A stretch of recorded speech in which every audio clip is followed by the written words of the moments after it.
It was an ordinary day, but when she opened her eyes, she saw two stern men in front of her. One of them told her that she had better remember the laws of the Winter Castle quickly if she was going to survive. The girl thought that this was a very strange dream, and the man had a contemptuous cold look, sharp, like a knife blade, facial features and hair, with eyes the color of pitch darkness. She suggested that she was dreaming about the plot of her favorite short story, The Shadow of Veratu, where the main character Viola became the ruler of the Winter Castle and protector of the North, who was adopted by her beloved hero, Heron, although the blood of the Veratu family did not flow in her veins, but still he felt that she was very hardworking and had outstanding abilities. The girl remembered that although the main character became the head of the clan, emptiness and loneliness reigned in her soul. At the end of the novel, already quite mature, Viola whispered that Veratu, whom she had dreamed of for so long, was now completely hers. So there was nothing left. The girl felt sorry for the main character and believed that if she were in her place, then everyone would have a happy ending. Suddenly, she realized that it was because of this thought that she was now having such a dream. Remembering the words the man said to her, she realized that it was none other than Hiran Veratu, the owner of the Winter Castle, who pulled Viola out of the slums. It was in this corridor that the prologue of her much-loved short story, The Shadow of Veratu, began. The girl frantically tried to remember what was discussed at the very beginning of the story. She remembered that the reason Heron took her to the Winter Castle was that when they first met, he saw in her an excellent killer. Viola believed that it was worth thanking all the significant people of the Veratu family, because most likely they played a role in the decision to adopt her. The girl thought that in the original, Viola always listened to the Duke in silence. However, she, as a reader, was always upset about this. But since it was just a dream, she decided that she could do what she wanted. Therefore, she tried to stop the men leaving so that they would listen to her first. As soon as they turned around, the girl good-naturedly asked if he would now become her father. Heron coldly noted that she understood everything correctly, after which he told her about it again. Viola thought that she had guessed correctly, that this was exactly the same story. In the original story, Viola, who conquered Verata, was a legitimate child because she became the only mistress of the Winter Castle. The girl lived the way any person would dream of living, but she always wondered if she was even for a moment part of the family, because she always wanted to become a beloved daughter. Reader Josephine knew very well about this secret dream of the main character, so she decided that in her dreams she would become happy. Therefore, the girl told her new father that she had heard a lot about Verata, for example, that their family adheres to rational politics and values logical thinking. Walking closer to him, she asked, why don't they give her the opportunity to choose her father? She added that she wanted choice because it was the Veratu family's style. Her speech was interrupted by a servant standing next to the man, coughing roughly, hinting at the baseness of her position. The gray-haired man continued to look menacingly at the little girl, trying to convey to her that it was better not to joke like that. Viola thought that judging by the scar on his face, it was clear that it was Carlton. She was well aware that Duke Heron would hear her provocative question, because her favorite hero is an insightful character. Her new father concluded that she knew a lot about the ancient Veratu family, to which she nodded affirmatively. Turning around, the girl began to walk in the opposite direction and said that in this place, abilities decide everything. She added that, in other words, natural selection reigned in the family because it is a ruthless family that does not spare even relatives, while being a shield that protects people from snow oppression with pure thoughts in order to preserve the family.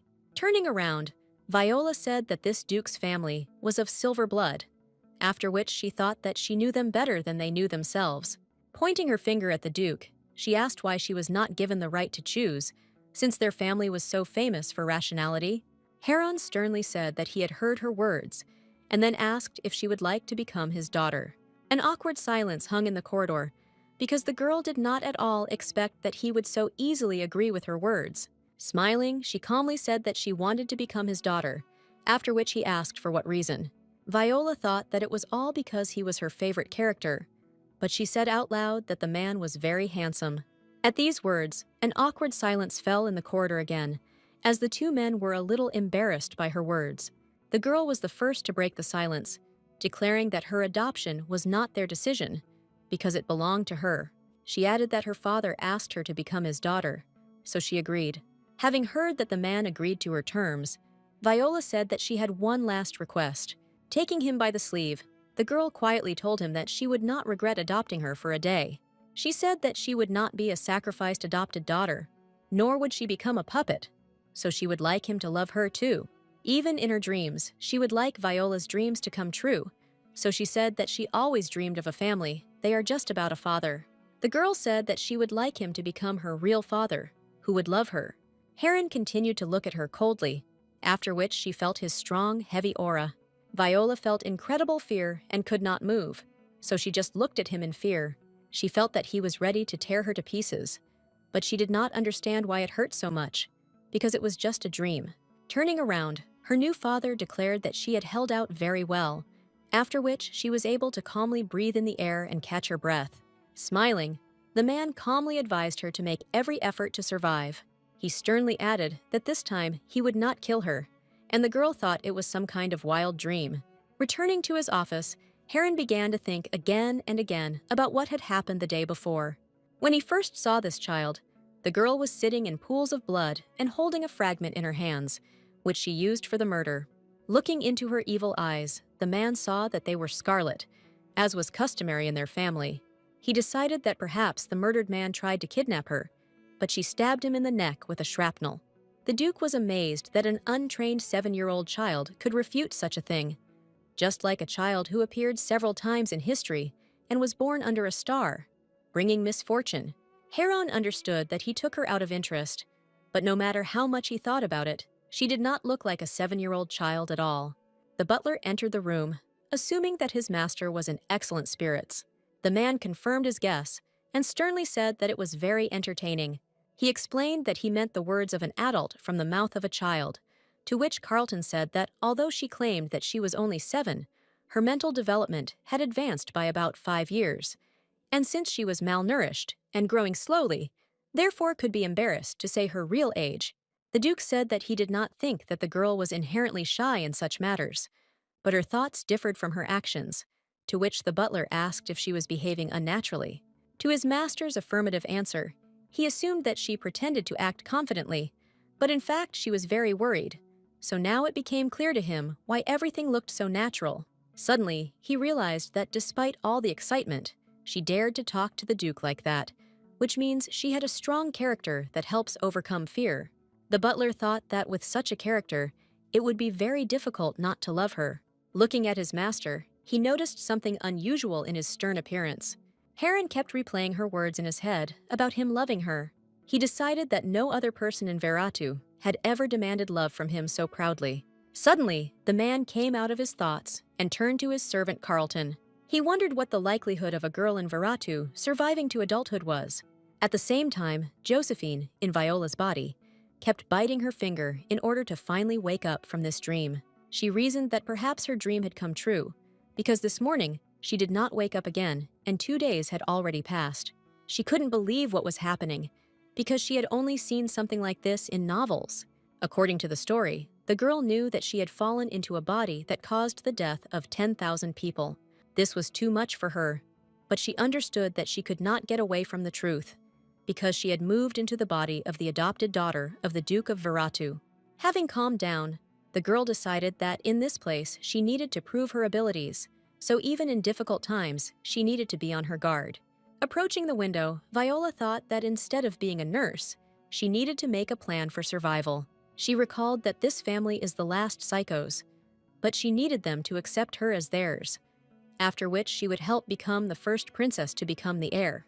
When a successor is chosen, the war for this place ends, and all significant problems end, so the first princess should become the heir without problems. The girl understood that she could not do this in the same way as the main character from the original story, because she did not want to kill or die. Clenching her hands into a fist, Viola decided that she would live a completely different life, because she did not want to be left alone in the end, and since she cannot get out of this body, then she should think positively, but also be afraid that everything could turn fatal if she makes a mistake. After that, she wondered if her life in the real world had already ended. The girl remembered being in a class where classmates were discussing that her father abandoned her and her mother died, so she lived in medical school. Her father told her he would pick her up after midnight, but 100 nights passed, and then another, and he never returned, and she didn't accept it until high school. As she grew older, she returned to normal life, where she realized that she was the most unhappy person in the world, and when she woke up, she was already standing at the barrel roof. Standing on the edge of life, Josephine realized that she did not want to jump and die at all, because she was very afraid of death. She realized this when she came face to face with death, but she wanted to live, so she did her best to replenish her love for herself. The girl studied diligently and made friends, after which she noticed the result of the enormous work done. Her efforts paid off with success, and there was hope for a bright future, because now she had found support in herself. One day, during the second semester of her freshman year of college, she fell asleep while reading books in the library. She woke up in her favorite short story, where for a long time she believed that it was just a dream. Viola reasoned that in this life she had a family and a father, but it was no better than the previous one. Deciding to do everything possible, the girl suggested that the first thing she needed to do was come up with a new title for the novel.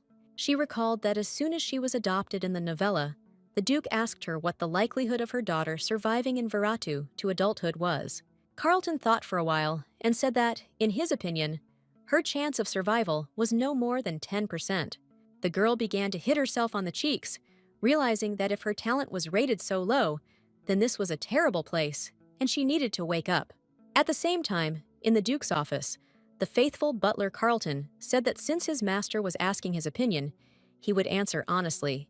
Pressing his hand to his chest, he suggested that the girl's survival rate was no more than 40%. Heron Veratu Mach read other people's thoughts with just one glance, which was called the divine eye. Thanks to this ability, he was able to read the mind of his unborn daughter, where he learned that she truly wanted to become part of the Veratu family. It was as if he saw how her soul strives with all its strength towards him, because she so needed a family. The man realized that the girl liked him too much, but in his heart, he did not understand why everything was so. Looking at her pure and bright soul, he inadvertently thought that it was as if she had been waiting for him all this time. Her soul was already hugging him when he realized that all this was sincere and alien to him. Trying to push unnecessary thoughts aside, the Duke turned again to his butler. Heron ordered him to give Zeno the role of butler for the child, to which Carlton decided that this would be a waste of talent. The man decided to clarify whether this person would remain on a permanent basis or whether this was a temporary measure. The Duke informed him that the chosen butler would serve Viola on a permanent basis. The girl recalled that in the original story, they would have to assign to her a knight named Elliot, who was from a noble family and whose name was Zeno. She knew that this man had killed 20 of the Empire's greatest knights and dedicated himself to serving Vareth.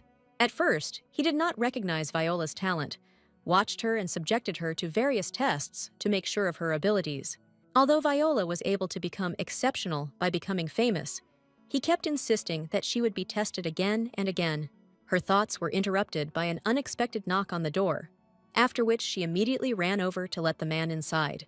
The voice behind the door said that a new butler, whose name was Zeno, had been introduced to her. The girl reached for the door handle to open it, not understanding why it was so high.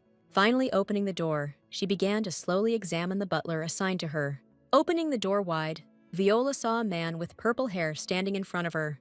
The man smiled calmly and asked if she herself personally opened the door for him. He explained to her that from now on she must give orders, because opening the door is the task of the butler, not the princess. The girl quickly realized that Zeno would test her to see if she was a suitable mistress for him, but she couldn't leave it like that, so she angrily asked if he really decided to lecture her. The butler asked in surprise if she really took it that way, to which she also politely asked if he really meant something else. All the while, they continued to maintain eye contact, waiting to see who would give up first. Zeno thought she had passed his test, so he bowed his head and asked for forgiveness. The girl said that the butler's job is to give advice, and not to tell his master what to do. Josephine knew that in order to survive as Viola Veratu, she must constantly monitor the actions of the entire family. In the original story, Viola constantly maintained her reputation and maintained power, but she suppressed everyone with her strength, which is why I lost my circle at the end of the novel.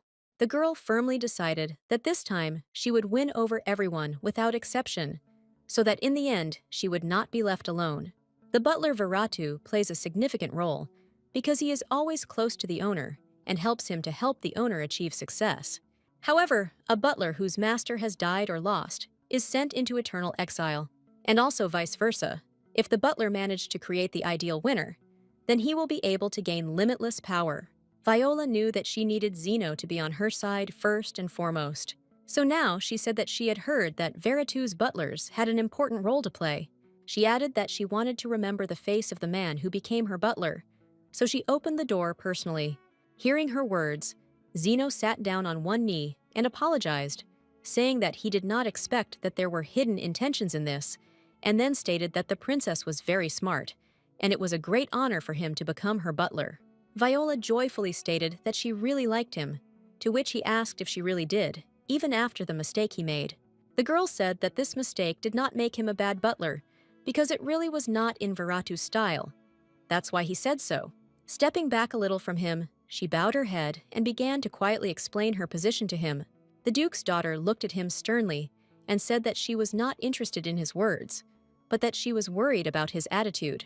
Seeing her stern look, the butler suddenly realized that after all, she really was in the right place. He noticed that her violet eyes turned violet scarlet when she was truly angry, which meant that she was born under the star of misfortune. Although her eyes were not yet completely red, he could already feel the strength of her anger, which meant that she could control her lust for murder. All this time, the man thought that the princess had many more amazing qualities than he imagined. The girl could not believe that she would receive his affection after 10 minutes. She explained that he should listen to his first assignment, to which he thought that she did not need to listen to instructions explaining the laws of the Viratu family, because she already knew what to do. Viola still sternly told him to bring her a bird feather and red frog poison. Zeno reminded her that the poison of the red frog is a very powerful neurotoxin. Noticing his excited look, she thought about what clearly interested him in this first assignment. Turning around, the girl asked what his role was in this family, to which he replied that he had to follow the princess and help her. Without turning around, Viola said loudly that in this case he must fulfill his duties. The butler got up from his knee and said that he would bring everything he needed in 12 minutes. Hearing the door slam, the girl turned around to check if she was alone. Wiping the sweat from her face, she decided that saying something like that was very similar to Viratu's style. Exactly 12 minutes later, the butler knocked on the door and notified her that he was about to enter. Handing her the necessary items, he said that he had brought more paper, since he thought that she also needed it, to which she replied that he had done his job well and could now go. Zeno stated that if she needed anything, she could call him at any time. There were no ordinary people in this family, so the fifth Prince Vincent, whom they were to meet the next day, also had a deviant character, because from birth he was taught to kill, and he was never tormented by remorse, because he was raised like a machine for murders. Holding a bottle of red frog poison in her hands, the girl sincerely hoped that it would help her when she first met her new brother. The next day, she expected that a man would appear, who would become her sworn enemy. Viola knew that he was a real killer, which meant that relaxing in front of him would be the same as giving up her life. The maids announced that Prince Vincent had finally arrived, to which she said that they could let him in. A blond boy with red eyes entered the room, whose name was Vincent Viratu, and he was also the fifth prince, who had just turned 8 years old. She knew nothing more about him, and he said from the doorway that she should not be surprised. The boy said that someone like her could not be his precious little sister. Viola understood that he came to express contempt, but she knew very well that he was pretending. In fact, Vincent dreamed of having a twin, because all the older brothers and sisters had younger twins. As soon as Viola was adopted, he was immediately happy about it and shouted that he had to find out everything from his mother. His mother said that the girl was not worthy to be his sister because she was taken from the street. She added that Viola is just a commoner. Viratu's blood does not flow in her veins, which means she cannot be his sister, but only a victim.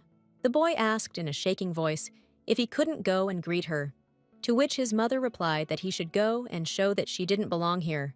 Having gathered his courage, Vincent firmly decided that he would show his new sister how scary he was. In the original story, Viola, who witnessed this scene, received a misconception about her new brother, as a result of which both were seriously traumatized, and from then on, their relationship became very complicated. Deciding that they couldn't follow the same scenario, the girl cheerfully asked what he meant. The boy involuntarily remembered his strict mother, who told him that the girl was just a victim. Pointing his finger at her, Vincent happily explained that she was a victim, to which the girl replied that this was not the case at all. He was very annoyed because he expected a completely different reaction from her, because in his imagination, she should have gotten angry, after which they would have fought, and since he was clearly stronger than the girl, he could have intimidated her. But now he asked if she didn't understand that he was trying to humiliate her. While drinking her tea, the girl asked if he really wanted to make her angry, to which he replied that he had insulted her, so she should be very angry. Putting the mug on the table, she said that she would do as he wanted, which made her brother very happy. Suddenly, an object flew past him, leaving behind a small cut on his cheek. His younger sister stood in front of him, her hand extended forward, but there was nothing in it. Touching his cheek, the boy noticed that he had been wounded, after which he smiled enthusiastically. Vincent began shouting joyfully that she was very accurate, which means she couldn't be an idiot.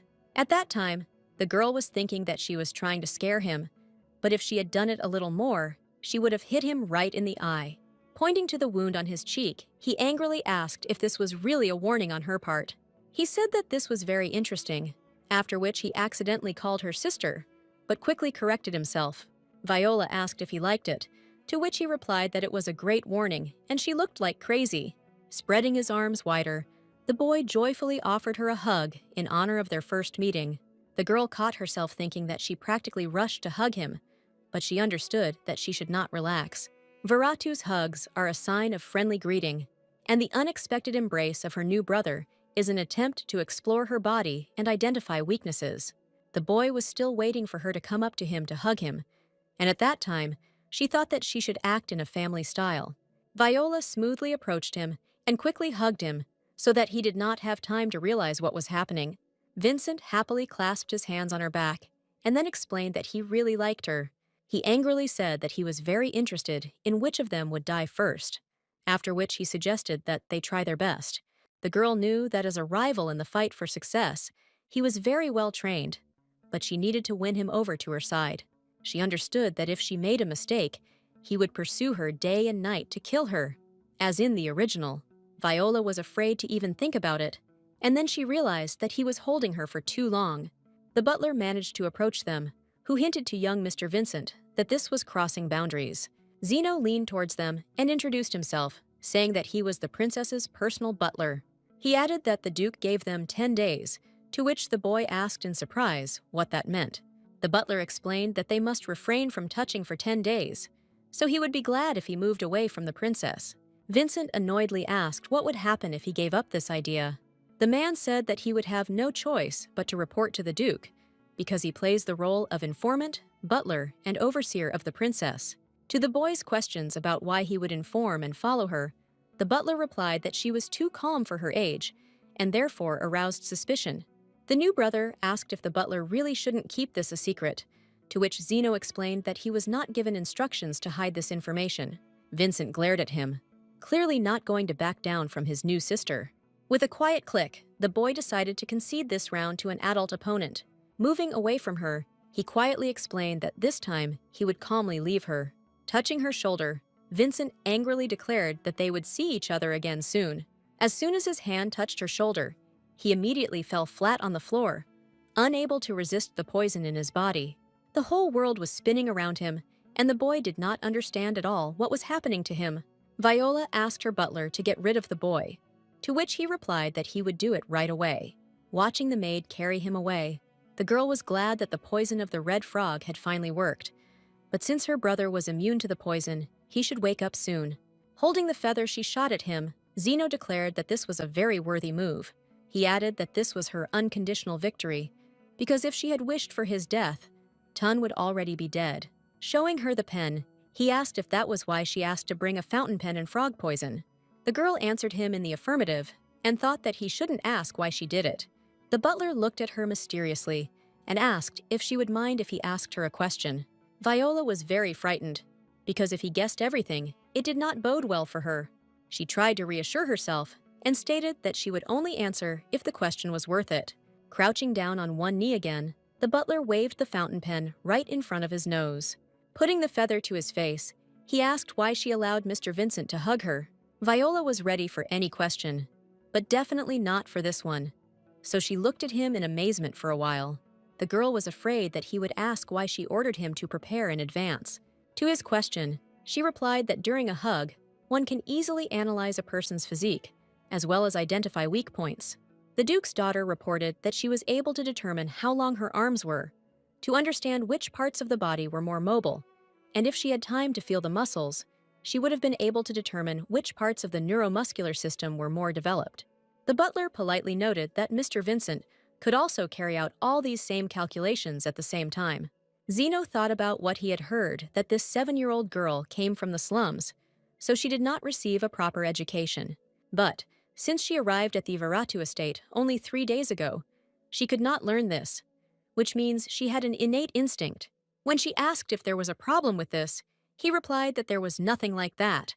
Starting to take something out of his tailcoat, Zeno said that her self-confidence was worthy of praise. After some time, he held a knife in his hands, with which he carefully cut off a protruding thread from her dress. The girl noticed with horror that such a scene had never happened in her favorite short story. The butler, meanwhile, put the knife back, after which he explained that he must report to the Duke. Handing her a piece of paper, the man said that he intended to tell her the contents of the report. Taking the piece of paper from his hands, she again thought that this didn't happen in the novel either. It was written on paper that Miss Viola was able to become an integral part of the Winter Castle, so she needs to get a basic education because she has all the necessary qualities, an instinctive desire for dominance and vanity. Butler also wrote that she has a touch of madness that is necessary to become a member of the Veratu family, but other than that, she is quite intelligent to control this trait. Giving the paper back, she asked why he showed her this, to which Zeno explained that he had been watching her, and she had fully proven her right after meeting Prince Vincent. The inspired man added that he would do everything possible to help her become a duchess. The girl thought that she did not intend to become her at all, because her original plan was to stay alive and help the Duke's eldest daughter take the place of heiress. Viola looked at him with horror and thought that he should see her persistent gaze. The man did not take his eyes off her, so he immediately noticed the changes in her face. He embarrassedly announced that he had not seen such a persistent and sincere look for a very long time, so he again said that he would try very hard to help her. Realizing that this could not be avoided, the girl asked him to find detailed family records. At the same time, in Vincent's room, his mother stood with a rod in her hand and asked him how his child was. The boy answered enthusiastically that it was quite an interesting meeting. The woman said that the girl would become his enemy in the future, and one should not show weakness towards such people, and then asked what should be done with such people. Her son replied that such people need to be crushed, after which the mother asked why he was behaving this way if he knew everything very well, to which he replied that he was wrong. She asked her son what she should do in this case, to which the boy calmly replied that he needed to be punished. The woman raised the rods higher and declared that since he understood everything perfectly well, who should be ready for the rods? Vincent looked at her carefully and quickly realized that he should accept this punishment. The boy squatted down with lightning speed, exposing his back to his mother for the blow. The woman suddenly waved her rods and with all her might hit her son on the back. The blows did not stop for some time, but Vincent did not make a sound, but only cried quietly. Viola, meanwhile, tiredly collapsed on her bed and sighed heavily with relief. She thought that the day had been too busy, but fortunately for her, everything went very smoothly. The girl decided that in the future, she would not have to prove that she was worthy of being Veratu. Sitting up on the bed, she remembered that Zeno's behavior, which was not in the book, was very unexpected for her, but she also remembered that her new brother was most likely beaten at that moment. But he was thinking about his mother's hands, on which traces of the rods remained. Viola knew that she had not yet met his real mother, Duchess Isabella, so she hoped that part had not changed. Deciding to act, the girl called her butler, who immediately appeared at the door of her bedroom. She said that she needed to visit somewhere, to which Zeno asked if it was really at such a late hour. The girl explained that he should accompany her to Vincent's room, and she herself thought that she needed to win everyone over to her side. The boy sat on the floor, hugging his knees, blood slowly dripping from his back, oozing from the wounds left by the rods. Tears flowed from his eyes, but he kept repeating that he was wrong, that he was a bad boy, which is why his mother's hands again suffered from the rods. The butler brought her in and pointed to the large wooden doors, explaining that this was where Mr. Vincent's bedroom was located. Viola calmly praised him and told him to immediately open the doors so she could enter. The man asked if she really wasn't going to knock on them, to which she replied that she would enter that way. The girl noticed that there was a smell of blood and despair around her. It was the same smell that she had read about and imagined in her imagination. It was the smell of unhappiness that emanated from her exhausted new big brother. Zeno calmly opened the door and said that she could pass through, but he was abruptly interrupted. Vincent's butler explained that his master didn't want to see anyone right now, so they should leave. The man stood right in the doorway, not intending to give them way into the room.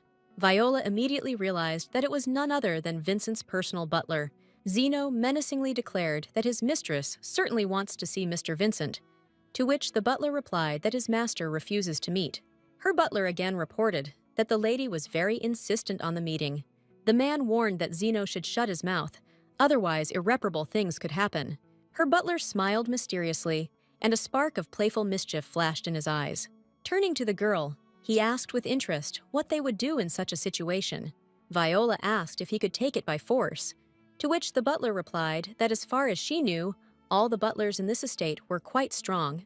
In response to her question about whether he could do this, the man took a dagger from his tailcoat and stated that it would not be easy, but not impossible. Her brother's butler asked him not to be stupid, to which Zeno asked if they were really so close as to address each other on a first-name basis. The man asked if her butlers really ignored the rules of the Winter Castle, to which he replied that it was for this reason that he had not hit him yet. Violence or murder is impossible within the walls of the castle. In other words, if not for these rules, Zeno would have stabbed him with a knife long ago. Viola immediately noticed that her butler gave off an ominous aura, which meant that she needed to leave quickly. Walking between them, the girl headed into the depths of the dark room, which was not even illuminated by the moon. The butler followed her with his gaze, without removing the knife from his opponent's throat.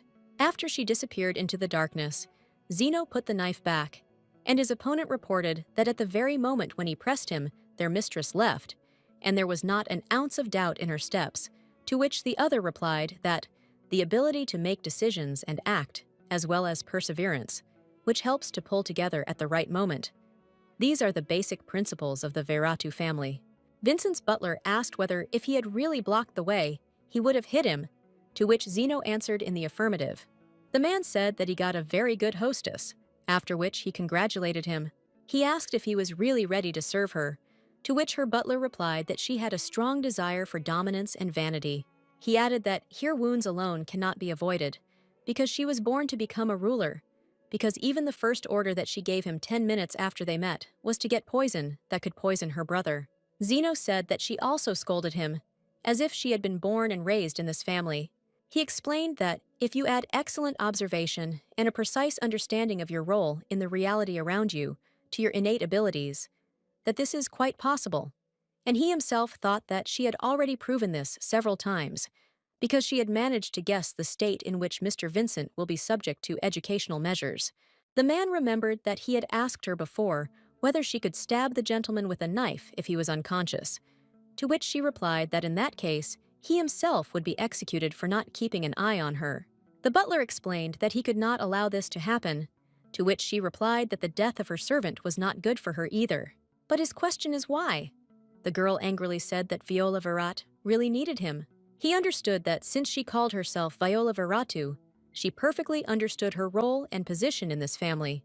The butler did not know that she had a habit of putting herself in the place of the heroine, so she herself did not notice how she called that name. Now she walked around the dark room and thought that Zeno's laughter was coming from somewhere.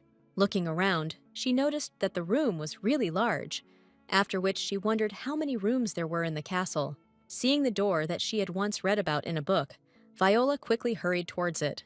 Looking inside, the girl saw her new older brother sitting on the floor, his shirt covered in blood. The younger sister decided that she could, because she just needed to try to introduce herself as Viratu, so she reported that he looked just terrible. Sitting down on the chair next to him, She angrily asked if he had been beaten badly. The girl noticed that there was too much blood on his back, to which he replied that this time there was not so much. Noticing next to him the object with which he was beaten, Viola said boredly that it probably hurt. The crying boy explained that his mother was also in pain, to which his sister said that it was her choice. Vincent said in a trembling voice that it was all his fault, after which she asked again if she understood him correctly. The older brother looked up at her, bitter tears flowing from his eyes, but he kindly explained that he was a bad boy. Looking straight at him, the girl could not understand how a child could say something like that. She ordered him to turn his back on her, to which he reminded her that they were in a winter castle, so if she touched him, she would be in trouble. Viola menacingly declared that she was not going to touch him, but someday he would fall on his face in front of her, and then crawl on the floor, trying to please her. The inspired boy asked if she was telling the truth, and she thought that she did not at all expect that these words would revive him. She added that she did not like such a pathetic brother, because humiliating him was too boring. Turning his back to her, Vincent laughed and confirmed her words about his insignificance. Looking at his wounds, she realized that this was too much even for a crazy dukedom from a fantasy world, because the child was only 8 years old. Hearing that she was taking something out of her purse, the boy began joyfully asking if it was a knife, or poison, or hydrochloric acid. Suddenly, a shudder ran through his body, as he felt incredible pain. All of his wounds stung very much, which is why he began to squeal loudly, to which she said that he should not pretend. He asked what kind of poison it was, because this was the first time he had experienced such sensations, to which she assured him that it was not poison, but an ointment. She explained that she had already said that she did not want to see her pathetic brother on his knees, so he should heal his wounds faster. When he asked why, she answered with a grin that in that case, it would be more pleasant to kill him, but at the same time, she thought that she did not want him to be hurt. Vincent said incredulously that all this sounded strange, to which the girl decided that apparently she was a bad actress. The boy pointed to his chest and said that he had some strange feeling that arose right in his chest. Tears formed in his eyes again, but now they were not out of self-pity or anxiety, but for a completely different reason. Noticing that he was crying again, Vincent asked why he was crying if he was laughing. The boy asked his younger sister when she managed to give him poison to drink. Turning to her, he continued to ask why her eyes were also red, and then suggested that she also drank poison.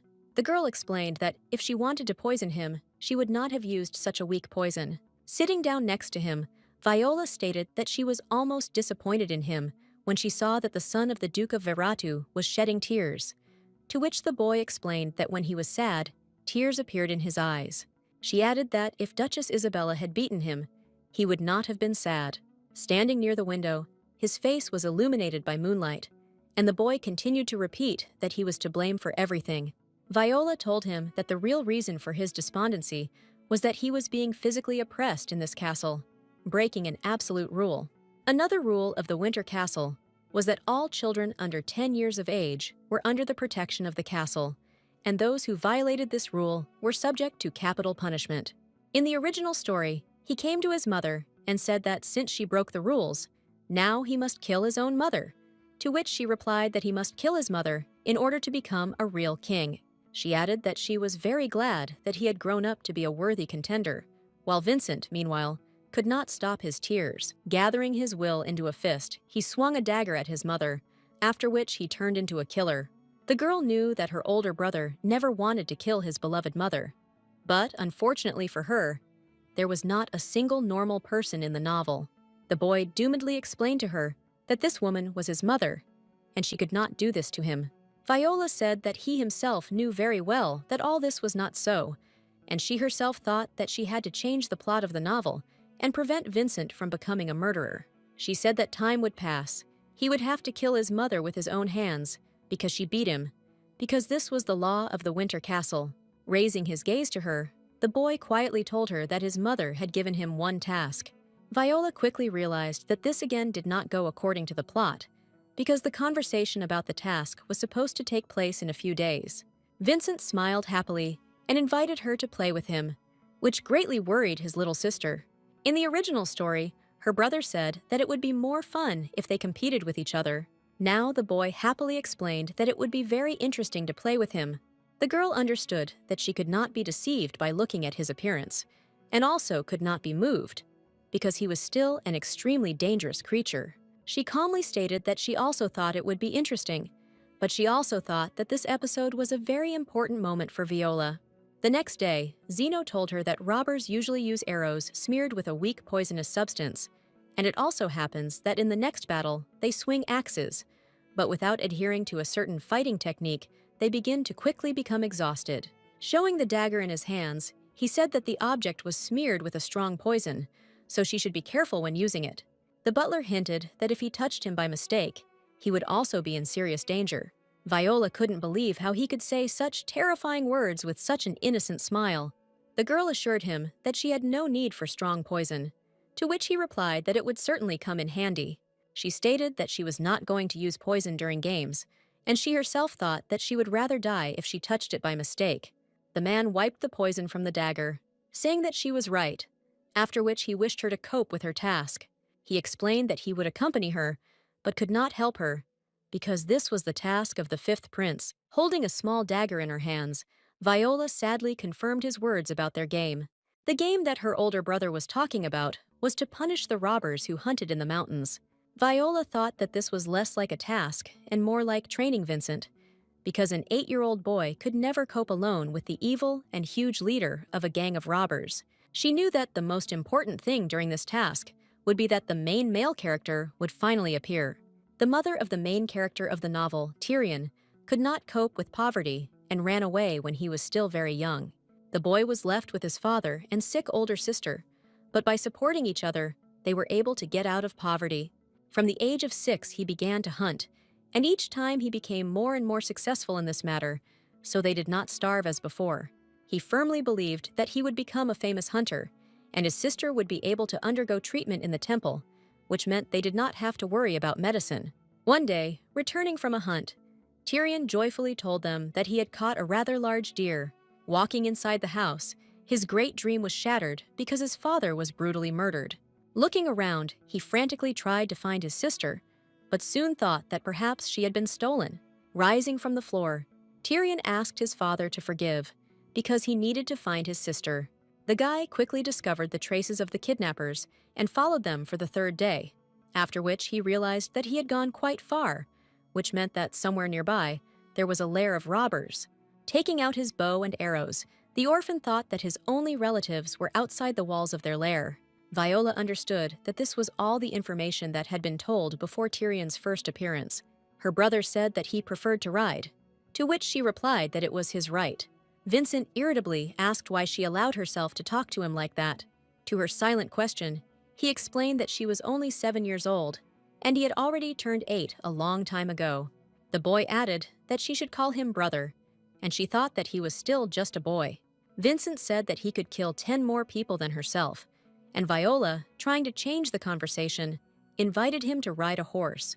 Her brother said that in this way he would use up all his strength, which means he would not be able to appear before her in the best light. The girl thought that she needed to understand what he was thinking and try to turn it to her advantage, because such training was too dangerous for her, so she told him that she wanted to give him the chance to start first. She explained that since the game was originally his, he should try it first. Viola warned him to put himself out there, but not to put too much effort into showing off in front of her. Looking at him angrily, she added that if things got really hard for him, she would of course help. The boy enthusiastically said that this would definitely not happen, so she could sit quietly while he did everything himself. His fiery speech was interrupted by the butler's voice that they had finally arrived at the place, and Zeno explained that the path was too narrow for a carriage, so they would have to continue on foot. Vincent immediately rushed ahead of everyone, shouting for her to watch carefully, while her butler helpfully lowered her from the carriage. Entering the den of robbers, the boy, throwing the dagger in his hands, sadly declared that there was no one here. Suddenly, her older brother smelled blood, which was all too familiar to him. Turning around, he saw a dead man, indicating that the corpse was buried, but someone was rummaging in the ground. Viola thought that even though this was the world of a book, she couldn't miss this, because the buried man looked about 10 years old. Meanwhile, her older brother advanced to the only standing wooden building and knocked on it. His younger sister immediately approached him and said that the door was open, but from the footprints, it was clear that it had been opened quite recently. To his question about how she understood this, the girl explained that usually the doors of forest gazebos open towards themselves, because that is why you can gain at least a little time when you are running away from being chased. Realizing that this corpse was unlikely to be Tyrion's sister, since he looked much younger, Viola said out loud that someone had been here before them. She assumed that someone who knew how to shoot a bow shot the person watching and got inside, which is why there was a fight here recently, which is why there was a strong smell of blood. Realizing that she was trying to get ahead of him, the boy abruptly rushed inside the building, saying that this would not work at all. His butler asked Zeno if he really explained all this to her, to which he replied that he had no idea about it. The man stated that he could not understand where she was so observant, and her butler replied that if he could not understand, then he should just accept it as a fact. Suddenly, Vincent's butler disappeared from his place, saying that he was obliged to accompany his master, so he left. Approaching his mistress, Zeno asked why she didn't go inside and see everything with her own eyes. The girl said that on the way here, she noticed small footprints, but judging by the size, it was a child of about 12 years old, since he was able to get to this place. Then he has good stalking abilities. She added that if at such a young age he was not afraid to come to the lair alone, then he had a good reason, for example, a desire for revenge, to which her butlers asked why she wanted to find this child. Viola smiled evilly and said that it was quite funny because he survived. The girl noticed that there was no disorder inside the lair, which meant that he could not take proper revenge. Zeno thought that she very accurately notices every detail and tells him about it deliberately in order to demonstrate her abilities, after which he decided that he would certainly make her an heiress. Entering another wooden building, she found a shaking guy inside. Walking closer to him, the girl suddenly stopped, trying to believe what she saw. The stranger was very similar to the person from her real world with whom she had once been in love. She began to slowly approach him, which is why the guy began to panic greatly and scream for her not to come near him, otherwise he would stab her. The girl knelt down, deciding to make sure it was really her lover. Pulling up his pant leg, she saw moles on the back of his leg that formed a triangle. Once she saw exactly the same moles on the boy's leg, and said that it was by them that she could easily recognize him. In that ordinary life, this boy's name was Paul, who was 5 years older than her. In the shelter, he became her only support until her 19th birthday. That day, he approached her and told her that he wanted to introduce her to someone. Having brought up a girl she didn't know, Paul told her that he and she were dating, which made Josephine think her heart would break into pieces. Crying at night, she suddenly realized how much she liked him, so when she got older, she decided to confess her feelings to him, but it was too late. She was never able to do this, because the guy died tragically, but he forever remained in her heart. Therefore, now, the girl could not believe that she could again meet the one she once loved. The guy asked in surprise if she was really the daughter of the robber whom he attacked. Looking straight into his eyes, Viola found herself dizzy and had persistent tinnitus. He kept trying to find out from her whether she was the daughter of the gang leader or not. His eyes seemed to slowly approach her and convulse her entire body. Zeno watched all this, so he was very surprised that his mistress was behaving so strangely. Tyrion, meanwhile, jumped up from his seat, pulled out a dagger, and put the weapon to her throat, informing the butler that he must take him to the leader, because if he does not do this, his mistress will die. The man still could not understand whether his mistress had really made such a stupid mistake. At the same time, the girl angrily and sternly asked if he really allowed himself to point his knife at her. Her eyes glowed with rage, and their color became bright scarlet, causing an ominous aura to be felt around her. Zeno immediately realized that everything was wrong, and that now she would finally show her true colors. Viola quickly jumped to her feet and slapped the attacking guy in the face with all her might. From an unexpected blow, Tyrion fell exhausted to the floor and dropped his weapon from his hands. By stepping on him, the girl told him that he was just a pathetic bastard. She took the dagger into her hands and slowly stabbed it into the ground next to his face. The girl sarcastically asked what he thought would happen to him if she moved a little to the side. Looking at the hand with the dagger, Viola tried to understand what was wrong with it, after which she assumed that the main character decided to come to her senses, but later noticed that the guy had doomedly surrendered. Watching him, she suddenly realized that he just wanted to give up everything because he saw no meaning in life. She thought about how she felt the same way that day when she stood on the roof, about to jump down. Viola knew that he had lost absolutely everything, so he wanted to die. But she believed that he should not even think about it in the body of her lover. Paul had always supported her, so this time she decided that she would be by his side until the very end. As her body began to move again, Viola stood up and heard the butler begin to praise her. The man said that she deliberately showed her weak point, to which Vincent approached and said that he could also do the same. The girl understood that it was not she who did this, but the real Viola, but later decided that she came to her senses just in time, because she did not have time to stab him with a knife. Viola told everyone present that she really liked the guy, so she would make a toy out of him. That same evening, Zeno brought the bound guy to his mistress's room, awaiting further orders. Throwing it on the floor, the man asked what he should do with the toy, to which she replied that he should leave it there so that it would be pleasing to the eye. The butler smiled mysteriously, saying that he understood her perfectly, after which he began to cast a spell. Because of his magic, Tyrion, chained hand and foot, suddenly flew into the air. Viola continued to play her role and told Zeno that he had done well, so he could go. To his question about what she was going to do with them, the Duke's daughter replied that this dog had bitten her, so he would have to be trained. The man said that if she meant the very method that was prohibited in the Winter Castle, then he would pretend that he knew nothing. The girl politely thanked him, after which she released the butler to go about his business. She briefly thought about what was best for her to do, because in the beginning, she had brought the guy to save her, but now she needed to raise him. Viola assumed that the Veratu family adopted only cruel educational measures. The Duke's daughter understood that she would never be able to beat him, because he looked exactly like her lover. While she was thinking about what to do in this situation, the guy began to suddenly wake up and realize where he was. Tyrion began to speak loudly and incomprehensibly, trying to get out of his bonds, but nothing worked. He tried to tell her that he would kill her if she didn't untie her alive now, but the mask on his face muffled absolutely all the words. Viola realized that this man was not Paul at all, but simply looked exactly like him.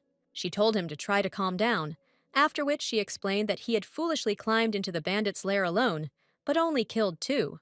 The girl said that he sat wounded in the corner and trembled, not being convinced of his sister's death. The guy was thinking about how she was able to find out about her sister, and in the meantime, she assumed that he probably wanted to give up everything, like the last coward. Suddenly, Viola explained to him that she too had once been as cowardly as him. She added that she grew up in an orphanage and became Viola Veratu after she was adopted, so she understood him better than others. The girl knew better than anyone what it was like to lose her entire family overnight, so she promised to be by his side. Tyrion didn't realize why tears suddenly welled up in his eyes, because he didn't even think about crying. Viola invited him to calm down and think for himself, because she took revenge on his enemies instead of him and saved his life. She reminded him that even though she grew up in the forest, he must understand how he should behave. Seeing his short, affirmative nod, the girl assumed that he was now ready to listen to her. Having freed him from the trenches, Viola sat him down opposite her and told him about everything. She sternly asked if he now understood the seriousness of the situation, to which he answered in the affirmative. A couple of minutes before, she talked about how she was adopted, so she had no reliable relatives or anyone who would be on her side, so she needed her people. She explained that she had chosen him to be her man in this dark, sinister castle. When he asked why, Viola good-naturedly replied that she really liked his look. Extending her hand to him, she added that it was for this reason that she decided to be close to him, because she hoped that he would become an outstanding person at her side. She thought that the words about the look were a lie, because unlike Paul, his gaze was too cold. The girl hoped that she would not begin to doubt this reason, because Tyrion was an intelligent and rational character. The guy, meanwhile, still couldn't understand how it all happened, but decided that this was his last chance. He calmly asked if now he should really become her personal dog and serve her. Smiling, the Duke's daughter replied that he understood everything correctly, and from that moment on, he became her dog, or her toy. This was the only way to keep Tyrion in the Veratu family, because if he was taken for her toy, then no one would follow him or compete. She explained that since he attacked her, she couldn't forgive him, because you can't forgive dogs that bite their owners. Viola said that this is just in the spirit of the Veratu family, so he needs training. The guy thought that, although she looked cold, she had a warm and friendly look, so it seemed that her words were not entirely sincere, and then asked if they had met before, to which she answered negatively. The girl said that as soon as everything was resolved, they could go to his hut to send his father on his last journey, and then thought that, according to the plot, Tyrion subsequently greatly regretted that he could not bury his father on time. The Duke's daughter looked him straight in the eyes and gently explained that she would go there with him. This time, the guy was very embarrassed, but managed to sincerely thank her for her help. Rising from his seat, he said that he had already calmed down and was ready to begin parenting. Viola ordered him to sit in a distant place, after which she went to take the rods. She explained that it would be incredibly painful for him, to which he replied that he knew this very well, so she could hit from the heart. Holding the instrument of punishment in her hands, the girl said that this is exactly what she would do, and he should try to scream beautifully. The guy began to tremble after several blows, and she thought that her soul was very uneasy, but Zeno was probably listening in the next room, and in order to avoid suspicion, she had to be cruel. As soon as she swung, Vincent immediately entered the room, interrupting the upbringing procedure. The boy shouted excitedly about whether she was really playing, to which she replied that she was raising her dog. When she asked why he came, her older brother replied that he wanted to see what she was doing with the toy. Zorka looked at her and asked if she would treat his wounds with ointment. The girl asked if this was really important, to which the boy explained that it was better not to do this. He added that if she dared to do this, he would immediately kill her toy. Viola asked why on earth he had the right to dispose of her property. The boy said menacingly that he said so he would certainly kill him if she decided to treat him. The girl explained that this had absolutely nothing to do with him, and if he killed her toy, then they wouldn't say otherwise. She added that this would mean that he coveted what belongs only to her. Viola challenged him to give a good reason why she shouldn't do this. Vincent shouted in embarrassment that he should be the first, so she dared not apply the ointment to anyone else but him. She asked if he really didn't want to give his primacy to anyone, after which she stated that he was behaving too strangely. The girl said that she was taught that the Veratu family behaves reasonably and rationally, but she was ready to be disappointed in him. Viola told him to offer some logical reason, and if he continued to talk nonsense, she would be disappointed in him. She added that subsequently she would never treat his wounds again. The boy proudly declared that since these were the conditions, he forgives her insolence, to which she noticed that he was showing off again. As he was about to leave her room, Vincent said loudly that she could apply the ointment to him as much as she liked. As he walked out the door, he said that when she turned 10, the first thing he would do was kill him. Going out into the corridor, the older brother wondered if he needed to kill the guy, after which he remembered that his mother said that Verret should only do this. Walking into his room, the boy understood that he did not want to kill his younger sister Viola. At the same time, the girl wondered why her brother was so attached to this ointment, but she could not understand what was wrong. Looking at the wounded Tyrion, she decided that the training could end there. While collecting the rods, she suspected the butler into the room, after which he immediately entered. She explained that she had finished raising the dog, and then ordered Zeno to clean the room, because she needed to rest. Looking at the wounded guy, the man thought that she had tortured him enough. Holding the rod in his hands, he reasoned that even Tyrion's very gaze had completely changed. The butler said that this young man pointed a knife at his mistress. He even presented the weapon to her throat, after which he added that if she had not been so generous, he would have torn the mouth of this little beast so that he would no longer dare to bark. Viola was greatly surprised by how much anger her butler contained, but then remembered that it was very similar to the words from the book that the butler said to his mistress when he checked on her. For Veratu, generosity was considered a luxury that only someone like Heron could afford, but Viola was for Zeno generous, and this meant that she was stupid and weak. The girl decided that she couldn't just hush up this matter, so she turned to her butler. As soon as he sat down next to her, she immediately slapped him in the face with all her might. She added that he may well be checking her right to be called Veratu, but he should not do it so openly. Viola said she felt disgusted by it, but then decided she had hit him too hard. The butler stated that he asks for forgiveness and is also ready to cut off his own hand in order to earn her mercy. To her negative answer, Zeno asked if she really wanted him to give his life. The girl assumed that he was serious, so she explained that in this case, he would not be able to work for her, and without his hand, the effectiveness of his work would decrease. She stated that next time he should think first and only then say anything.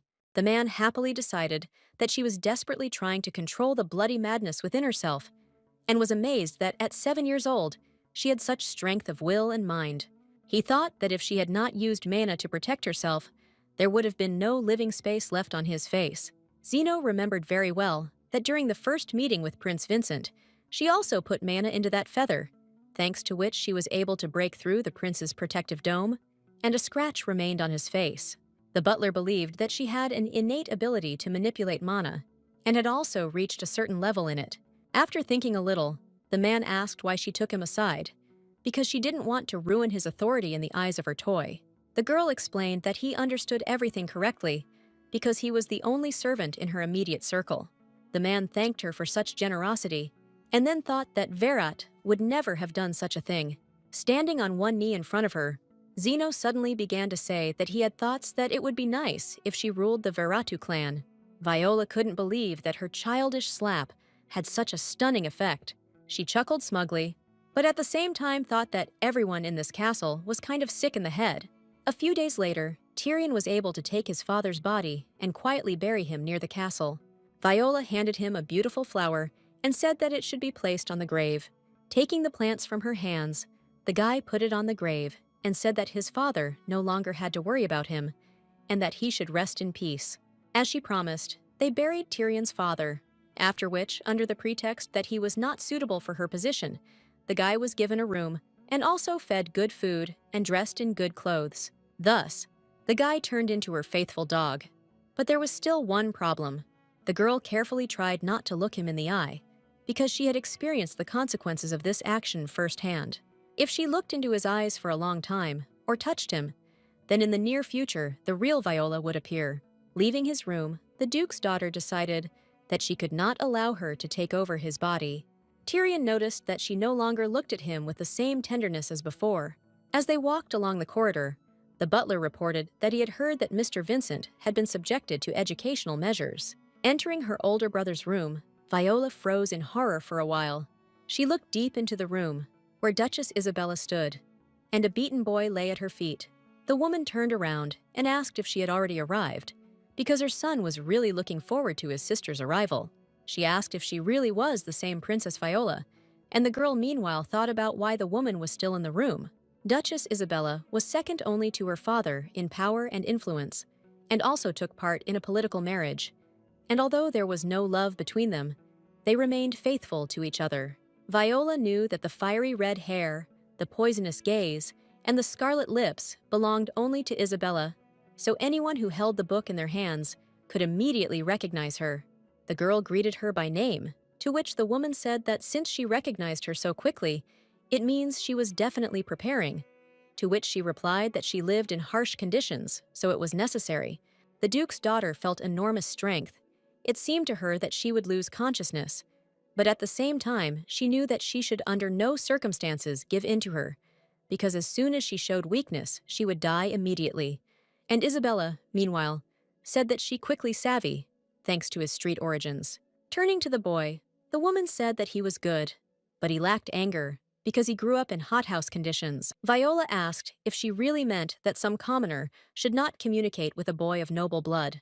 The Duke's wife sarcastically replied that this was exactly what she was trying to convey to her. She added that the girl should not only not communicate with her son, but should be prepared to give her a white flower. The woman explained that she did not know whether it was customary for low-grade people to sleep eternally with white flowers, to which the girl stated that she was not low-grade, but simply poor.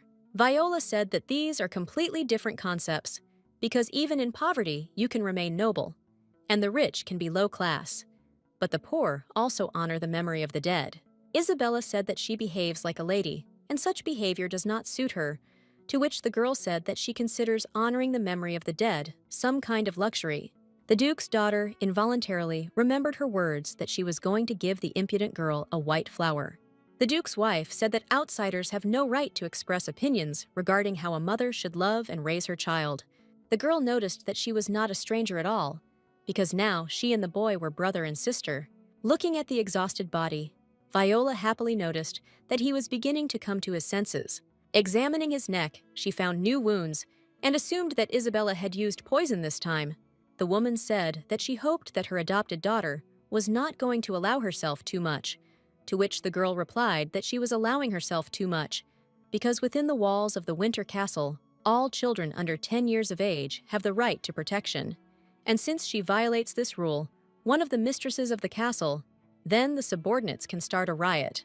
Vincent's mother explained that this is acceptable for educational purposes, because the child finds it fun to play with his rival. And because of such nonsense thoughts, she had to start mentoring the future heir.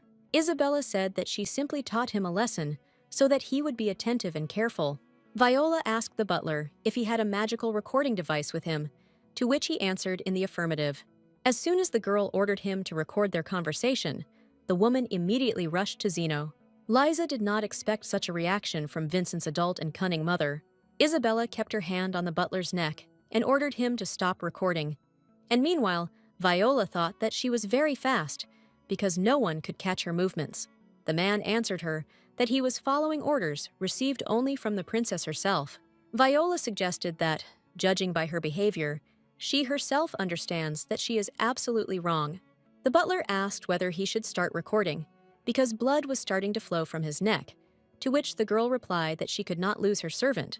Isabella removed her hand from Zeno's neck and then straightened her tie, which was stained with blood. The woman said that her youngest daughter is quite cheeky, so the welcome dinner will not be boring. Viola said she was grateful in advance for accepting her as part of the family. The girl added that Vincent now found out that she still violated the rules established in the castle. She turned to her brother to find out if he had exactly seen and heard everything that confirmed her words. The boy did not answer. Then she began to treat his wounds with ointment, asking him not to move. Vincent's mother, watching this picture, said that it was all very funny. She asked if he really decided to serve the sixth princess, to which he replied that this was his job, which was not related to his feelings. The woman turned sternly towards the children, who were both sitting on the floor next to each other. Vincent was still trying to wipe away the incessant tears, and Viola was taking out a jar of ointment from her bag. Having collected some medicine, the girl thought that Isabella had hit him too hard. She understood that it was definitely not love, but addiction and insane violence. As soon as she touched the ointment to his wounds, the boy immediately squealed that it stung him, to which the girl said that she tolerated the rod well. Her older brother said that he thought that he would have to deal with her, and since he was destined to suffer at the hands of another person, then it had to be her. When she asked why he decided that way, the boy replied that he just felt that way. Turning to his younger sister, he declared that she could not die because of someone else, because it was he who had to kill her. Viola decided that in this way he was trying to express his love for her, but she did not understand whether she should cry or laugh at these words. Closing the jar of ointment, the girl invited him to lie down so that she could lull him to sleep, because she knew very well that he would not be able to sleep. The boy fearfully asked how she knew about this, to which she said that she saw the story of his insomnia in family records, and she thought that she had read about it in a book. Turning to the butler, Vincent asked if this was true, to which Zeno replied that all the servants knew about it. Yielding to their persuasion, the duke's son asked how she would lull him to sleep. Would she really give him a sleeping pill, or immobilize his whole body with poison? Viola helped her older brother onto the bed, placing a pillow under his head. The boy thought that she had very small hands and thin wrists, and then wondered why she was so small when there was only a year difference between them. Sitting down next to him, she realized that she wouldn't be able to put him to sleep just like that, so she decided to use the method described in the novel. Touching his forehead, Viola intimidatingly ordered him not to relax, because this would create a desire to deal with him. Vincent's eyes began to slowly close, after which he reported that he wanted to sleep. He vaguely heard her words that if he fell asleep, he would definitely die in his sleep, because the enemy would come and kill him. After these words, the boy fell fast asleep, and Viola began to rise from his bed. Vincent was trained by Isabella from early childhood, so he endured until the last, and when he had no strength left, he calmly fell asleep, and thus his childhood years passed. Isabella no longer came to his room at night, and he was very afraid of the night, so he developed insomnia. Looking at her older brother, the girl mentally wished him a peaceful sleep, and also sincerely sympathized with his misfortune. As soon as she was about to get up, Vincent took her hand and asked her not to leave him. The boy cried in his sleep and said that she just needed to be close to him. He asked her, and also said that he was completely lonely because no one loved him. Viola wiped the tears from his eyes and asked him not to cry, and then added that she would stay with him for a while, after which she fell asleep next to him. In the dead of night, she was awakened by the butler, who carried her to his room, so she asked what time it was. The man said that he did not want to wake up his mistress at 3:30 in the morning, but he had several questions about the report, after which he added that she played amazingly, and he was able to see her real image. The girl thought with fear that he probably understood that she was afraid of Isabella, but the book said that if she did not show abilities, he would have to kill her. Zeno said that her eyes were full of bloodlust, and then asked why she acted so affectionately. He listed the times when she cared for her older brother, as well as when she helped Tyrion keep his father. He explained that she even seemed a little upset, but bloodthirsty people do not experience such emotions, even if Duchess Isabella herself is in front of them. The butler suggested that she deliberately pretended to be upset in front of her, and then asked if he could find out the reason for such an action. Viola felt the evil aura emanating from her butler and realized that she could not concentrate. She began to slowly close her eyes, thinking that this would not work because she really wanted to sleep. Closing her eyes, the girl mumbled that she was not ready to answer, but would simply sleep. The man was a little shocked by these words, but he was even more confused by how nicely she slept. He understood that he shouldn't say that, but he couldn't restrain himself as he watched her peacefully dozing in her bed. As he left the room, the butler thought that the person who controlled mana should be able to control his sleep. Close the door. He said that this was a lice test for her butler, after which he promised to definitely pass this test. That evening, Carlton stood in the hallway, holding a towel for his master. Heron slowly changed into the white robe that the butler had also brought him. The man said that if Mrs. Rail were alive, she would not like all this. He added that she asked him to make sure that the Duke put on his robe properly after his shower, because she was constantly worried that he would get a stomach ache. Rail was the only person in the whole world whom he loved with all his heart. She always worried that he might get indigestion if he continued to wear his robe incorrectly. The Duke told her every time that he did not have indigestion because his mana protected him from all diseases. The girl insisted that she was still very worried, no matter how he managed to get sick. The man gently pulled her towards him and told her that worrying about his health was her destiny. Rail did not have long to live, so she was unable to fulfill her destiny and left this world 15 years ago. While tying her robe, Heron thought that she missed her very much, so after swimming, she deliberately did not tie her robe, hoping that she would scold him again, so it became a habit. The butler said that it was time to report on the plans that he would have to carry out. The man said that Zeno came 25 minutes ago to make a report in person, so he was still waiting for the Duke outside. After a couple of minutes, Heron got ready and invited his adopted daughter's butler to come in to see him. After listening to his report, he asked if Isabella was wary of Viola, to which Zeno explained that he had never said that word. The man noticed that his wife told him almost everything that happened in the house, but did not mention her adopted daughter, to which Carlton noted that perhaps she decided that the girl was not worthy of mention. The Duke explained that, judging by Zeno's words, this was not so, after which he thought that if she did not even mention her adopted daughter, then most likely her wife was wary of her, but he was very amazed that she was afraid of a 7-year-old child. Meanwhile, the butler watched his master's face, realizing that he had not seen such an expression for a long time. After the death of Madame Rael, the Duke seemed to have forgotten what emotions were, so he focused only on work. Carlton realized that he had not seen him like this for a long time, because the one in whom the Duke showed interest appeared. Heron said that the adopted 7-year-old daughter knows how to put on various masks and use those around her for her own purposes. Zenon explained that the gentleman would not regret it if he deigned to see his daughter in person. The man asked if the butler was really so confident that he was asking for a personal meeting with her, to which he stated that the lady had arranged a test for him.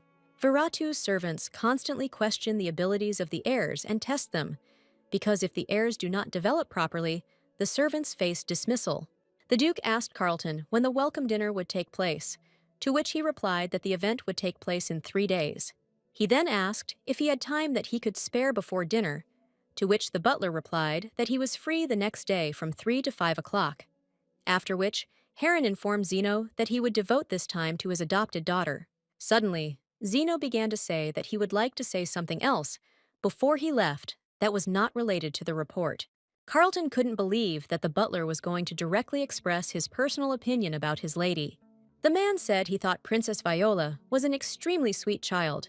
An awkward silence hung in the room, and Carlton and Heron looked questioningly at the butler. Zenon explained that such a word is not entirely suitable for members of their family, but at the same time, the girl is a real Viratu. Turning his head away from him, the Duke noticed that this was a useless assessment, but his butler thought that these were useless moral principles. Heron said that he had to prepare his adopted daughter for a meeting with her father, and he himself thought that such equality had no meaning for their family. But he also understood why the butler excluded this from his report. The next day, Viola looked through billions of dresses, telling the butler that she didn't like any of them. Zeno explained that they were very popular among young girls her age, and that she would look very cute in them. The girl tried to figure out what kind of test he had arranged for her this time and why he was choosing a dress. She understood that if Viola had originally been a nice character and acted like this, then everyone would have loved her. Noticing that he was holding a pencil with a notepad in his hand, she asked what he was writing, to which the butler replied that he was writing down that she did not like the dress. He added that it was his mistake that he could not find the clothes that would suit her. Having chosen a snow-white dress, the girl said that it would suit her because she looked quite comfortable, after which they went to town. The butler told her that he would accompany her everywhere, and Viola tried to figure out what he was up to. Realizing that she would torment herself more than she would guess the truth, the girl decided to stop thinking about it. It turned out that they had arrived at the Azalesia Cafe, where they sold egg tarts, which she adored so much. Enjoying the goodies that were absolutely everywhere, she decided that she couldn't help herself. Holding the sweets in her hand, she remembered that she had wanted to try them so much when she first read their description in the novel, and now she actually had the opportunity to try them. Having bitten into the first dessert, she felt how warm and tender it was, and also that her mouth was filled with a pleasant sweetness that spread through the veins of her entire body to the very tips of her toes. Everything was just like in the book, so the girl was very happy that she could be in the novel. Her pleasure was interrupted by the unexpected silence that arose in the cafe, and all the people stood in a reverent pose. Suddenly, she saw none other than her adoptive father, as well as her favorite character from her book, heading towards her table. Viola could not believe that the butler had arranged all this, because their first meeting was not supposed to take place in this cafe. The Duke's daughter did not understand whether she should get up and say hello, because she really wanted to finish her egg tart. When she lived in the real world, she dreamed that she could eat sweets whenever she wanted. Therefore now, she was not going to so easily refuse the half-eaten dessert in her hands. Josephine loved sweets so much that she preferred to eat everything first, and then say hello to the Duke. People around began to whisper about where such a lady came from if she dared to behave like that in front of the Duke.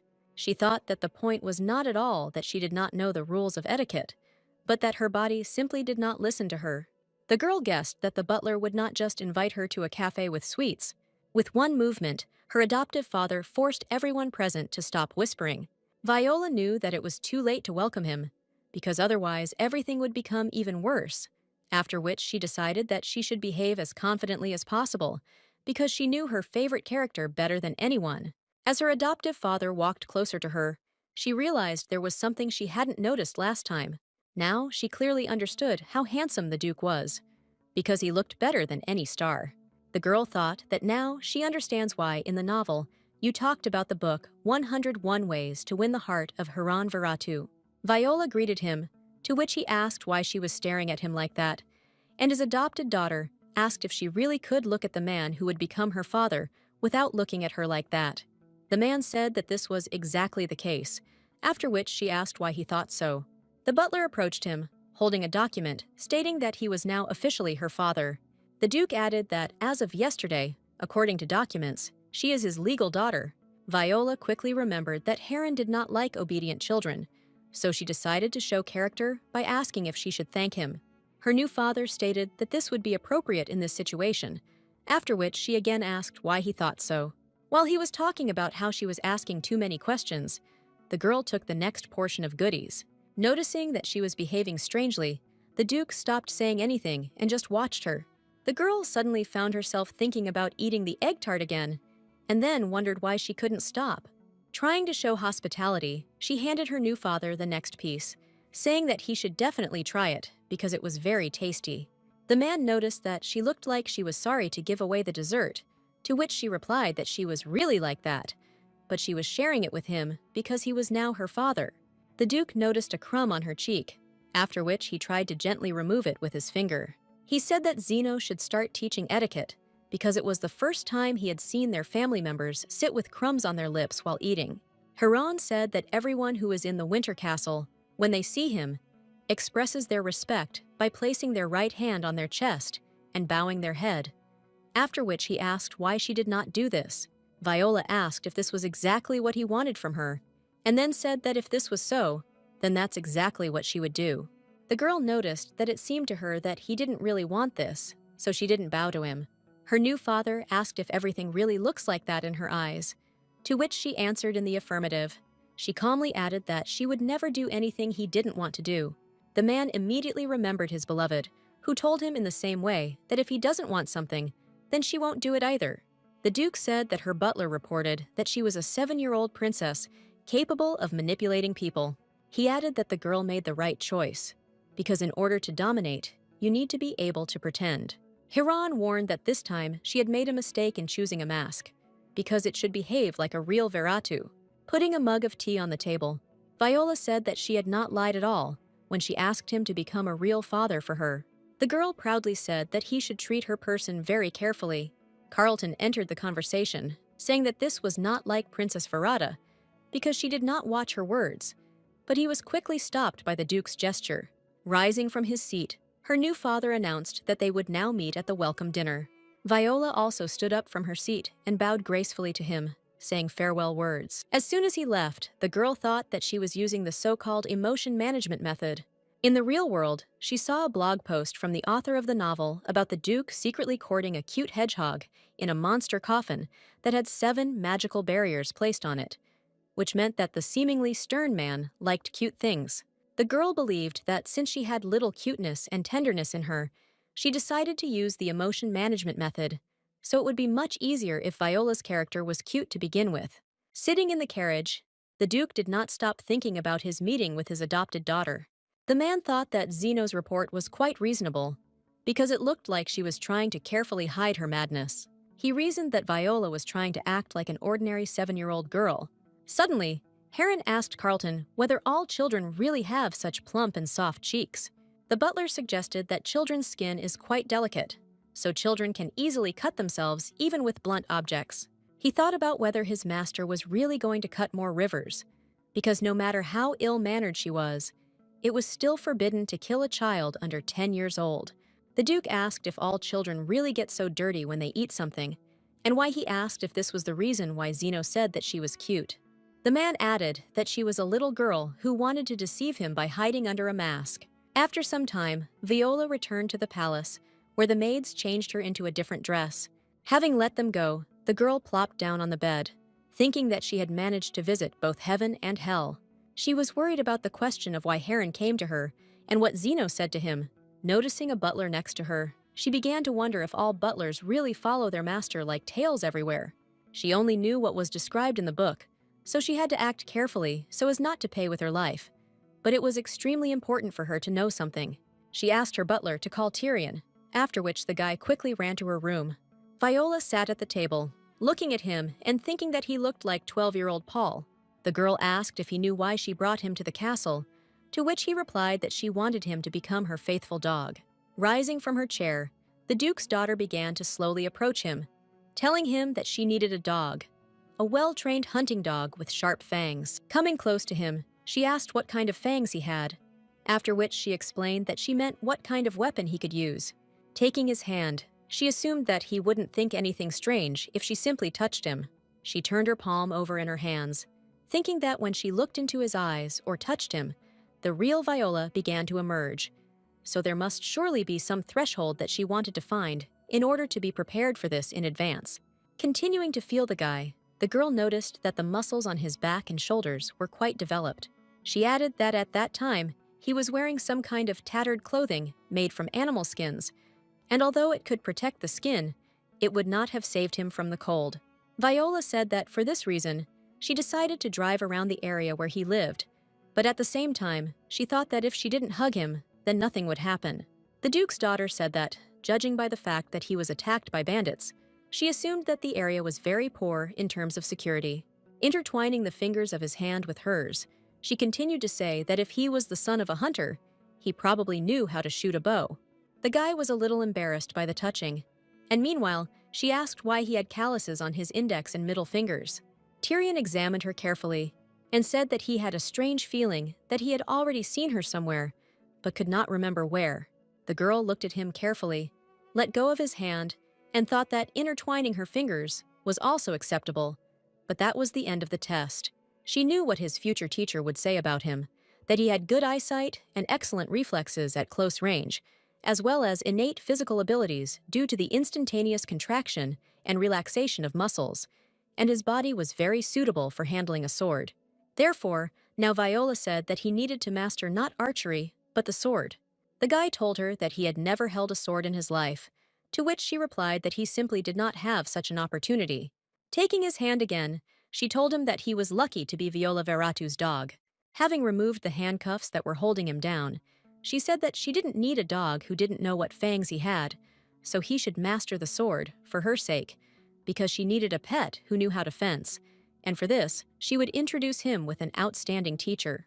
Tyrion stood silently and vigilantly, looked straight into her eyes, while the girl, meanwhile, counted the seconds until she began to turn into Viola. When she counted to 5, the guy suddenly turned away and became embarrassed. She thought about why he was shy. Suddenly, he asked her in a trembling voice whether she often did this. The girl continued to look at him in bewilderment, waiting for at least some explanation. To her silent question, he explained that he wanted to know whether ladies from aristocratic families always touched the male body so much. Viola thought that of course it was cute, but she had the mind of a 21-year-old adult girl, so she didn't even perceive him as a man. Trying to make him stop being embarrassed, the girl stroked his head and told him that he was her dog. The guy got down on one knee and said that he would study fencing to become a good man. Bowing his head before her, he added that he promised her that he would sharpen his fangs. He hoped that if he studied the sword technique diligently, she would be able to pat him on the head again, and also finally recognize him as a man. Suddenly, he reached out to kiss her shoes, which greatly shocked the 8-year-old girl. Viola quickly moved away from him, thinking that it was very disgusting, because her feet could smell. Tyrion expressed his respect with all sincerity, but for a person of the 21st century, it was unpleasant and unusual, so she sent him to the room. After some time, Zeno came to him, carrying food for him on a tray, saying that he brought food for Mr. Dog. The guy asked him to call him by his first name, to which the butler quickly agreed. Seeing a paper on the table with the inscription companion, the man asked what it was, to which he said that his father taught him to dream, and said that dreams come true, and also told him to always write down his dreams and say them out loud. The butler asked what this had to do with the companion. The guy explained that the animals that aristocrats keep at home are called that way. Tyrion gave the example of a canine companion, and then assured the butler that he would become just that. He added that now this was his new dream, and he himself thought that if he learned to wield a sword, and his owner recognized him as a man, then he could become her companion dog. The guy imagined how it would stroke his head again and gently take his hand. The butler reported that a companion dog sounded pretty good for the boy he picked. Zeno said with all sincerity that he congratulated him on such a good dream, to which the guy also sincerely thanked him. At the same time, Viola herself felt a certain coldness surrounding her everywhere. The next day, the butler showed her out and said that a separate building of the palace was located in this country. The girl knew that Tyrion's future teacher was staying in the outbuilding of the Duke's estate, where only large merchants, scions of famous families, brave knights, outstanding magicians, and all other famous people could stay. Among all these people was Hickson, who would once have been Duke Heron's comrade in arms. This man was called a hero and savior at the time, but the years still took their toll. Viola told the butler that many people now called him a fool who couldn't stop drinking. She added that she read about this in the notes that he gave her not so long ago, to which the man noticed that she had acted prudently. He asked why she chose him, to which she replied that her dog could not be kept in check until he became a faithful hound. No one was going to restrain the princess's dog, which was supposed to be trained by some drunkard. But the story said that Tyrion, having learned to handle the ball from Hickson, showed extraordinary abilities. So the girl explained to the butler that she had seen this master when she lived among the poor. Zeno assumed that she had seen him when the man went into the slums several years ago in search of his missing daughter. But Viola was no more than 3 years old at the time, so it was a mystery to him how she could remember his face. The butler did not stop looking at her mysteriously and admiring her, but the Duke's daughter still could not understand what was wrong with him this time. She knew that in the original story, Hickson met Tyrion completely by accident, but she could not miss such a chance, because she also wanted to win the master over to her side. Hickson, meanwhile, sat on a bench and recalled how his daughter once told her father that the sky was orange, and then they all laughed together. The maids passing by decided that this man was out of sorts again, so he sat alone with a bottle of wine. Hickson, Heron's comrade and Tyrion's future teacher, stood up and shouted for them to leave immediately. The girls tried to quickly retreat from his field of vision so that he would not inadvertently attack them. Suddenly, a child's voice called him, asking him if he really thought that his late daughter would return in this way. Turning around, he saw a little 7-year-old girl standing bravely in front of him. The man took the bottle in his hands and shouted that she was a crazy girl and should get lost. Viola, meanwhile, calmly told him that his own daughter had long since died. Angry, the master began to swing a bottle of wine and shout that she was crazy. Suddenly, he heard his daughter's voice, after which his hand shook and he dropped the bottle, saying that he asked her to leave him alone. The girl asked if he really didn't want to find out who killed his only daughter. Viola looked at him expectantly and told him that she had seen that same killer. Hickson exhaled heavily, straightened up, and almost completely sobered up from the words she said. The man sternly asked who she was, to know such details of his life. The girl said that she saw his daughter on 11th Street in a poor neighborhood, and the crime scene was a sewer. She said that the girl had fiery red hair, freckles on her cheeks, and small earrings in the shape of crosses in her ears, and then added that the girl, even before her death, believed that her father would come to save her.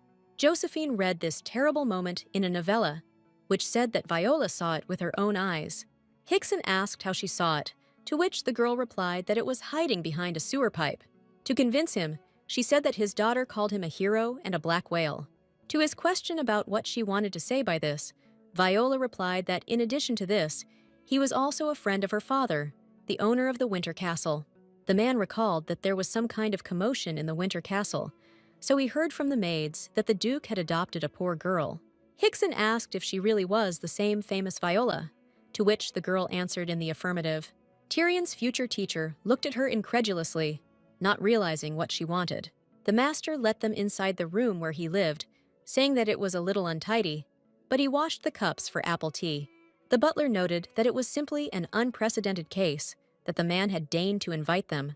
He added that the whole city knows that he does not invite anyone to his place and quarrels with everyone, to which Hickson offered to quarrel with him. Sitting down next to the lady, Zeno said that the teacher had not allowed anyone to enter the room for 3 years in a row. The butler said that the Duke, although he allocated a room to Sir Hickson, never came to see him. Hickson reasoned that his longtime friend had an unusual daughter, to which she said that almost everyone said that. Shortly before this, Viola told him that there were at least 2 criminals who kidnapped his family. The master listened carefully to her story, assuming that she would give answers to the question that was tormenting him. She said that while he was looking for his daughter, at that moment he lost his wife, as if someone had set everything up. The girl suggested that he think carefully about the question of whether this could be an accident. The man understood that at that moment he was not himself, so he could not reason soberly. But now that she started talking about it, he realized everything. Hickson assumed she wouldn't just tell him this information, so he asked directly what she wanted. Viola made a mysterious face, pretending to think about his question for a long time, to which he asked her to stop testing him. A little later, she announced that she had a personal dog, to which he looked at her in surprise. The girl explained that the dog is a human, but he is quite big and bites, so he needs to be trained. After listening carefully to her, Hickson asked in surprise how exactly he should train him. The Duke's daughter said that there was nothing special about this, because he just needed to be taught fencing. Having heard the cherished word, he sharply answered her negatively and added that he did not want to do this. Viola tried to convince him, saying that she would find his daughter's killers for him, to which the man said that he could find them himself. The girl knew that according to the plot, he really found them, but, deciding not to retreat, she asked why he did not want to do this. Hickson did not invent beautiful speeches, and simply stated that he was lazy, to which the Duke's daughter asked him to first meet with the student. When he refused her a second time, she thought that this was a tough nut to crack, after which she decided to use something that would certainly work on Hickson, namely the emotional method. Knowing that his dream was to become a good husband and a caring father, Vila began to talk about how, when his daughter died, she called for her father, after which she stated that she hoped that he would turn out to be a real hero. The girl added that now she sees that this is completely wrong, and his daughter was cruelly deceived by him. In response to his silent question, she asked if she really had to tell him this, because she asked him for help because she wanted to survive. Zeno closely followed her speech, trying to figure out what his mistress was up to this time. Viola explained that he should know that in the Winter Castle, it is survival of the fittest, but her mother is addicted to beatings with rods, and her brothers are just waiting for the moment to kill her. She said that she also has an abusive father in her life, which is why Hickson began to remember his past. He grew up in a tyrant's family, so he hates cruelty and assault on children. The Duke's daughter said that her father was not interested in her at all, so he left her to be eaten by predators and showed no interest in her life. She added that if he was smart enough, then he probably already understood exactly why she came to him, but he still pretends that he doesn't know anything. Extending her small hand to him, Viola asked him to be next to her because she needed an adult on whom she could rely, because she was all alone. Hickson thought that her hand was much smaller than it should be at that age, so he decided to help and said that it was simply incredible. That same evening, Heron sat in his office and calculated purchases for the needs of the castle. His thoughts were at the moment when his adopted daughter said that she thought he didn't want it. At that moment, the girl was chewing an egg tart and saying that if he didn't want it, she wouldn't do it. His thoughts were interrupted by the unexpected cry of his butler, who was shouting loudly in the corridor. Carlton said that Sir Hickson should observe manners and decorum in the Winter Castle. The Duke ordered the guest to be left alone, after which he asked his old friend what had happened. A friend said that the owner of the castle has a rather sweet daughter, even too seductive. Continuing to take notes, Heron explained that this was not at all like Virata. Tyrion's future teacher said that he once dreamed that someday he would laugh at him, lonely and unhappy, but now his dream was gone, and his world collapsed because he had turned into a drunkard. After listening to him, the Duke asked what it all meant and why he had come to him. The man replied that he knew why he was kept closer to the castle, and, pointing to the butler, he said where, probably, this boring old man always advises him to kick him out. His cunning wife is just waiting for an opportunity to poison him, because he is ruining his reputation, Viratu. Handing over the papers to Carlton, Heron noted that he was well aware of the current situation in the castle. The butler obediently took the papers and headed towards the exit from the room to take them where they needed to be. As soon as he left, Hickson stated that the Duke allowed him to live in the outbuilding anyway. Heron interrupted him, saying that he did this to personally kill him if his friend did not recover. To his question about how long he was going to wait, the Duke replied that he had allocated 5 years for this. Laughing, Tyrion's future teacher explained that this was exactly what he intended, because it was a way to respect his dear friend. The Duke noticed that he had finally come to his senses, to which the man replied that he had a dream again. He added that they made an absolute rule last year that it was forbidden to kill children under 10 years of age. Hickson explained that this all had to do with his daughter Viola, who was now legally his daughter. The man said that he wanted to try to make her his daughter after his own heart, because her legal father was not interested in participating in her life, because for him, she was a capable heiress. Heron did not answer anything and only looked sternly into the depths of the room, not seeing his opponent. The master asked if he didn't like his proposal, to which he replied that he was free to do as he wanted. Turning away from the window, Hickson said that the girl extended her hands to him and asked for help, and also wanted him to be nearby, because she needed an adult on whom she could rely. He added that her behavior did not seem alien because she was very similar to Virata, but at the same time, she was completely different. The man explained that she was a very unusual girl, to which the Duke said that he spoke exactly like Zeno. The master said that he wanted to become a support for her so that she would grow up to be the right person, because he wanted her to grow up in a slightly more beautiful world. Heron continued to look deeper into the room, without turning to his friend and saying that he should do as he wants. Hickson immediately realized that Heron Viratu was diligently pretending that he didn't care at all. Deciding to finish his speech, the man headed towards the exit and quietly said goodbye to him. As soon as he walked out the door, the Duke began to sign the documents again, but the handle in his hand broke in half from the tension. That evening, Carlton was shocked that there were as many as 7 broken feathers on his master's table.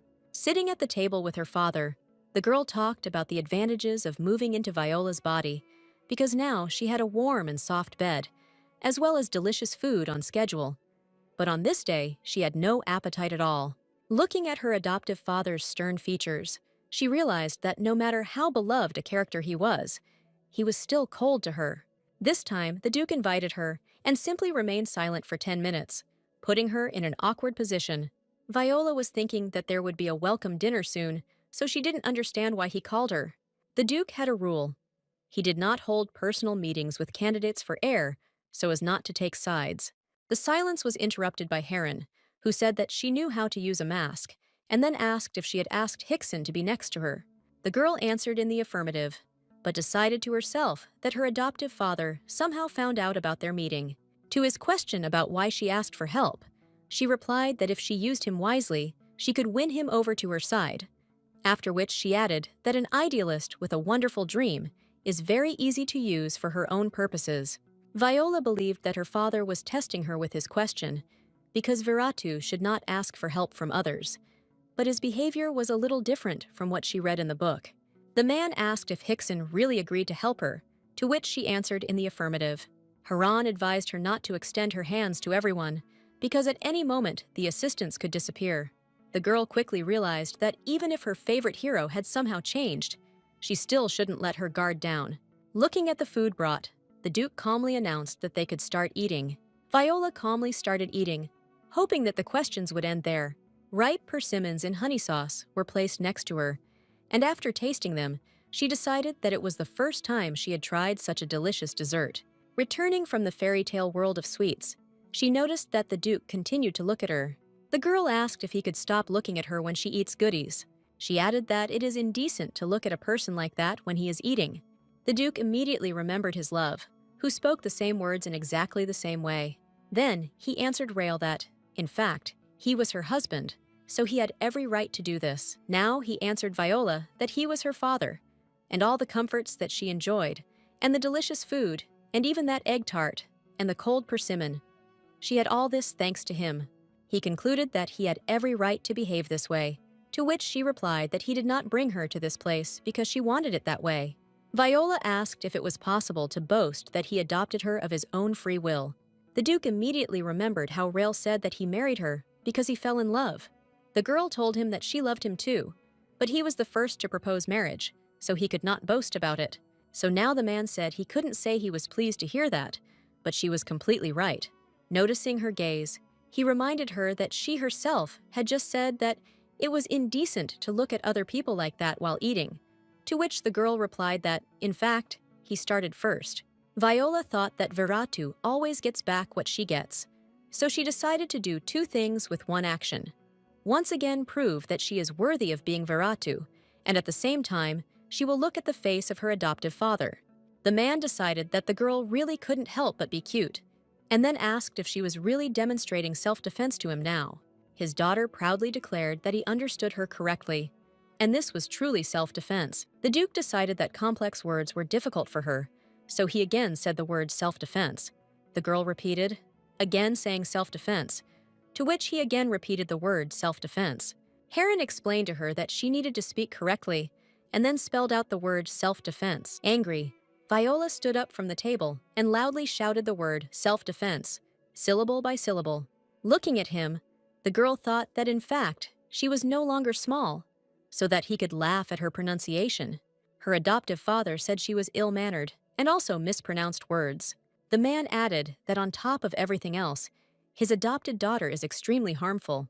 Viola was very surprised by this analysis, so her anger went away by itself, and he decided that she knew how to restrain it.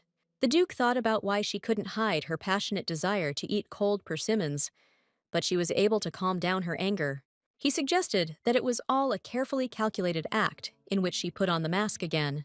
The man decided that his adopted daughter could easily change emotions, changing them like gloves. He understood that the demonic look and the barely suppressed killer instinct were her real appearance, and he liked her that way. Heron thought that some sweet appearance of his adopted daughter could not deceive him. He still continued to watch her furiously gobble up persimmons in honey sauce. The man again saw that crumbs from the dessert appeared on her face, which made him very nervous. Heron told Zeno that he ordered him to take care of the princess's education, after which he declared that he should not make him repeat it twice. The next day, early in the morning, someone persistently knocked on the door, but there was no such episode in the book, so she wasn't expecting anyone. The man broke through the door with all his might and announced that he had finally arrived at her place. The girl asked if he always knocked like that, to which he replied that recently his mana had activated and he couldn't control the power. Falling into a chair, Hickson stated that thanks to her, he was able to find a thread leading to those bastards whom he was going to destroy. Viola said that she was very glad to hear this, and she herself thought that she just had to start, and he would continue everything. The man asked how her dinner with the Duke went, because that was all everyone was talking about. The girl said that he scolded her, saying that she was ill-mannered and also had bad pronunciation, so she was still angry with him. Hickson said she might not believe it, but her adoptive father used to be very emotional. Viola calmly informed him that she was well aware of this, which greatly surprised the man. She was very proud of her favorite character, because he looked like such an unapproachable handsome man, and he himself served some hedgehog. To her question about why he started talking about his father, the teacher replied that it seemed to him that he had some kind of interest in her. Noticing her calm reaction, he asked why she was not happy, to which the girl replied that he was initially interested, which is why he adopted her. Hickson asked loudly if this was too weak a reaction to being adopted by the strongest duke on the mainland, the great Heron Viratu of the Winter Castle, and then asked if he was acting strangely, expecting from her a more emotional reaction, which is characteristic of 7-year-old children. Viola calmly noted that she did not like that her adoptive father was such a tyrant. The master stated that what she said was true, and then added that he would protect her so that she would have a reliable adult by her side. The girl said that first he must get rid of his belly, otherwise he might hit it with a sword when he starts waving the weapon. The man explained to her that he had come to her room for a reason, but with a question about where the dog was that he needed to tame. Tyrion had been full of anticipation and hope for the past few days after Viola promised to introduce him to a fencing teacher. The guy imagined how he would learn to wield a sword and become an outstanding dog, protecting Princess Viola from everyone around him. This became Tyrion's goal and driving force until he met his master. Seeing Hickson for the first time, the guy could not understand how a man with a huge belly, a shabby face, and who stinks of fumes could become his teacher. Zeno, meanwhile, said that he could not even think that he would still agree. And Viola encouraged Tyrion, saying that he just had a small belly, but in fact, he was a good teacher. The guy, trembling with anger, asked if he would really raise him, to which the man asked what he meant. Tyrion shouted that the girl said that he should learn to wield a sword for her sake, and also that he should sharpen his fangs, and she treated him with such contempt. He had been waiting for this day to finally get the opportunity to be close to her, but now his teacher was asking how he dared talk to adults like that. The man explained that the guy would have to relearn how to deal with elders, because he was quite strict in his training. The master threw a wooden sword at him, which the guy effortlessly caught next to him. Hickson asked the girl to leave them, because it was time for the trainer and the dog, and he expected it to be a cruel spectacle. Viola happily noticed that the man looked very cheerful compared to the previous days. The master said that he likes people with such a sparkle in their eyes, because his old friend immediately comes to mind. The girl reminded him that now he is just an uncle who likes to drink alcohol. Looking at him with interest, she added that she sincerely believed that he would become a good adult. Viola said that if he also lost his belly, he might become a little prettier. Hickson knew that if his daughter had lived, he would have been a good father to her, but now he decided to become a good man for these two. He told her that he would try to become very nice, after which he asked the guy if it was time for them to talk like men. Leaving them alone, the Duke's daughter and the butler went about their business, and in the meantime, she thought that she had calmed down a little after introducing them to each other. Their passage was blocked by a woman dressed entirely in a red suit, who was interested in who she had met. The girl tried to remember her description from the book, because she was very tall with white skin, short hair, and red lips. As soon as the man, in a rough, masculine voice, asked if she really was Princess Viola, who had recently appeared in the castle, the Duke's daughter immediately realized that it was Savan Marcos, one of the Duke's inner circle. This man was a masquerade master and puppeteer who used dead bodies to make masks, and also had the ability to change appearance and skillfully control puppets. Savan gave a small compliment to Zenon, to which he replied that they had not seen each other for a very long time. Viola immediately asked if he was Savan Marcos, to which the man was surprised that she knew him. He mysteriously asked if their duke had already told about him, and then suggested that Heron was not such an attentive man. Changing the mask on his face, the man asked himself why he loved the duke so much if he was so inattentive. Returning to his natural image, he explained that Heron Viratu was a very handsome man. The original story said that the reason why this man stayed in the Winter Castle was because of the duke's appearance, which made Savan simply fall in love with him. When her adoptive father told him that Savan should not allow himself too much, otherwise his throat would be cut, even then the man admired him and said that even death at his hands sounded quite charming. Heron not only did not kill the man flirting with him, but also allowed him into his inner circle, and this spoke of the man's outstanding abilities. There was also cruel discrimination against sexual minorities in this world. Viola noticed that he looked much nicer than she thought, to which he asked if she had really looked for information on him in advance. Savan wondered what the sixth princess thought of him, since the others thought he was disgusting. The girl rudely stated that he was really disgusting, and also looked like a pervert with whom something was wrong. The man noticed that these were very offensive words, but he often hears that something is wrong with him. In the book, Viola often spoke openly about her disgust, and the Duke's close associate liked this straightforwardness. Now the girl said that if you do not take into account what gender he likes, then still pestering a married man is disgusting. She said that, of course, there is a marriage of convenience, but it is still an agreement and an oath of two people. Viola said that it was somehow not entirely normal that someone would get into this agreement and flirt with her father. In fact, she already disliked Sivan, who always pestered her favorite character, but still he tried to be useful to the Duke. The girl assumed that if he were an ordinary pervert, then her father would not have left him alive.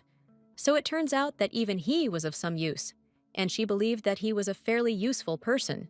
She also added that she really hopes that it will be useful for her too.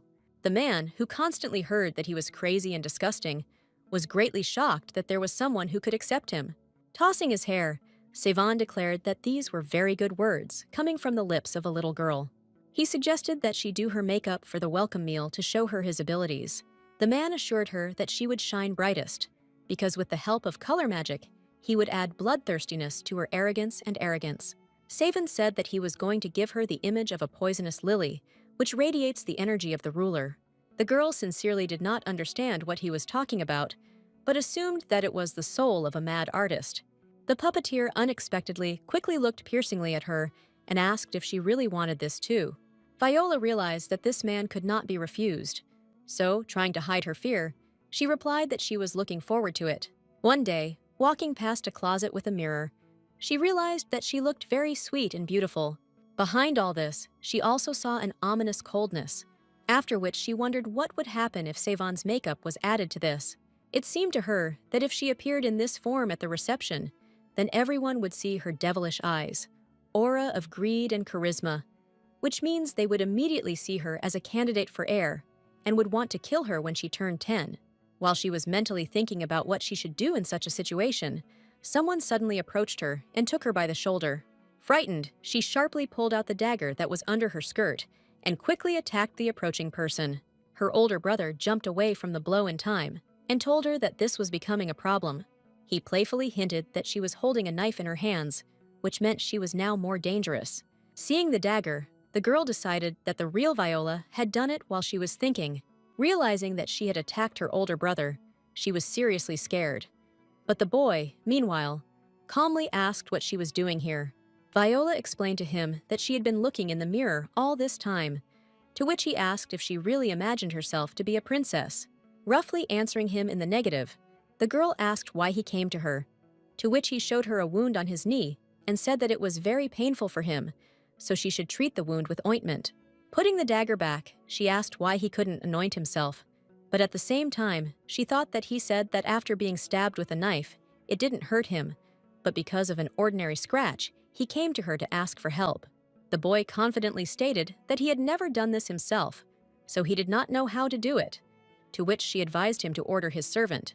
He argued with her for a while, and then pulled out a jar of ointment from his pocket and handed it to his little sister.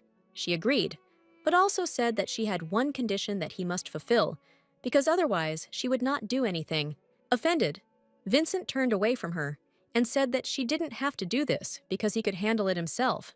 A few seconds later, the boy was asking her what he would need to do. The girl calmly said that he would then have to fulfill one of her wishes. As soon as he started talking about how he thought it was too much of a deal, she immediately started giving the ointment back to him. Seeing what she was about to do, Vincent confidently declared that he would fulfill her wish.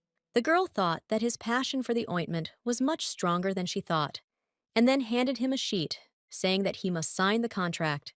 As soon as she said that, if he signed, she would apply the oil, the boy immediately began to bite his finger. She wanted to give him a pen, but was very shocked that he was going to sign in blood. When Viola finally applied the ointment to him, she immediately asked why he didn't leave, to which he replied that he was still in pain. Holding a jar of ointment in his hands, Vincent said that he was very jealous of his little sister. The girl asked in surprise what exactly he was jealous of, because she had a difficult life. He explained that they were throwing a welcome breakfast for her, but he didn't have one because he was told not to say anything at all, but only to eat. Viola thought that there was absolutely nothing to envy here, because the purpose of breakfast was by no means greeting. If this were really the case, they would simply spend time with their family. But the main characters of this dinner are Duke Heron, Duchess Isabella, and Viola, so it will be assessed how worthy the adopted daughter is of the Veritu surname. Even in the novella, this event is called the Duke's cruel test, so she told her brother that their father was only busy eating. Trying to cheer him up, the girl promised that next time they would play with him. The boy immediately began to ask if she knew that the promise must be kept, to which she answered in the affirmative. Joyfully running out of the room, Vincent said that in this case, they would see each other the next day. As soon as he left, Viola realized that the day had finally arrived, and she felt a little excited. Later that night, she was awakened again by Zeno, who said that since the welcome meal was scheduled for 9 a.m., they needed to prepare in advance, so he woke her up at 4 a.m. The man explained that there was not much time left, and although it was not easy for her, she needed to get up. The girl unconsciously wanted to hit him, but did not calculate the strength, so the child's palm flew past, but he managed to notice a small amount of mana. Zeno politely advised her to tilt her hand a little to the left next time, about 3 degrees, so that she would hit it accurately. Lifting her up on the bed, he continued to talk about how if you relax a certain part of your arm, then when you swing, the probability of death increases by 10%. She didn't understand what was happening and why her body was moving as it pleased, but she couldn't talk about it because she really wanted to sleep. The next time she opened her eyes, Savon was telling her that it was already 8:30, and she looked very beautiful, like the most elegant lady of 7 years old that he had ever seen. But the girl thought that he had some kind of a different face. But then I remembered that he was a master of disguise. The man asked to put the scissors in place, because during all this time, he almost died 3 times, to which Viola realized that her body was again moving as it pleased. Savon said that it was very mesmerizing to look at her when, with her eyes closed, she was trying to find a vital organ to strike, and later suggested that we look at ourselves in the mirror. Viola was finally fully awake and was extremely surprised at how beautiful she was. The girl slowly felt her face, not understanding how he could achieve such beauty. The Duke's daughter decided that this was not just a technique for transforming one's appearance, but most likely some kind of special magic. Suddenly, the butler approached them and said that she looked very beautiful. The man bowed and called her Princess Viola, then extended his hand. He said that he was seeing her off, because that day she was the heroine of the event. Holding her hand, the butler told her that today she would shine brighter than anyone else in the family. He added that she should be the brightest, to which she thought that she knew this very well, because it was all part of the test. Zeno led her to the front doors, after which they swung open, and then the butler announced that the seventh princess of the Veritu family had arrived. The man solemnly introduced that the newly arrived guest's name was Viola Veratu. The girl began to walk slowly but confidently towards the table where all the family members were waiting for her. Passing by the butler, with a sharp movement of her hand, she cut the stretched thread with a dagger. Viola knew very well that this would be the first exam of the Duke's cruel test. It was a test of the reaction to the incorrect announcement of her title as the seventh princess. But the real Viola would have plunged a knife into the servant's throat without hesitation. In the book, a thin thread was tied on the ring finger of the butler's left hand, so she aimed at it so that the person who controlled the puppet would realize that it was not to be trifled with. Stepping on the lifeless body of the doll, the girl confidently said, turning to Savon Marcos, that such jokes are not funny. The man only laughed mysteriously, after which he said that he had been tactless. He asked to forgive her, to which she asked if he wanted to kill himself if he felt so much guilt. Savon said that she did not consider his offense to be so great, so she offered to count the scratch he received in the morning as part of his apology. Their conversation was interrupted by the Duke's voice, saying that they should stop and she should take her seat. The girl humbly greeted everyone, but thought about how wonderful her favorite character was. Zeno helpfully pushed her chair back and said that she could sit in this place. As soon as the girl sat down, he immediately pulled the chair towards the table, and she thought that this was the main character's place. Looking around at those sitting at the table, Viola realized how much discomfort she felt among all the bloodthirsty family members. She decided that she wouldn't talk to her siblings anyway, so she shouldn't even look at them. Viola considered it necessary to look only forward, at Heron and Isabella, who were most important. The Duke's daughter thought that before her adoptive mother started asking her questions, she should take the initiative, and then said that this was not like simply welcoming a new family member. She added that they brought her here of their own free will, but in order to check her right to be called Veratu, another person had to come, and since he was not there, the girl assumed that Duchess Isabella would do this. In fact, there were two duchesses, but one of them was not there at the moment. In fact, just like in the novel, the woman cheerfully said that the sixth princess was quite smart, to which she replied that she was grateful for the compliment. Isabella immediately asked why she didn't stick a knife in the heart of the puppet who called her the seventh princess. Viola asked if this was really her question, which greatly puzzled everyone sitting at the table. The woman explained that she only asks questions for which she received the Duke's permission, and the girl demonstrates her disdain. The Duke's daughter said that it was too obvious, so she didn't immediately understand whether it was an accurate question, and then added that she didn't mean to be disdainful at all, but if the adoptive mother felt that way, then she apologizes. There was an awkward silence at the table, because no one dared to report how impudent the little 7-year-old girl was acting. The butler thought that even Duchess Isabella herself did not embarrass his mistress. She had no interest in her brothers and sisters. He believed that she behaved as freely as befits a real princess, and the girl, meanwhile, wondered why they only talked to Isabella. She understood perfectly well that if she made a mistake, it would be the end for her, because right now the real test was beginning. Isabella again asked why she didn't stab the servant, because did she really understand that he was a puppet? In response to her affirmative answer, the woman asked how she knew, to which the girl replied that he called her the seventh princess instead of the sixth, and this was a direct request to kill him. Viola said that there are absolute rules on the territory of the Winter Castle that cannot be broken. The girl said that today's meal is intended only for family members and the closest circle, but the puppeteer Savon, who is an outsider, is present at it. She added that this meant that such a top-notch doll could be killed. The Duke's daughter suggested that the man could not act willfully without the permission of her father, and therefore was simply following orders. She concluded that it was for this reason that she did not kill the obvious puppet. The woman could not believe that a 7-year-old girl understood all this in such a short time, having heard just one word, and also guessed who controlled the puppet. The Duke, meanwhile, proudly announced that his adopted daughter had coped with the test brilliantly. One of his sons thought that only the first princess had ever heard praise from the Duke, and he praised the sixth, who was the latest to get involved in this battle for the inheritance. Isabella stated that this was a very unexpected praise from him, to which the man said that she deserved it. The woman announced that there was no point in asking the second question now. The girl said that the second question was also obvious to her because she was going to ask how she dared to pull out a weapon in front of the Duke and Duchess. The adoptive mother thought with horror that this girl was dangerous because she was able to guess this too. Their conversation was interrupted by Heron, who ordered them to stop arguing at the family breakfast. He understood that now his adopted daughter was not only not inferior to Isabella, but even, on the contrary, worthy of opposing her. The man believed that the girl acted as befits Viratu and deserved praise, but he still could not stop thinking about that Viola, who was not like Viratu.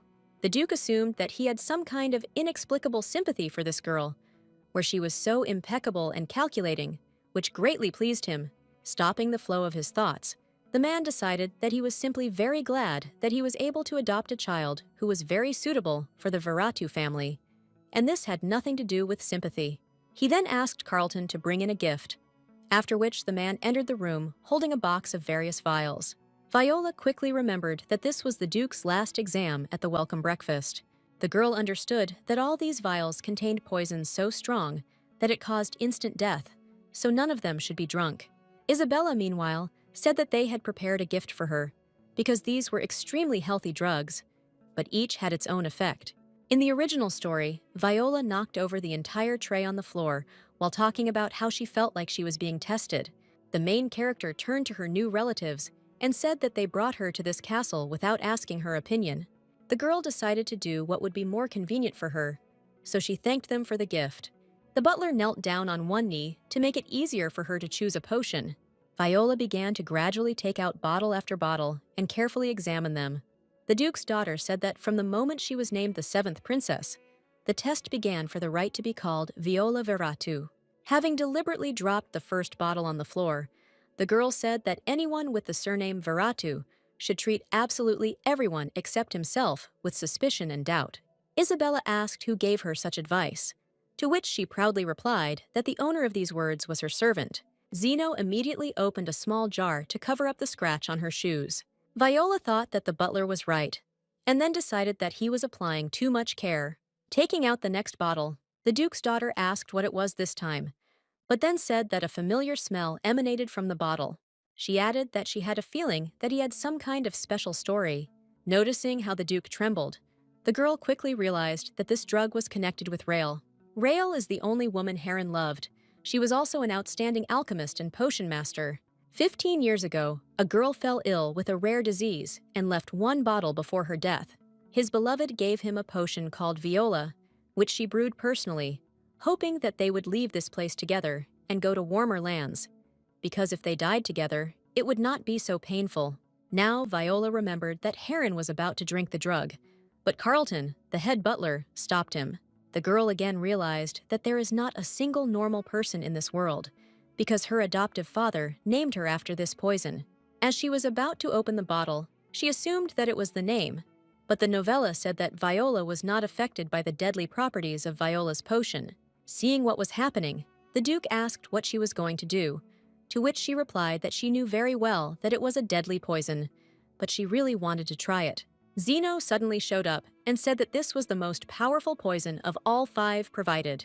The girl explained that the potion beckons her to it, as if it contains the voice of some woman. Her father sternly asked what and where she heard, to which she replied that she saw it with her own eyes. Viola added that she feels longing for someone, as well as a love that is stronger than death, and a cherished desire. Having gathered her courage, the girl said that the potion smelled pleasantly of wine, and then said that she was going to drink it. She was a little worried that she would still die due to the most powerful poison that could exist in this world. Isabella watched in surprise as the girl absorbed the potion and thought that this child was born with a lust for murder, but she could control her bloodthirstiness. The woman decided that she had amazing insight and extraordinary endurance, as well as the ability to demonstrate her value and use the situation to her advantage. Isabella thought that the girl was not hiding her abilities, which meant that she herself wanted to take the position of head of Viratu. Heron watched everything in disbelief, thinking that she was just the perfect Viratu. But, for some reason, he was not at all happy about it. The girl quickly drained the bottle, saying that she drank it all, but in her heart she rejoiced that everything was fine with her after all. While she consumed the potion, Viola felt a strange thirst for blood, but then assumed it was a side effect. Returning to her place, the girl confidently asked if they could now start eating. The Duke reached for the cutlery and informed everyone that they could start breakfast. Viola involuntarily noticed that, although there were many people sitting at the table, only the sounds of instruments were heard. The girl was proud that she had succeeded, and the Duke was pleased, because otherwise he would not have even looked in her direction. Looking around the whole table, she decided that her brothers and sisters had accepted her as one of their own, so she needed to act in the same spirit. The Duke's daughter suddenly felt a heavy gaze on her, after which she raised her eyes and met her sister's gaze. This girl was the fourth princess, whose name was Hera, and she was lame from birth. But her sister was a real genius who made up for her physical inferiority with mental abilities. In the original story, Viola often quarreled with her until she took the place of the head, but now the girl decided to definitely win her over to her side, because she was a brilliant strategist. Viola also knew that Hera would own untold riches thanks to her intelligence. The Duke's daughter decided that she needed to be kind to her sister, because she was about to become fabulously rich. Realizing that she had been declassified, the girl quickly turned away, and the adopted daughter remembered that the real Viola did not take her sister seriously, but she would correct that. She did her best to send her rays of goodness. I hope that her efforts will pay off dramatically. The welcome meal ended, and Viola immediately fell asleep from fatigue, so she vaguely remembered what she said to the butler before she finally fell asleep. In fact, the girl quietly asked him to bring strawberry lemonade with plenty of ice when she woke up. Zeno promised that he would prepare crushed ice and decorate the drink in the form of snow. Viola thought that he might not try so hard, but then she imagined how delicious it would be. After this, the Duke's daughter quickly plunged into a dream world, very tired from the tension. After about 4 hours, the girl opened her eyes and asked the butler what he was doing, to which he replied that she was constantly opening up and throwing off the blanket with her feet. She asked if that was why he had been sitting next to her all this time, to which he replied that under no circumstances should she get sick, especially after something like this. He explained that she drank Viola's potion, so she realized that he couldn't just worry about her. So perhaps he was afraid of rumors that she drank poison and was now lying in bed, because Virat should not be given any slack. Zeno quietly said that he was very glad that she was not sick, as he had assumed. Viola thought that perhaps he was saying this sincerely, and in the meantime, he offered to bring ointment, because it seemed to him that she had minor burns. When she agreed, the man took off his glove and removed the blanket from her legs, then opened the ointment. Gently rubbing the healing agent into the wounds, he said that he was a little sad when the wounds appeared on her legs. When she asked why, Zeno replied doomedly that he himself did not understand and considered it strange. Viola could not believe that the same butler, who has no compassion for the pain of others and who does not know his own feelings, was sad. The girl believed that this character had no emotions, because in the novel, he never said that he was sad. The man explained that this was very strange, because she had wounds, but for some reason, he was sad.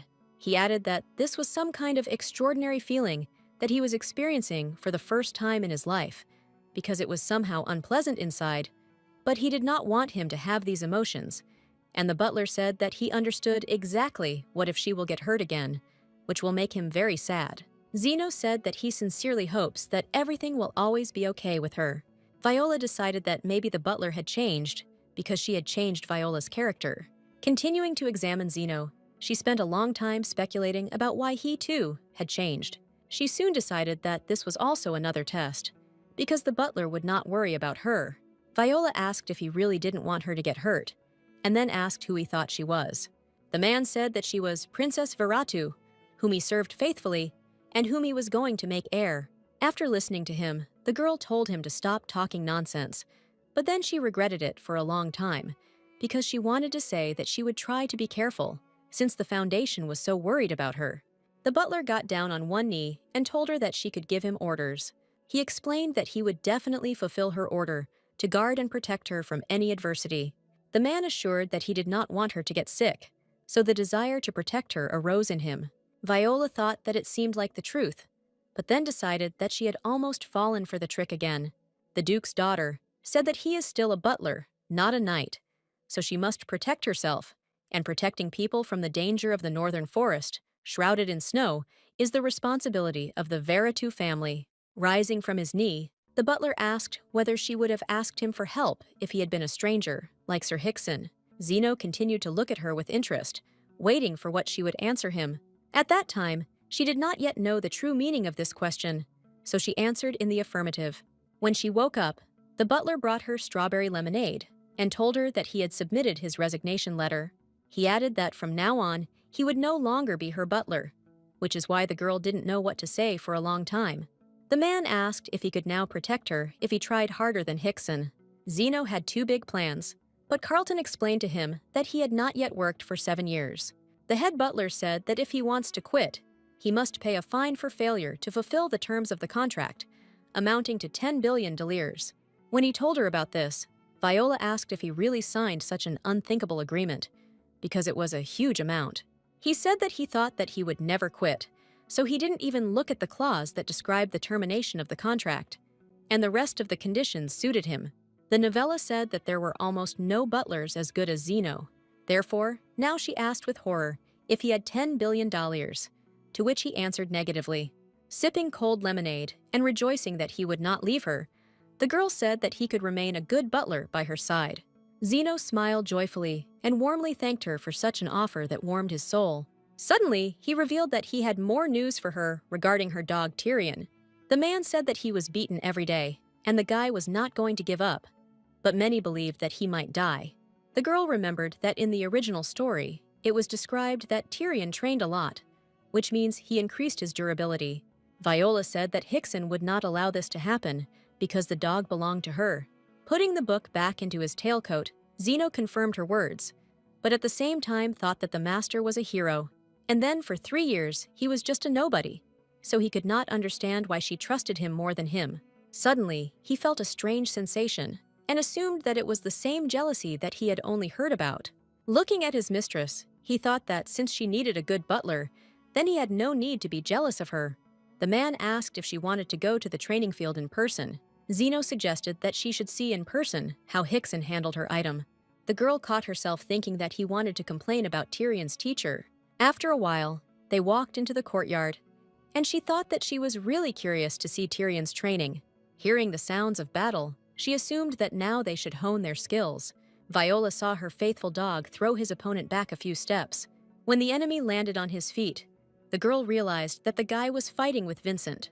The Duke's daughter sensed a strange, ferocious aura emanating from both duelists. Hickson approached them, wondering why they decided to come to training. The girl asked why they were fighting, to which the master said that it was a duel. Viola asked if he could really call it a duel, and she thought that their anger was so great that she could feel it on her skin. Trying to change the topic of conversation, he said that he had lost weight and began to look much better.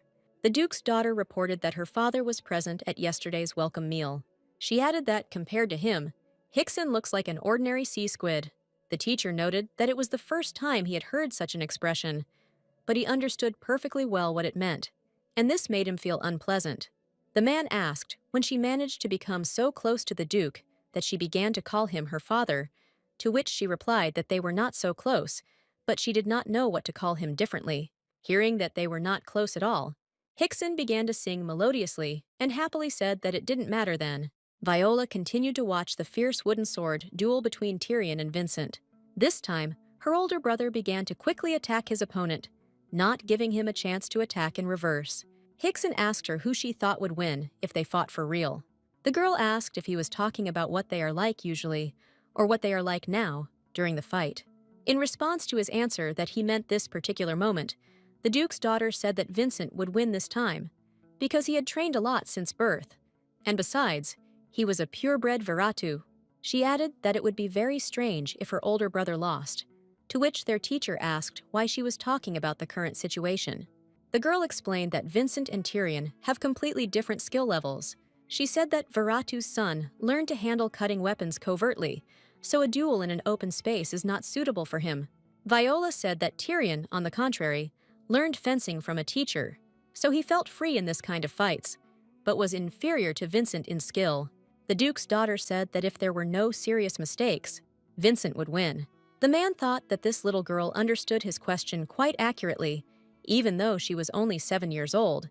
But she did not fully appreciate the situation, the place, the weapon, and the degree of preparation.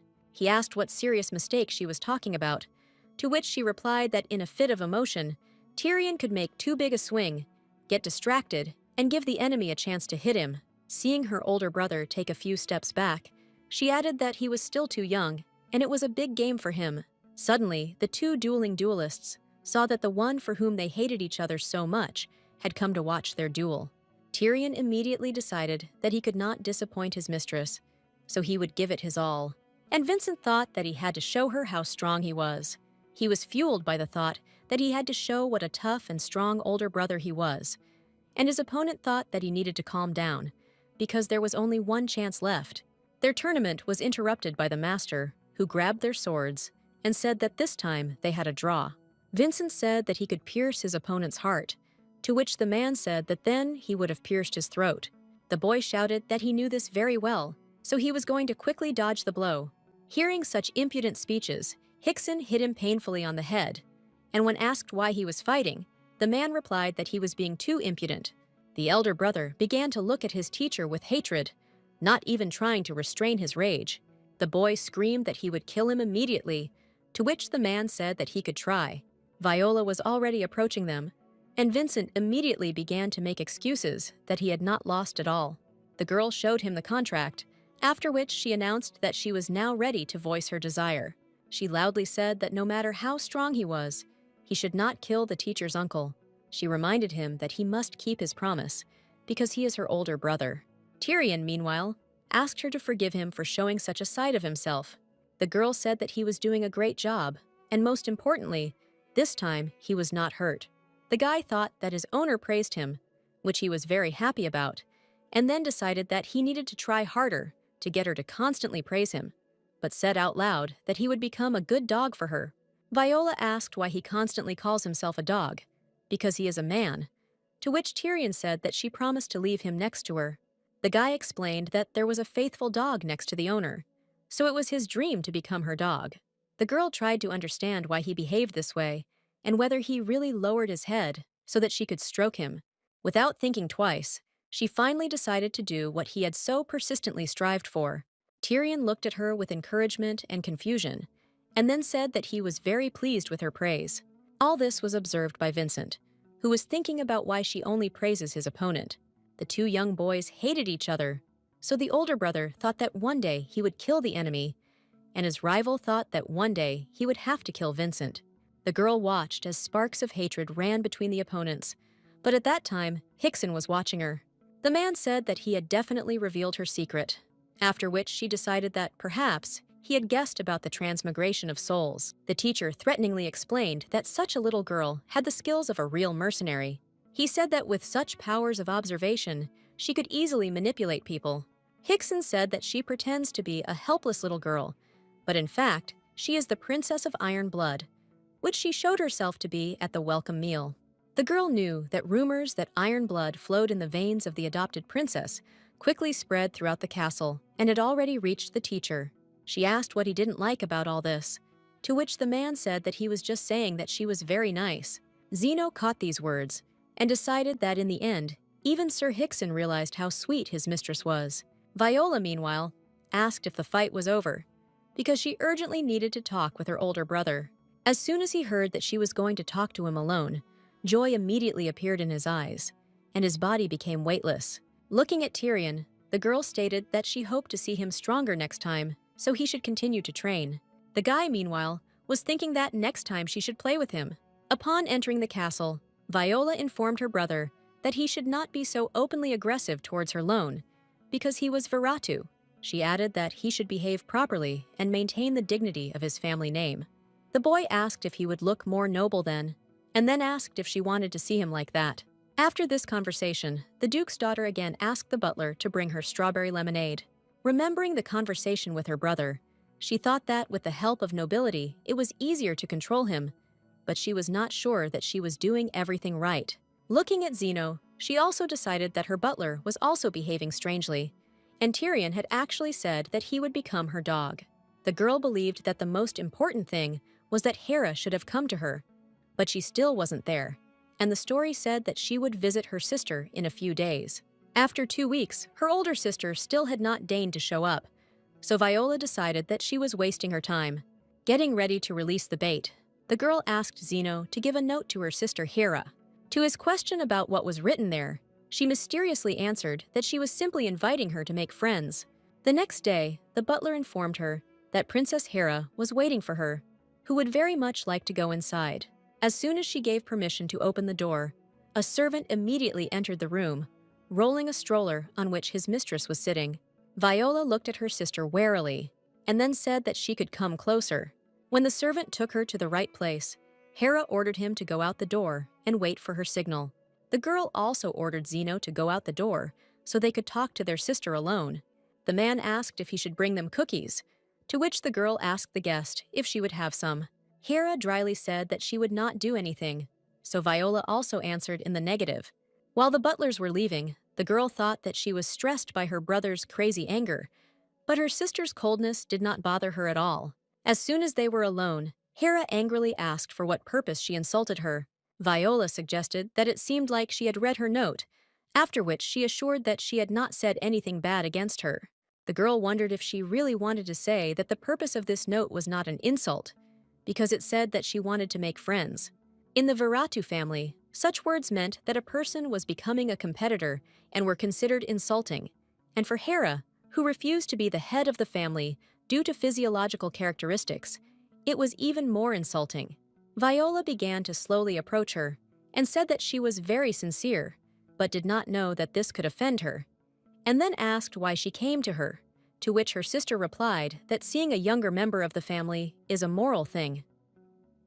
Duty of the elder sister. By that time, the adopted daughter came close to her and said that she could look at her as much as she liked.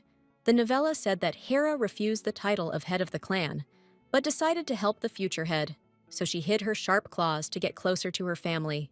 At the end of the story, she herself single-handedly decided who would be the heir and who should become an ally. In the book, even the Duke himself recognized her choice, so he told his wife that the heir would be the one Hera chose.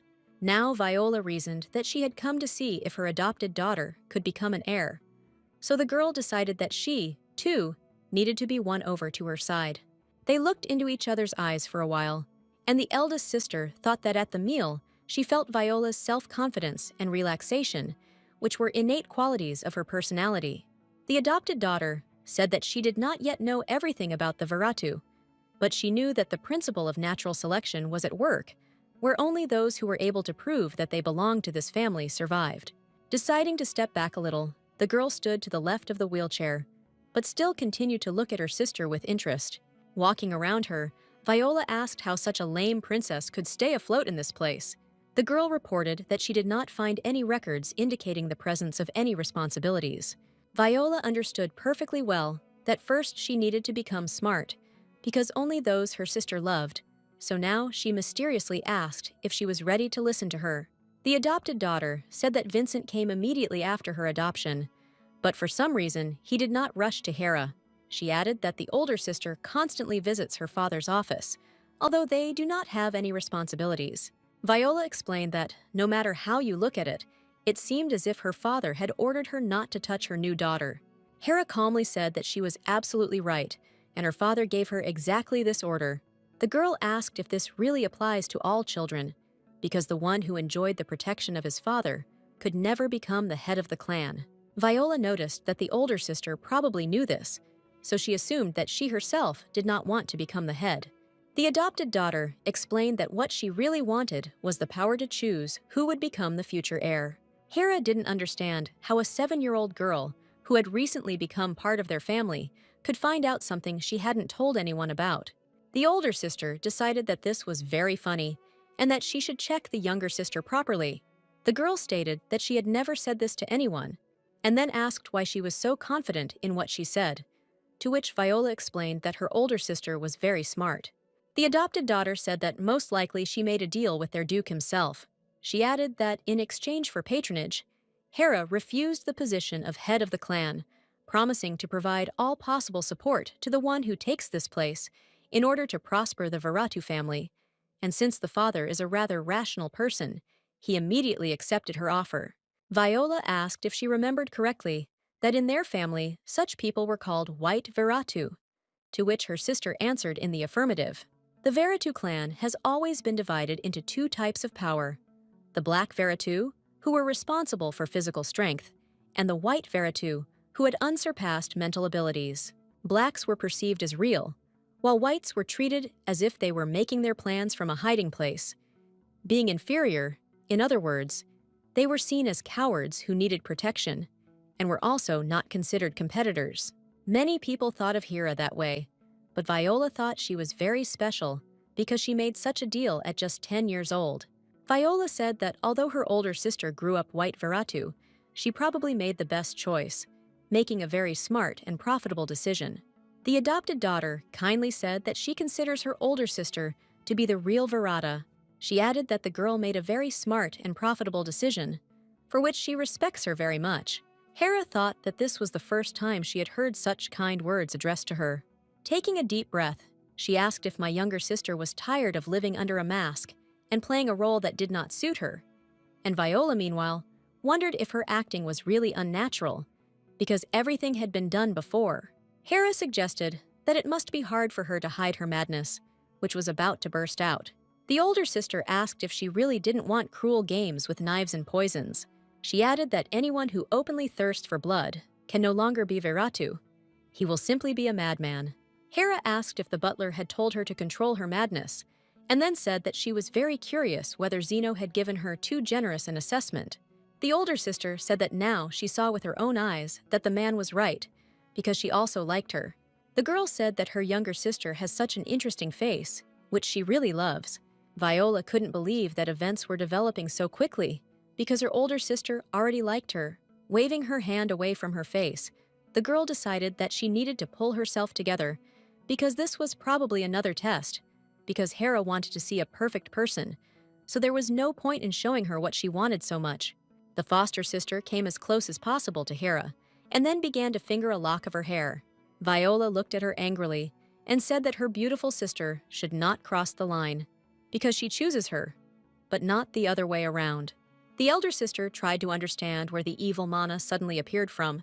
The girl understood that Viola lacked a lot compared to older children, and that she had neither position nor support from her mother. But at the same time, she was only 7 years old. Hera couldn't help but think about how strong her little sister could become if she gave her a helping hand. Viola, meanwhile, said that she hopes that they will definitely become a friendly family. For Veratu, such an expression meant the opportunity to use each other's dignity for the sake of obtaining the greatest benefit, although the girl, of course, did not mean that at all. But she would still be glad if her older sister agreed to help her. Hera emphasized that her younger sister was too kind, but at the same time thought that the girl wanted to use her for lack of other support. The older sister reasoned that she really liked such resourcefulness in the face of her younger sister. Viola was worried about why some kind of threat emanates from Hera every time she smiles. Meanwhile, the girl asked if her younger sister was going somewhere with her. She added that she wanted them to share a secret, so even the butlers wouldn't have to know. Hera explained that she would like to go to the same place with her to show off her strength, which she secretly cultivates. To Viola's question about why she kept this all a secret, Hera replied that the invisible knife is much more terrible than the visible one. The next day, Viola received a strange note and now did not understand what she should do. The place where Hera suggested going turned out to be the Terra Trading Company, which was one of the organizations prepared by the elder sister in advance. The problem was that the novella didn't say anything about it, because the two sisters weren't close, so the girls had to figure it out on their own. On top of that, the eldest sister did not notify either the butlers or the father about this, which means it was clear that this was a test. The girl understood that in this case, she must definitely prepare for any outcome. Heading to the trading company, Viola reasoned that it was too easy to get out of the castle, because for some reason, no one was embarrassed that a 7-year-old girl was going somewhere alone.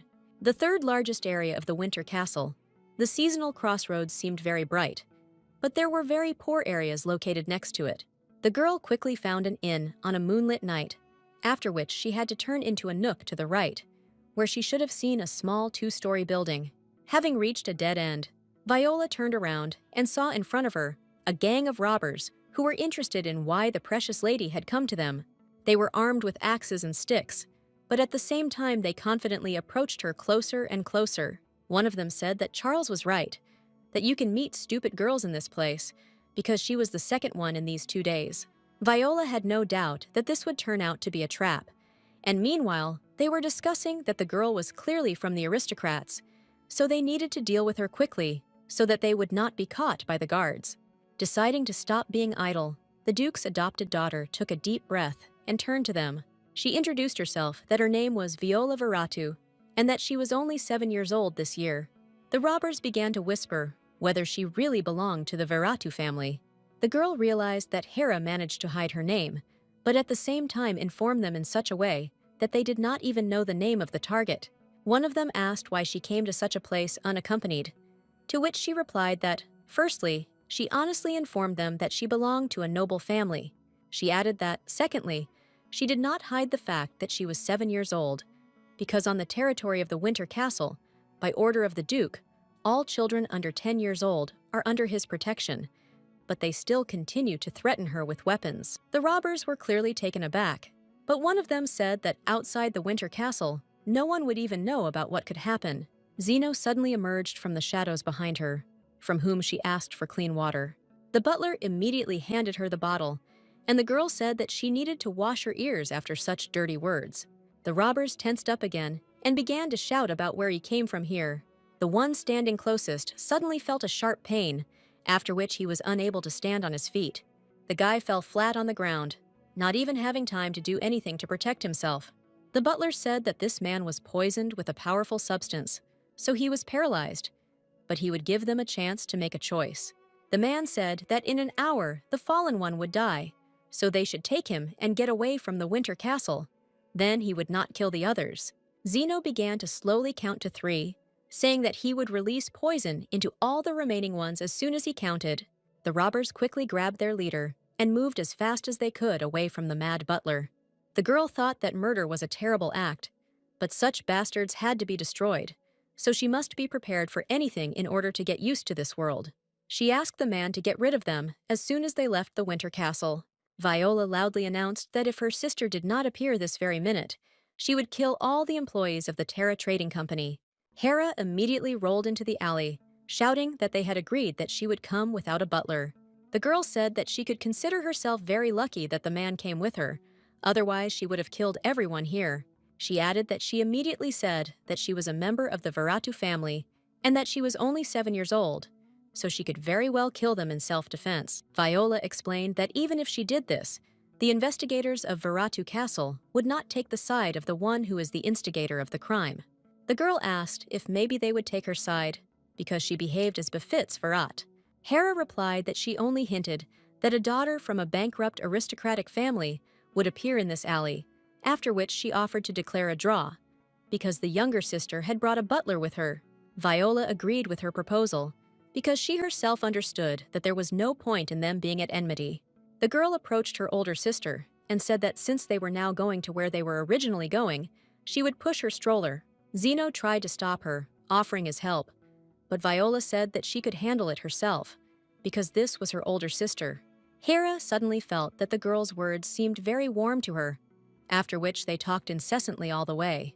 The younger sister stated that money is the main thing, and Hera wondered whether it was really appropriate for the daughter of a duke to use such low expressions. Viola suggested that she seemed to understand why aristocrats did not talk about their love for money, because they were all well-fed pigs who did not know hunger and pretended to be noble. Her older sister suddenly laughed loudly, which greatly embarrassed the girl. When Hera talked to someone she liked, she made the sound of a short laugh, so her adopted daughter assumed that her sister was now on her side. They continued talking for a very long time, until they finally approached the trading company. Viola was very surprised that the building was multi-story, unlike other buildings in the city. The girl was surprised that they were able to build a 10-story building using the technology of this world. But since they had a lot of land, there was no need to build tall buildings, which means construction technology could not be more advanced than in the modern world. Viola thought that her older sister already owned her own building at the age of 12, so she said out loud that she really liked it. Hera was a little embarrassed by this revelation from her younger sister, because she had never felt support from her loved ones before. Upon entering, the older sister said that this was her office, although the sign indicated a different name. Viola asked who she had appointed as nominal director, to which her sister asked if she really knew such words. The girl calmly said that she once had a very good merchant friend. The adopted daughter suggested that she had to kill him, to which she replied that he was already dead, so she ordered his corpse to be buried. Viola exhaled and thought that most likely they were talking about Savon Marcus, who took the place of this merchant in her company. The younger sister asked where the well-known Savon Marcus was now. Hera was a little surprised that the girl knew so much about her company and those who work in it. The elder sister asked Viola to give her her palm, but did not explain why. Placing her hand on her chest, Hera said that she should feel how hard her heart was beating. The girl explained that she was very glad that she met her on her life's path. Viola thought that she was somehow embarrassed because she had used her knowledge of the plot to win Hera's heart. She assumed that she could still make real friends with her, because the girl laughed several times, which confirmed her sincerity. The younger sister wanted to help her with her knowledge with all her might, so they could become even closer, and then completely take Viola's side. The adopted daughter asked if her older sister had a lot of money. When she asked if she really wanted to rob her because she saw precious things in her office, the younger sister said that she did not need any pennies. Hera calmly stated that although she considered it a penny, she could still call herself rich. The elder sister did not understand why a girl who grew up among common people, looking at a tall building, said that all this had no price. The stepdaughter explained that she meant cash, property, and funds. Viola asked if she really did not have enough money, to which Hera asked why she was even asking about this. The girl said that she was going to invest in her business, to which the eldest asked how much she had available. The adopted daughter honestly admitted that at the moment, she does not have a penny to her name, but promised that she could get any amount. Hera wondered if her sister could get her 100 million, because it wasn't that much money. She directly asked if she could get 100 million dalirs, or if it was too much for her. Viola reported that she quoted a much lower amount than she expected to hear. A few days later, the adopted daughter went straight to her father's office. The man asked if she really needed pocket money, because the butlers told him about it. The girl explained that she really needed money for her own needs. The butler thought that if she continued to speak in this tone, she would be in trouble, but he noticed that the Duke did not even blink an eye. Not long before this, Zeno arrived and said that Princess Viola was asking for some pocket money. After listening to him, Heron immediately asked him to call his mistress to his office. Carlton decided that the Duke was going to scold the princess properly, but it turned out that he loves impudence. The girl used Rail's method, so she easily achieved what she wanted. She very kindly asked if her daughter couldn't ask her father for money, to which he asked why she turned to him. Viola explained that she was just really bored, so she came under the pretext of pocket money. The man recognized that she was showing interest again without a good reason for it. Heron asked how much she needed, to which she replied that she wanted 100 million dalirs, because she would still be able to get this money at the age of 12. The girl asked to give her 100 million in advance, which all candidates for heirs receive at the age of 12. But unlike Hera, who provided a detailed investment plan, the adopted daughter acted too boldly. The man asked what she was going to do with them, to which she replied that she was going to earn money and help her sister, because finding capable allies was one of Viratu's tasks, and this sister would still not be able to become an heir, so she decided that it's better to win her over to your side. Her father said that she was a fairly good student, to which she replied that otherwise she would lose her head. Carlton continued to watch his master's expression because he noticed something strange again. Viola said that she doesn't ask to give her money just like that, but April is approaching, the time when monster boars are raging, from which the village always suffers losses. The girl said that she would solve the issue with these monsters and thereby prove her abilities, to which the man asked if she was confident in her abilities. His adopted daughter from the city said that she was absolutely sure of this and was even ready to put her life on the line. She made him laugh a lot, but it didn't seem like it was enough, so she continued talking. The girl said that he likes to give and receive something in return, so he should give her money first, because she put something more valuable at stake. The Duke again asked if she really needed all 100 million dalirs, to which he again received confirmation in response. The man enthusiastically told her that he would give her 200 million dalirs for pocket money. He later reflected on why a 7-year-old child instinctively understood the principle of financial strategy for increasing income. Heron still could not understand why she seemed to him so much like Rael in her determination. He called his butler and stated that if the adopted daughter did not achieve the desired results by the age of 10, then the question of her succession would no longer be discussed. The man decided that she would no longer make him hesitate, because he would stick to his original goal regarding the blood heirs. Watching through the window as Viola calmly walked along the path to the park, Heron was still enveloped in his thoughts. The Duke sincerely hoped that she would cope with the burden, because otherwise she would be in trouble. After this decision of Heron, spring came 3 times to the cold winter castle, and after 3 years, Vincent burst into her room, shouting that you had finally arrived. Viola still couldn't get used to the fact that he was so attached to her. She had finally turned 10 years old, which meant that the immunity rule no longer applied to her. Seeing her older brother, the girl said that they had not seen each other for 5 months. Then she immediately asked if he had already reported his arrival to the Duke, and then came to her. The guy said that he was just about to do this, to which she asked if he really wanted to blame everything on the butler. She said that by law, she can now compete with him for the right to inherit. The girl added that if he does not properly fulfill the duties of a direct prince, then she will not be able to treat him as a rival. Viola said the last part of her sentence much more sternly than he expected, so Vincent was very scared. The elder brother immediately headed towards the door, saying that he would immediately go to his father.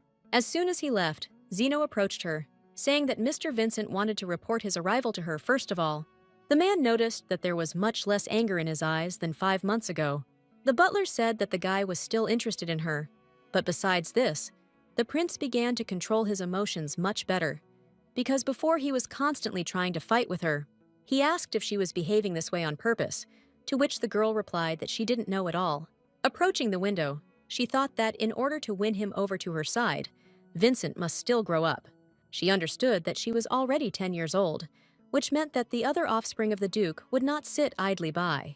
The most important episode was the Spring Garden, which was supposed to take place on May 12th, according to which she would become a princess for 10,000 years, where she would announce to Heron that she was going to fight for the place of heiress. Viola steadfastly decided that she needed to change this episode too. When spring arrived and the rosehip flowering season began, the Duke began to go out into the garden more and more often. Heron waited for the onset of May because the memories of it were dear to him. His thoughts were interrupted by the sudden approach of his adopted daughter, who addressed him rudely. He asked if she had really come to him on purpose, to which she answered in the affirmative.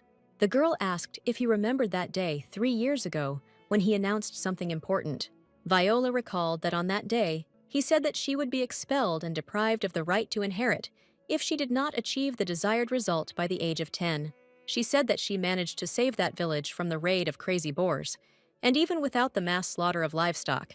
The Duke had to slaughter them every year, but Viola found another way, so she bred a hybrid of the red-lipped worm and the toothed mole so that they fertilized the soil in the mountains, and thus there was a lot of food for the boars, so they stopped coming down to the village.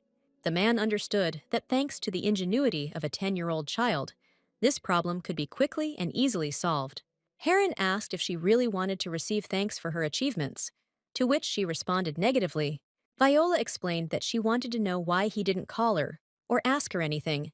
She explained that it was all an accident, but that she had contributed to magical biosynthetic engineering anyway. Then the girl asked why the Duke did not deign to bring this incident to light. Viola asked if he didn't want her to become a black Veratu, since he adopted her because of her abilities. He explained that when he brought her to the castle, she was the nutrient for his children, and he wanted her abilities to make them move, to which she said that she had assumed this, but hearing such words in person was a little strange. The man continued to say that from the very first days she showed extraordinary abilities, so he wanted her to become a black Veratu. Having picked a rosehip flower, Viola asked what would happen if she disobeyed him and became white Veratu. She had a good reason, because this was the only way she could avoid the bloody struggle between them and her sisters, and this was a guarantee that she would not be killed like the last dog. The girl said that she believes that she has already proven her right to be called Veratu, so she does not try to run away from competition, but makes a choice, because an outstanding commander can defeat several opponents, A good strategist can defeat a king and an entire army. Therefore, if with her hands and feet, if you can kill 100 people, then with her mind, you can deal with tens of thousands. Viola understood that this was radically different from the plot of the novel, but the outcome remained the same. His adopted daughter continued to say that if he could be called a 1,000-year-old duke, then she would become a 10,000-year-old princess. Later that day, the duke listened to the materials brought to him by the butler Zeno. While he was flipping through what he had written, the butler said that it recorded what exactly Princess Viola had spent her money on over the past 3 years. The man reported that she was truly amazing, and he was not saying this because he was serving her. The duke thought that after his adopted daughter reached the age of 10, he deliberately did not accept reports about her in order to give a sober assessment. The man was greatly shocked by the data received, so he asked to bring Viola to him. The girl quickly came to her father's office, wondering if he had called her. Heron quickly examined her and asked what she was hiding behind her back, to which the girl did not answer. He asked again to tell her what she had brought, but he himself thought that it should not be something dangerous. Viola took out from behind her a wreath woven from rosehip flowers, after which she said that she thought that he loved these flowers, so she made such a gift. In response to her question about whether she had made a mistake, the man said that some kind of wreath could not be a gift. The girl quickly walked up to her adoptive father and told him that she had tried very hard for him. Viola quickly put the gift on him and happily said that it suited him very well. The duke rudely said that he did not like such tenderness at all, but at the same time, he was in no hurry to remove it from his head. His adopted daughter said that the gift suited him very well, and it looked beautiful. The man sternly noticed that she smiled too much, which he had not noticed before. Viola showed her dark aura and said that this is her usual state, but she only behaves this way with him. Suddenly, their conversation was interrupted by a butler who ran into the office, clearly out of breath on the way. Carlton spent a long time trying to catch his breath and also understand what was going on. He immediately noticed the colorful wreath on his master's head, so he was speechless. Taking his adopted daughter's gift off his head, Heron asked if something urgent had happened. The man said that it was related to Princess Viola, and then asked if he should report it now. The Duke said that since she wanted to become a white Viratu, she must determine what Carlton wanted to tell him, to which she suggested that it would be connected with the money that he gave her 3 years ago. Heron gave Viola 200 million dailirs, which she used as collateral to take out a bank loan for another 100 million. In total, she had 300 million in her hands, 100 of which she gave to Hera, and with the remaining 200, she bought the wasteland, which was located between the Winter Castle and Garnia. But it was abandoned and infertile land, however. The Empire of Monaco, located in the center of the mainland, declared, which intends to build a trade route called the Golden Road, which will connect the Empire and the Winter Castle, as a result of which the price of this land has increased tens of times, but it was Viola who possessed most of them. The girl was very proud of herself that she managed to pull off such a cunning plan at such a young age. She said that the Winter Castle stands apart in order to resist the monsters, because this is the only way to unite the internal forces of the castle and use them to fight the monster. Viola reported that the situation in the Empire has changed, and it is currently developing at a loss. She knew that to stop this, it was necessary to connect the cities, and therefore develop transport links between them. Therefore, when asked by her father what the reason was, she replied that everything was hidden in the approaching economic crisis, where the value of the currency would continue to fall, and the empire would try to boost its economy through large-scale construction land works. The girl said that 3 years ago, a very talented minister appeared in the empire. Viola said that she thought that a person who does a lot for the sake of the people would propose such a policy, and also assumed that this would happen in 3 years, which is why she told her father that she was going to become a white Viratu. The Duke looked at the silent butler Carlton, who was clearly no less surprised than himself. His adopted daughter said that if this land had been owned by someone who did not have sufficient power, then those who had such power would have taken it away, and at the same time, they would have quietly gotten rid of the owner. The girl added that her father was Heron Viratu himself, so even the emperor would not dare to take the wasteland away from her. At the end of her speech, she smiled sweetly and said that she was very glad that she was his daughter. The Duke continued to look at her coldly because he did not know how to react to this. Later in the evening, he sat on his bed and looked at the portrait of his long-dead lover. When he told her that he was very glad that she was his wife, because now he could have her. But then he remembered that Viola was very similar to Rayleigh. In the depths of his soul, he believed that the girl sent the girl on purpose so that he would not be so lonely. But then he quickly discarded this thought. Holding the remainder of the flower wreath in his hand, the man recalled the words of his adopted daughter, that the gift suited him very well. The next day, Viola dined with her older sister Hera, who was interested in the question of why she decided to become White Viratu. The girl said that they had already talked about this, but she probably forgot. The older sister stated that she believed that she was just trying to make fun of the White Viratu, to which Viola replied that she herself was one of them, so she did not even think about making fun of them. Hera sternly reported that she was completely different, and confirmation of this was the welcome meal, before which she showed herself to be on the side of the blacks. The eldest was haunted by the question of why she decided to become white, because she was smart and without physical disabilities, because at the age of 10 she was able to cope with 10 robbers, to which Viola remembered that in fact Tyrion and Hickson did everything. The youngest reported that her sister 3 years ago could not understand her, asking why she was buying these useless lands, to which she replied that she was just lucky. Viola angrily asked if she, as an entrepreneur, really believed in luck. She added that if this was the case, she risked disappointing her quite quickly. The younger one came up to hug her sister, and then said that she didn't say that she didn't understand her, and also knew perfectly well what she was going through. The girl assured that one of the reasons why she wanted to become white was because she did not want her wonderful sister to be belittled just for being white, because without White Viratu, there would be no blacks. Hera continued to say that it would be unfair and wrong for her. The eldest quickly softened and said that she could not say that she did not like it. The girl assumed that their father considered Viola to be a black Virata, so she asked if she really thought that he would just agree. The adopted daughter foresaw that her father would probably arrange some kind of difficult exam. Immediately after lunch with her sister, Viola headed to her room, where Tyrion immediately came to her. The girl said that now he had more business, to which he said that he had also heard, so she was going to become a White Viratu. Viola asked with interest what he thought would happen next. The guy suggested that the Duke would arrange tests for her, to which she answered in the affirmative. Tyrion asked if he could raise his head so they could talk more easily. The Duke's daughter said that he should not do this, but in return, she patted him on the head. The guy was still glad that she still, like 3 years ago, periodically stroked his head. When he walked out the door, he thought that in 3 years he had never really seen his mistress's eyes, so he was constantly waiting for her to give him permission. Mentally, he assumed that when he became stronger, she would be able to trust him more. Tyrion quickly came back to reality because he suddenly smelled the strong smell of blood. Opposite him stood one of the Duke's children, who reeked of death and fear. The guy quickly bowed his head, because standing in front of him was the third prince, whose name was Kundo. The Duke's son asked if he really was his stepsister's toy, and then asked if it was better to call him a dog. The guy said that dogs should bow when they see their owner, to which Tyrion replied that his owner is Princess Viola. Kundo reported that the dog spoke like a person, although it should only be able to bark. When asked to bark, Tyrion explained that being the third prince of Viratu did not make him the master, after which he received a spit in the face.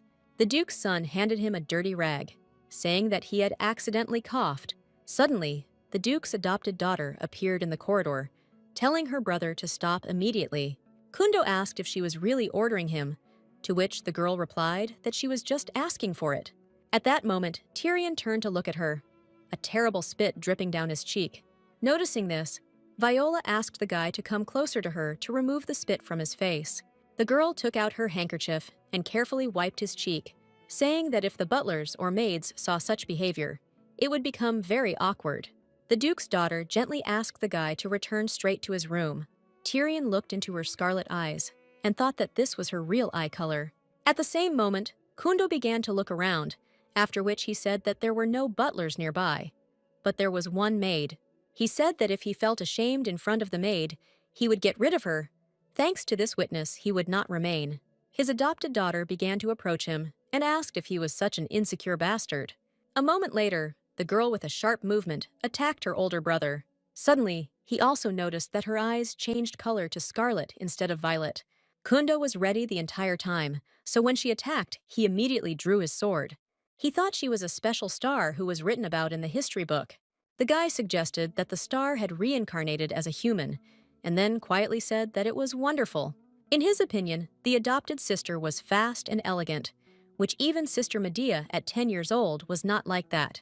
Putting up a guard against her next blow, the older brother said that he was using the first Veratu-style fencing technique called the pentagram. Viola tried to quickly attack him, but immediately ran into some kind of invisible shield, which caused her to jump back. The girl was thinking about whether she really shouldn't let the real Viola show herself. Kundo slowly walked towards her and said that she had great achievements at the age of 10, even though she had never studied the Veratu style of fencing. The guy added that he was just using protection, and the fact that she hit herself was entirely her fault. Suddenly, his hand was engulfed by the invisible space next to him, and he said that since he and she had met, it was time to give her a gift. He threw a wounded cat out of an invisible space, so she decided that she would have to let him go in peace in order to save her.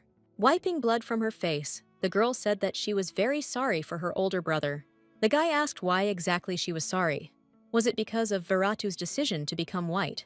Viola angrily said that she was very sorry that this was their first meeting with him, and he turned out to be such a bastard. Suddenly, their conversation was interrupted by a loud man's cry, directly related to the third prince. Hickson rushed towards him as fast as he could, saying that he was a stupid freak, because of him, an innocent cat, who was not even able to speak, suffered. The man lifted the weak body from the floor and asked if he really wanted to die, after which he ordered him to follow him. Kundo fearfully said that he had insulted Verata, but then offered to go to the field. The teacher easily defeated him in a one-on-one battle, so Kundo's servant quickly ran to the rescue to raise his master. The beaten guy said it was too mean to use Sir Hickson. Viola replied that she should thank him for his praise, but clarified that it was better to call it a tactical move. The butler, who was carrying away the beaten gentleman, turned around and said that they would all regret this. The girl, meanwhile, thought that no one asked this guy to touch cats, because she knew perfectly well that Hickson simply adores them. The teacher turned to her and asked if she was okay, to which she answered in the affirmative. The man said that he was very surprised, because the call using the call bracelet was quite noticeable. If one party puts in their mana, the other party will hear a warning tone, but depending on the mana level, the power of the call can change. So the master said that he almost tore this bracelet because he thought it would explode. Deciding to change the subject, Viola turned to Tyrion with a request to bury the cat, which she had been keeping in a bundle all this time. The guy carefully took the package from her hands and said that he would definitely fulfill the order. When he left, the girl asked what was wrong with him, to which he simply waved it off. The guy continued to walk away, and Viola and Hickson looked after him until his figure disappeared into the distance. Tyrion easily found a place to bury the little cat, and after he did this, bitter tears flowed from his eyes. He believed that he could not do anything, that on the day when his father died, that now, because he was hiding behind the backs of others, but if he were stronger, he could protect his mistress. But it seemed to him that there was no way from him, no use. Thunder rumbled outside, after which heavy rain began. But the guy did not want to go to the castle. Viola approached him, holding in her small hands a heavy umbrella, under which the two of them fit. The girl said she assumed that he really went to shed tears. Extending her hand to him, she ordered him to stand up, but for some time he did not dare to do this. Still, he got up from the ground, and the Duke's daughter reported that he had done everything he had to do. Viola gently stroked his head and said that he was doing well, but she did not call the teacher for him. The guy finally calmed down and firmly promised her to become much stronger in order to protect her. Tyrion explained that he would become so strong that no third prince would even dare to look at him. For a long time, he continued to say that he would certainly crush everyone who dared to offend her. Viola, of course, assumed that Heron would immediately find out about the quarrel with Kundo. So with the help of mercenaries, she demonstrated her abilities to the white Veratu. But there was something that she could not foresee. The eldest daughter came to their father, telling her that everything had turned out just as he had told her. The girl's name was Medea. She was the oldest among all the children of Heron Veratu. She told him that Kundo was recovering thanks to the priest's prayers, but it would take several days. She then said that there was one very strange detail about this whole incident. The girl explained that a deep wound appeared on the third son's chest, seemingly inflicted from the inside. Medea assumed that Viola had inflicted it because Sir Hickson only used his fists. The eldest daughter noticed that in order to inflict a wound from the inside, it is necessary to have high skills in mana control. But even she, at 10 years old, was not capable of this. She said her adopted daughter wanted to both prove her right to be white to Virat and demonstrate that she was worthy of being called black. The man asked if his eldest daughter was finally interested, to which she answered in the affirmative, and then asked to meet with her. Viola understood that the meeting with Medea was not supposed to happen in the near future. But, to her regret, the eldest of the children of the Viratu clan came to her immediately after a clash with her third brother. All this was not so important, because she was Viola's favorite heroine from the novel. The girl told her that she had come without warning, so she thought that the younger one would not accept her, to which she replied that this was possible in case of an unwanted meeting. Medea asked if she really wanted to see her, to which the girl replied that she always wanted to look at the white north wind. Medea, the eldest princess of Viratu, was a black Viratu and was active, so at the age of 12 she received the status of a knight. That same year, the Order of Knights sent her to war, where she single-handedly destroyed a pack of goblins, receiving the 9th knight level as an exception. After this, the girl repeatedly confirmed her genius and received the status of the first in history because she destroyed a pack and gray jackals alone, became the first in history for 8th level knights at the age of 10, saved the inhabitants of Garin, and much more. So she was the first on the mainland, who at the age of 12 received the first knight level, and was also awarded the 32nd star of Emperor Nelik. Viola understood that thanks to all these merits, she was called the White North Wind, a snowstorm that happens once every few decades. Zeno brought them tea and lemonade, and Medea said that her younger sister slightly exaggerated her merits. The girl said that she didn't think so at all, and later asked if she had really come on some business. The girl took her mug of tea and said that everyone was talking about how she was able to injure Kundo. The adopted daughter said that it was not she, but Sir Hickson, because it happened on the training field. Medea stood up from the table, took out her sword, and said that hiding her power was the right choice, but she shouldn't have shown it. Viola noticed that it was very difficult to catch all the girl's movements, because she constantly trained for this. The butler noticed that the girl was on the estate, to which she replied that she was a knight who received a star from the emperor himself. Those who managed to obtain the star of Emperor Nelik have powers in all areas except those related to imperial decrees. Therefore, now the eldest daughter of the duke declared that the imperial laws were higher than the laws of the duchy, so nothing would happen to her for drawing the sword from its scabbard. Viola angrily asked if the imperial laws were really higher than the laws of the duchies. The girl asked if she understood what she was talking about, because for this, it seemed to her that she was a smart child. The girl explained that she did not believe that the laws of the owner of the Winter Castle were lower than the imperial ones.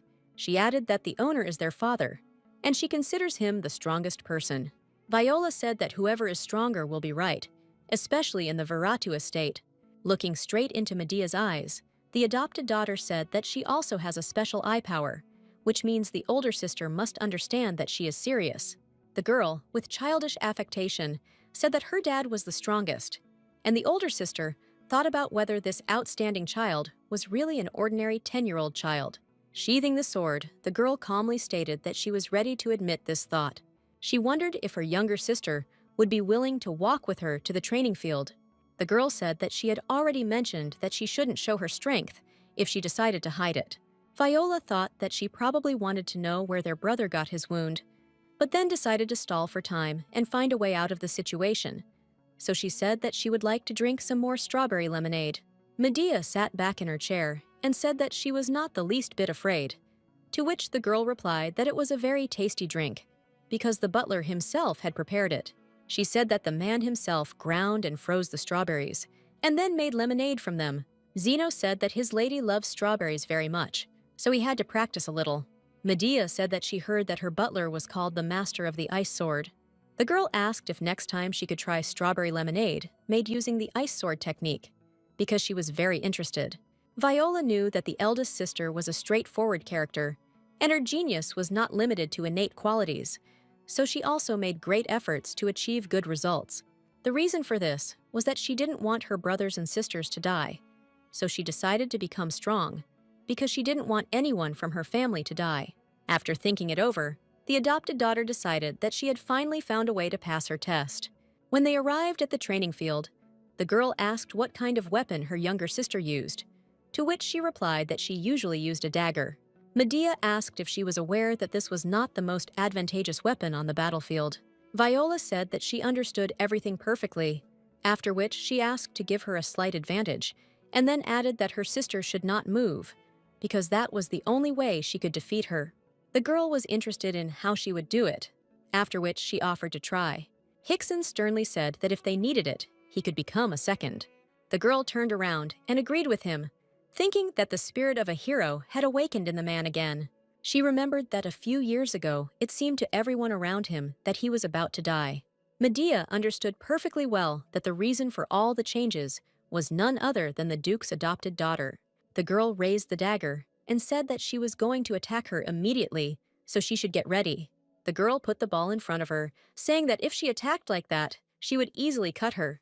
To prove her point, the elder sister began waving her sword around. Seeing that the girl was not going to stop, the girl threateningly asked if she really couldn't hear her.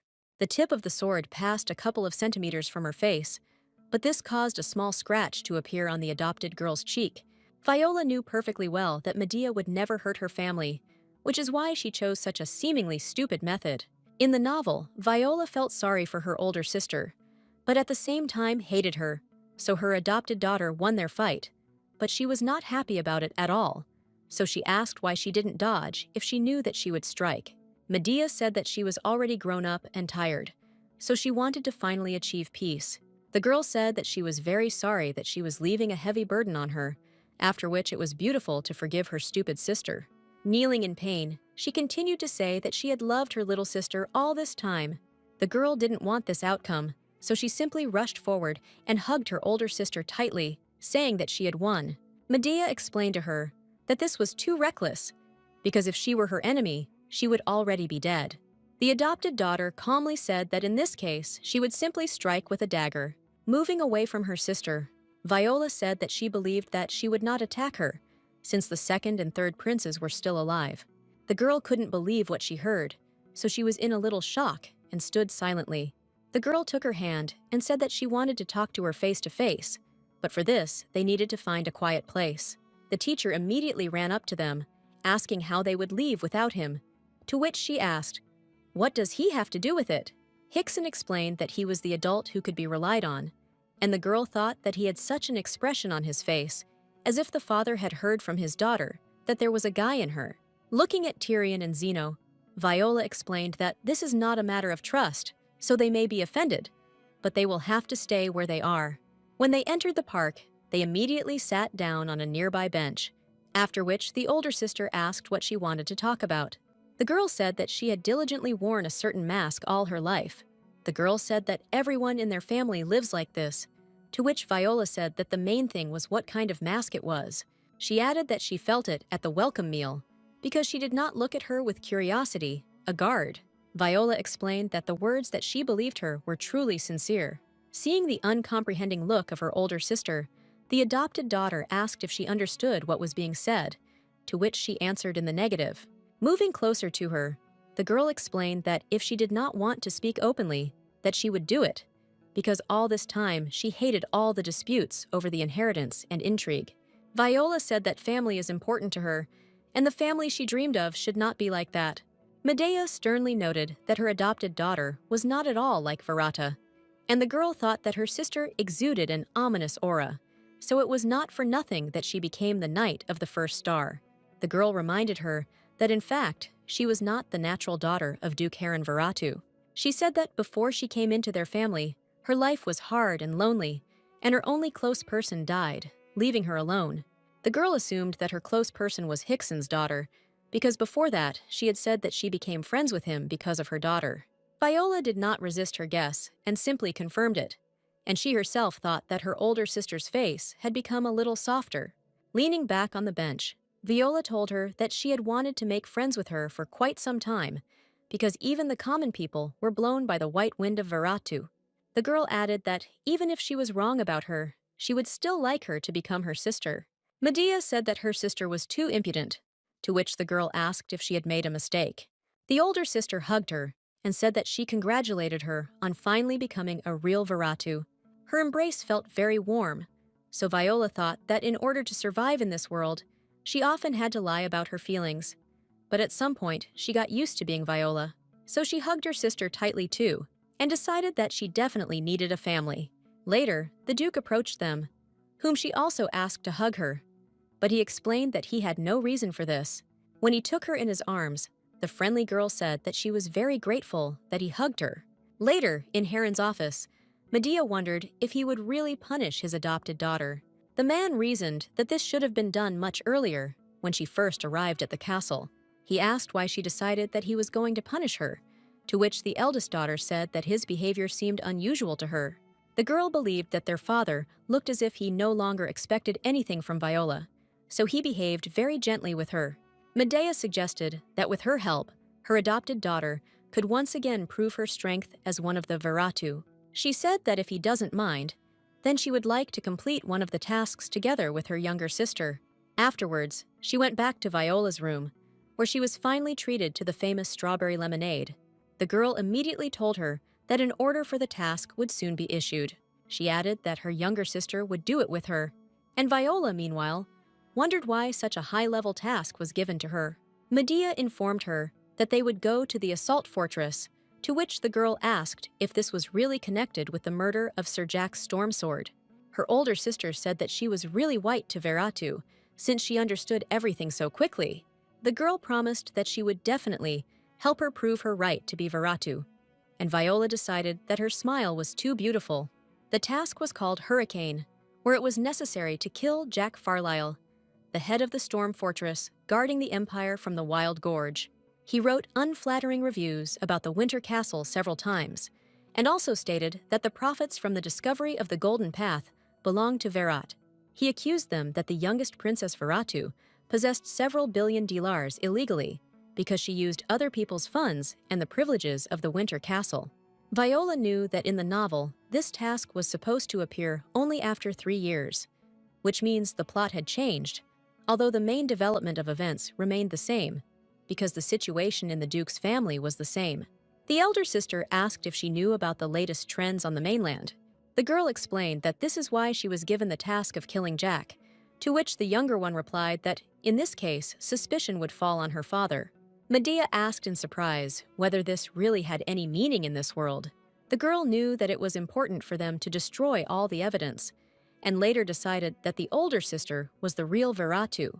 This task was one of the 5 most terrible, because after killing Jack, their family will become enemies with the Farlyle clan, which will subsequently achieve success and pose a great danger to their family. A day later, she went to Tyrion's teacher's room to discuss the issues that worried her. She asked if he knew Sir Jack, because she knew that they studied together. Hickson looked at her in disbelief and asked why she was trying to find out anything about him. The girl asked if he had read the article and if he found it strange. In the story, Jack was the commander of the Storm Fortress, as well as a man of iron will who could not be broken by anything. Showing the article in the newspaper, Viola said that this man was the type who would appear in person, but he would not engage in incitement through newspapers, to which the man said that she was right, because he would definitely come and arrange proceedings. The girl said that she also heard that Sir Jack also has an only son. Medea did not resort to any kind of tricks, and officially announced her intention to pay a visit to the assault fortress. So on the same day, she sent a letter using magic, and then permission came for the visit of the delegation led by her. Zenon was wanted in that place, so with the help of Savon, he changed his appearance. Tyrion and Hickson also went with them, since the matter was quite dangerous. At the end of a long week's journey, they finally reached the Storm Fortress. Thundersword Jack came out to them, saying that he was very glad to welcome Princess Medea and Princess Viola. The older sisters said enthusiastically that they had not seen him for a long time. As they got closer to each other, strange currents of wind formed around them, as if their mana were fighting for them. The man said that the girl had too good-natured an expression on her face for someone who had come to kill him. Medea said that she came on an important mission, so she does not understand what he means. Taking out his sword, Jack said that as a greeting, he wanted to cross swords with her, feeling their evil auras. Viola realized that everything was hanging by a thin thread. This was on a completely different level than when her butler threatened Vincent's butler. She understood that if she intervened, she risked losing her head. But for the sake of her future, she decided to trust the plot of the book.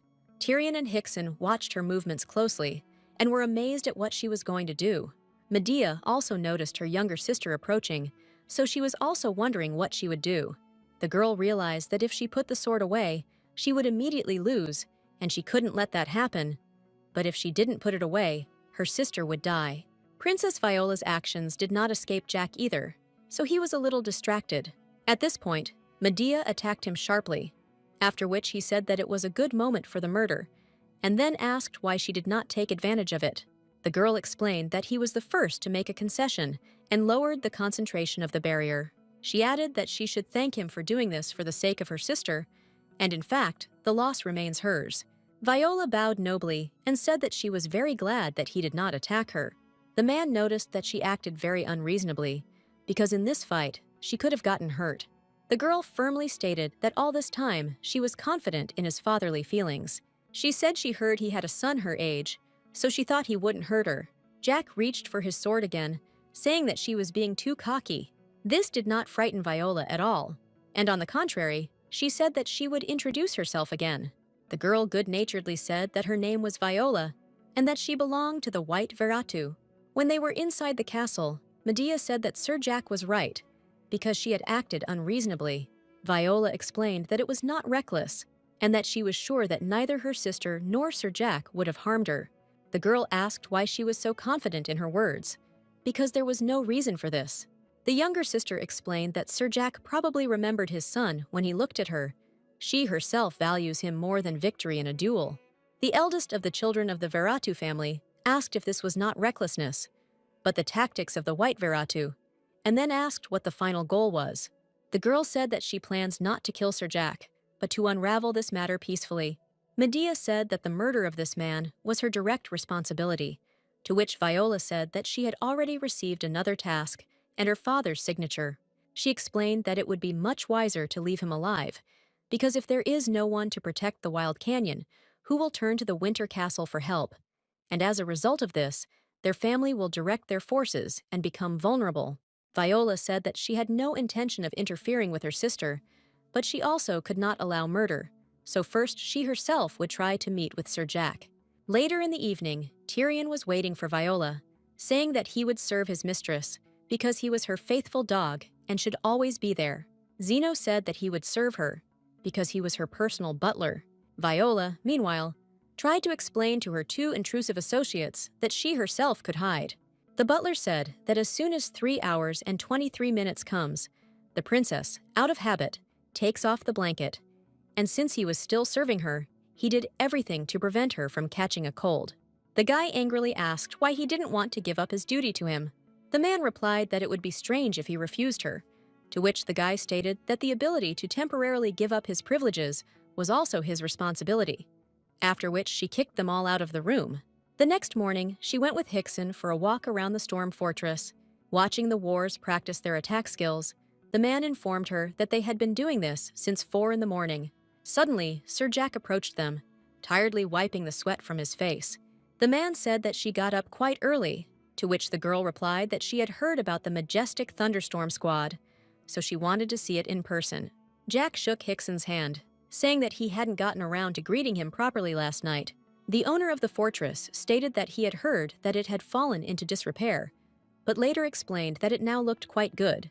The teacher said that it was all thanks to her efforts, after which Jack looked at her and asked if looking at the Thunder Squad was just an excuse. He asked why she came to see him and what the words of his dear friend meant. The girl asked if he knew the story of Sir Hickson, to which he replied that he was familiar with it and expressed condolences. Viola stated that it must be sad that his only son was also missing. Jack said in fear that he didn't understand at all what the little princess was talking about. She explained that his situation is very similar to the teacher's story, but on the mainland, it continues as people with power continue to kidnap people without any evidence. The girl said that she was making every effort to avenge Sir Hickson, and also to prove her right to be white to Veratu, so she wanted to help him too. The master immediately said that he would try to explain it to him, and then began to tell his story. He said that his entire family was kidnapped at exactly the right time, without leaving any traces, and after that, he could not do anything and turned into a non-entity. The man said that the owner of the fortress had also had his son stolen, which is why he went crazy and attacked the Winter Castle. Hickson suggested that both in his situation and in the situation of his comrade, they seemed to be bewitched. He added that he could not say for sure, but most likely it was terrible magic. Jack asked what they meant, to which the girl explained that most likely it was hypnosis or the magic of suggestion. She explained that this ability turns love into fear and paralyzes the mind, and when they stopped thinking straight, they began to be threatened. Viola said that this is quite difficult to believe, but this is the result of her 3 years of observations. The girl said that at the age of 12, she will be able to appear in secular society, so she wants to become the most dangerous and influential, so she learned everything about her competitors in advance. The Duke's adopted daughter said that she also found out everything about the heir to the Thunder Sword, Jeremy. Viola recalled that she had a special relationship with the Terra Trading Company, which often visited this fortification. She said that she had resorted to all means to find out about her only son, Jack. The owner of the tower said that this place was reliably guarded, and then asked if this was really possible on the territory of the Storm Fortress. The girl suggested that if she managed to obtain information about Jeremy, then organizing a kidnapping using all possible means was also possible. The man pressed his hand to his head and assured that after her words, his head seemed to clear. Hickson said he constantly felt like his head was in a fog. The girl decided that since they had removed the veil from their eyes, they would deal with the rest themselves. Now Jack was telling Medea that he was going to send a letter straight to Duke Heron. He explained that it would be better to make an official apology a little later, so he asked to give him a little time. The girl said that she did not understand what he meant, but would be ready to give the letter to her father. Medea constantly wondered what method her younger sister resorted to this time. The man said that he was bewitched, so he did all this, but now he was very ashamed. Viola recalled that this only proves his love for his son, and she does not consider it something shameful. The girl gently said that this was even quite commendable, and she herself thought that Jeremy was really growing in love, which she was a little jealous of. Jack approached her and told her that he was looking forward to when she turned 12, so that he could become the sharpest sword in her collection. In his letter, he wrote that he would certainly save his son, but for now he asked to give him a little time, and Heron, meanwhile, thought whether he was really so stupid and short-sighted that he attacked the Winter Castle because of his son. The Duke continued to read, where it was said that Miss Viola was interested in Jeremy, so in 2 years before her debut in secular society, he would like to introduce her to his son. Jack asked the Duke what he thought about this, but he himself assumed that they would get along well. A month later, Jack officially issued a sincere apology, which led to him being ridiculed, but it did not last long. Jeremy managed to return safely to the Storm Fortress, where, together with Jack, they destroyed the monsters in the Wild Canyon. After all these events, 2 years passed, and Viola was finally ready to appear before high society. One day, she heard a strange sound outside the window, so she got up from her chair to see what it was. Approaching the window frame, the girl noticed a dove with a note tied to its leg. The short letter said that someone would soon visit her, to which she thought that there were no such crazy people in the Winter Castle that she would decide to kill. Zeno noticed that the paper bears the seal of the Storm Fortress, which means the bird was from there.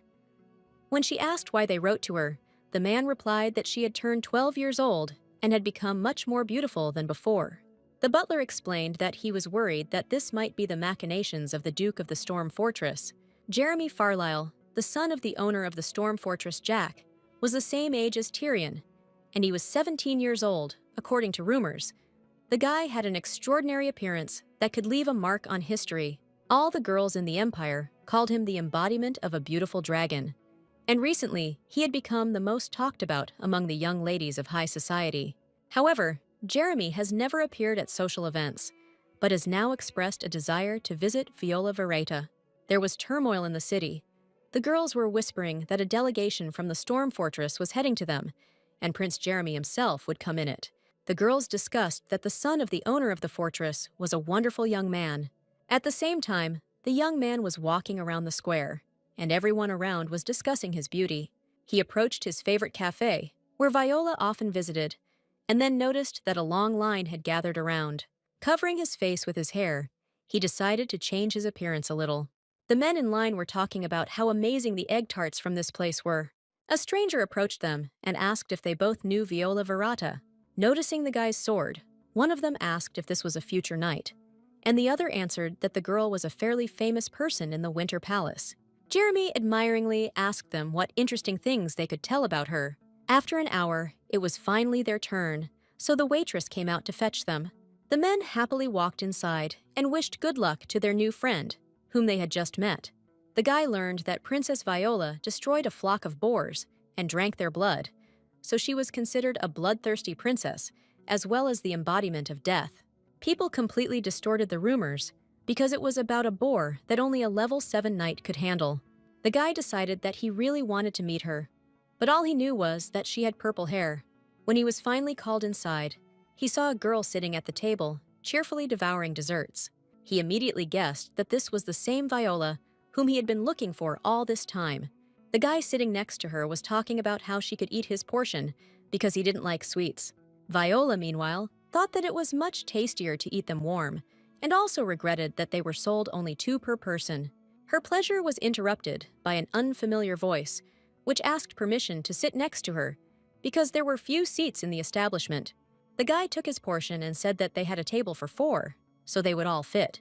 Viola immediately guessed who it was, and Tyrion explained that he could not sit with them because he was a stranger.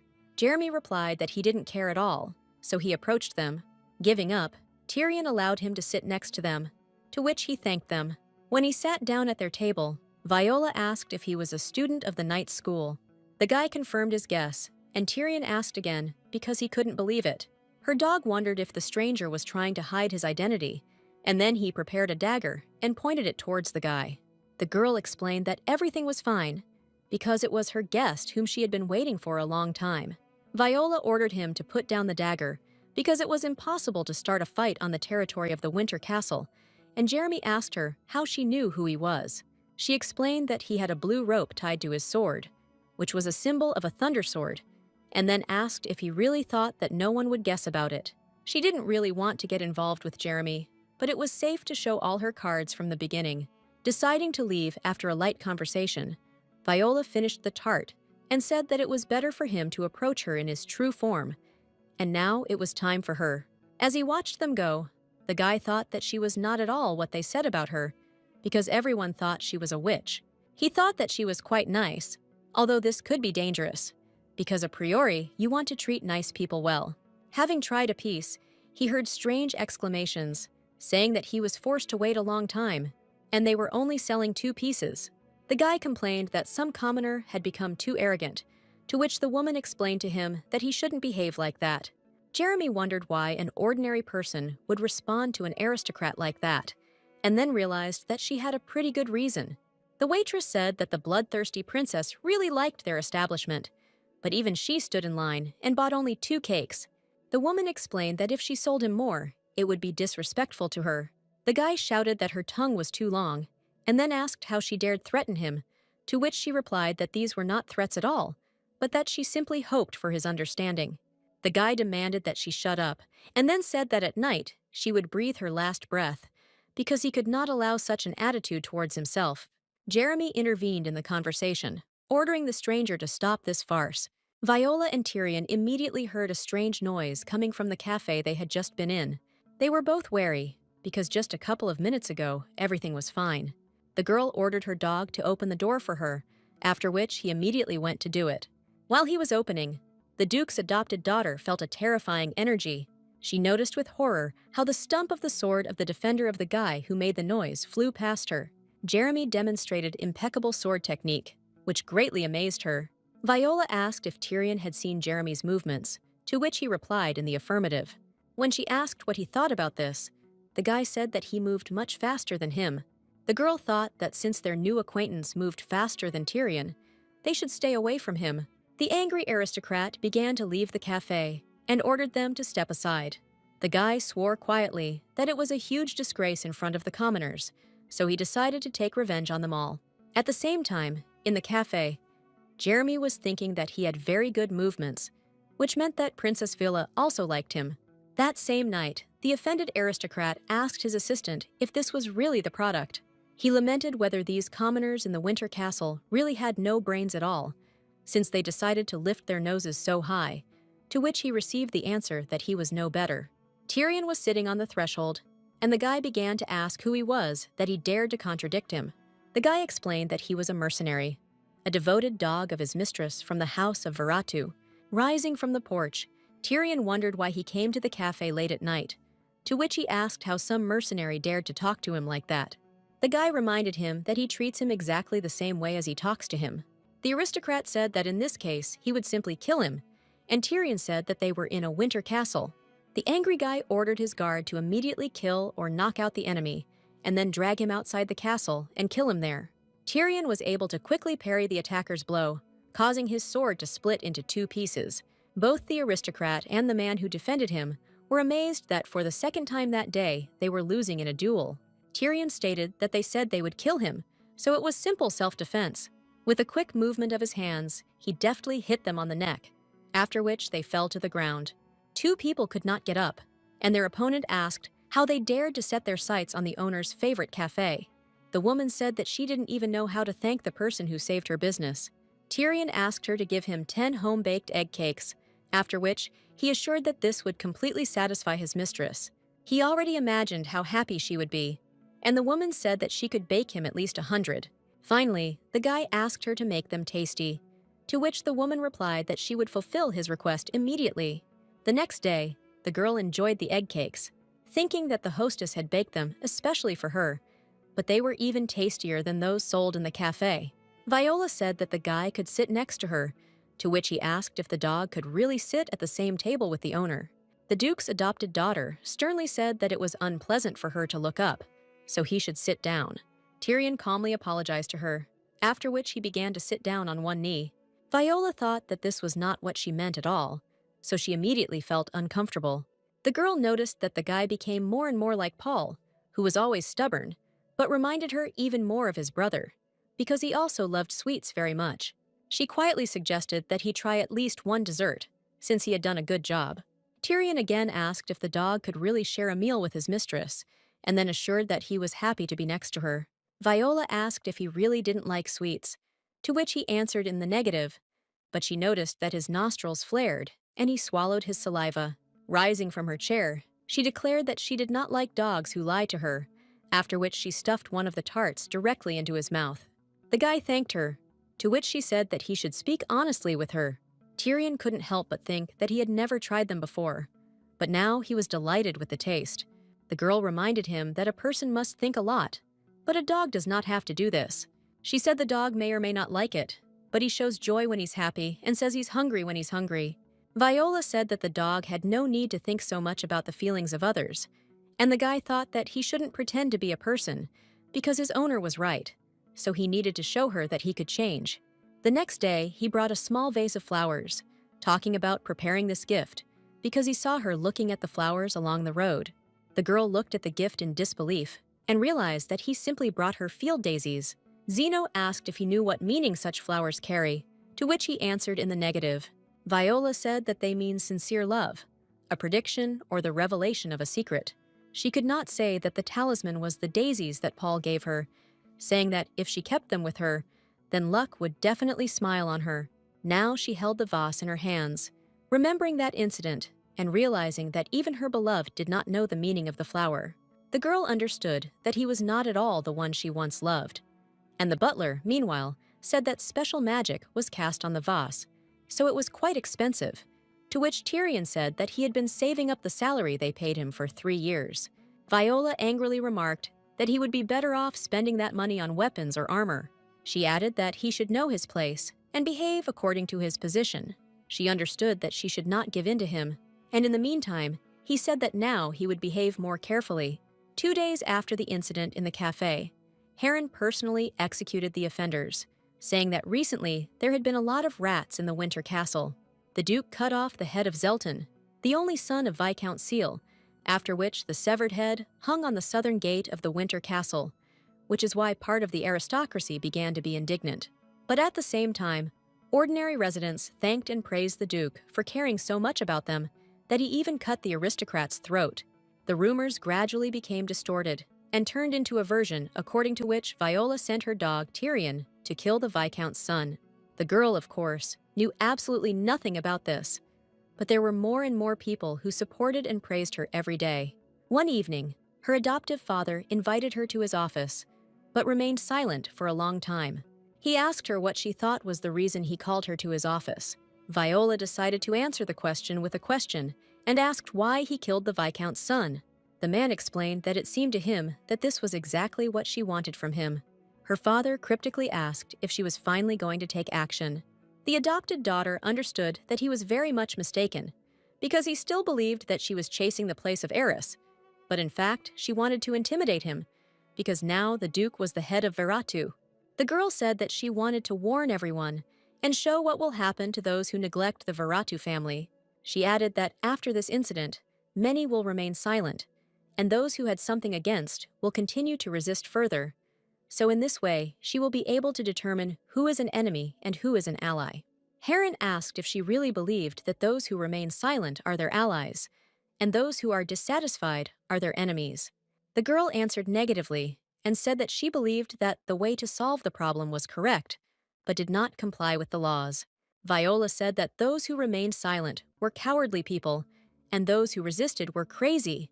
Having lost all fear, she added that there were no allies among them, so the Winter Castle remains just a winter castle.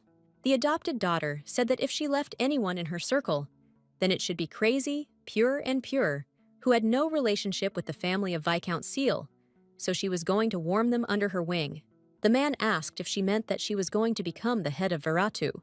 In fact, Viola planned to put her older sister Medea in this position, but she said quite the opposite, and then said that she had heard about the Viscount's family and that he loved his son very much.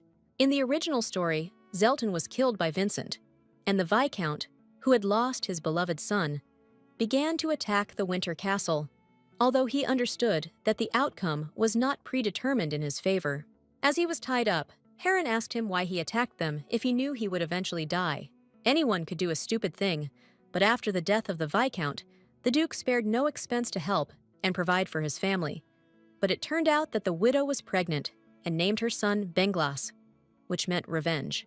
Later, this child really became a powerful magician and the enemy of the entire Veratu family, and Viola absolutely could not allow this. Therefore, now the girl explained that the Viscount, who loved his son, would certainly take action, and most likely they would ask for protection from the Emperor. But there was no benefit in this, so His Highness did not react in any way. The Duke reminded her that the Viscount had a moral duty, to which she replied that his son was the first to break the rules of the Winter Castle. Heron explained that that impudent man was trying to take away her only joy in this place. In response to her questioning expression, the man explained that she really loved those egg tarts. Viola was a little dumbfounded, so she quietly confirmed his conclusion. She added that in any case, she assumed that the Viscount would try to attack the Winter Castle. The Duke asked if death would really not even stop him, and, having received an affirmative answer, said that then they should let him die with honor. The girl asked to entrust this matter to her in order to prove to him her abilities as a White Virat, as in the Storm Fortress, after which she asked to be sent to the Viscount's estate as an ambassador. Rumors about Viola continued to acquire new details, because everyone was surprised how a 12-year-old girl could be sent as an ambassador to the Ciala estate, adding that she was actually a witch. Everyone around whispered that at the age of 7, she killed robbers and ate human flesh raw, and at the welcome meal, she drank the blood of demons. But such incredible rumors spread on the mainland that the girl's blood flowed in the opposite direction when she heard them. The imperial ambassador, Selena Harrels, told Emperor Nelak Freutzkulloven that there were many rumors surrounding the princess, but the people in the duchy liked her because they believed that she acted out of concern for them. The man asked in surprise if she was really only 12 years old, to which the woman answered in the affirmative. The emperor asked how long she had been watching her, to which the ambassador replied that she had been following her since the welcome meal, which was 5 years ago. She said that Viola, thanks to her bright appearance, quickly won the recognition of Veratu, and she also became the owner of the land on which the Golden Path was built, which brought her good benefits. Selena suggested that it might be an accident, but she absolutely did not think so, because the child threw all the money she had there. The emperor asked her to choose expressions, to which she replied that there was no one in the room except them. Sitting down next to him, the woman reminded him that she could only allow herself to behave this way next to him. The embarrassed emperor explained that she actually came to him with a report. Selena asked if there was a law against holding hands during a report. She said that if he doesn't like it, then they can pass such a law, because he is the emperor, to which he replied that he did not say that he didn't like it. The ambassador purchased it and said that it was extremely cute, to which Nelik asked her to return to the report. The woman said that the girl has very developed powers of observation and intelligence because she cleverly solved the problem in the storm fortress. Looking at the embarrassed emperor, Selena revealed that even Prince Jeremy was interested in her. The ambassador tenderly asked if His Majesty was listening to her, to which he answered in the affirmative. Laying her head on his shoulder, the woman said that much depended on how Viola handled the case of Viscount Seal. She said that if her guesses were correct, then as soon as she arrived at the Viscount's estate, he would already be dead. The woman believed that rumors would quickly spread, and if luck turned against her, the girl would become the main suspect in the murder of the Viscount. The next day, Tyrion, Zeno, and Viola began to prepare for the road to the Viscount's estate. The butler laced her boots and said that they would have to ride for a long time through mountainous terrain, which meant they needed to tie them well. The girl said that he did not teach her this because he simply conveyed the information unilaterally. Even in the real world, she had never learned to tie her shoelaces, and now she didn't understand why the butler used his mana to do this. Viola noted that she would always have him for this, which greatly shocked the man. Zeno looked at her in surprise for a long time as her words slowly sunk into him. He stood up and said that he was very glad that she allowed him to be around. So he would always tie her shoelaces, and then he put her on the horse. The girl thought that she had learned to ride a horse a little, but it would be much more convenient in a carriage. But, unfortunately for her, it was difficult to get to Viscount Seal's estate by carriage, and the other way there took about a month, so they decided to go through the mountains. The butler tried hard to warn her that they would likely be attacked along the way.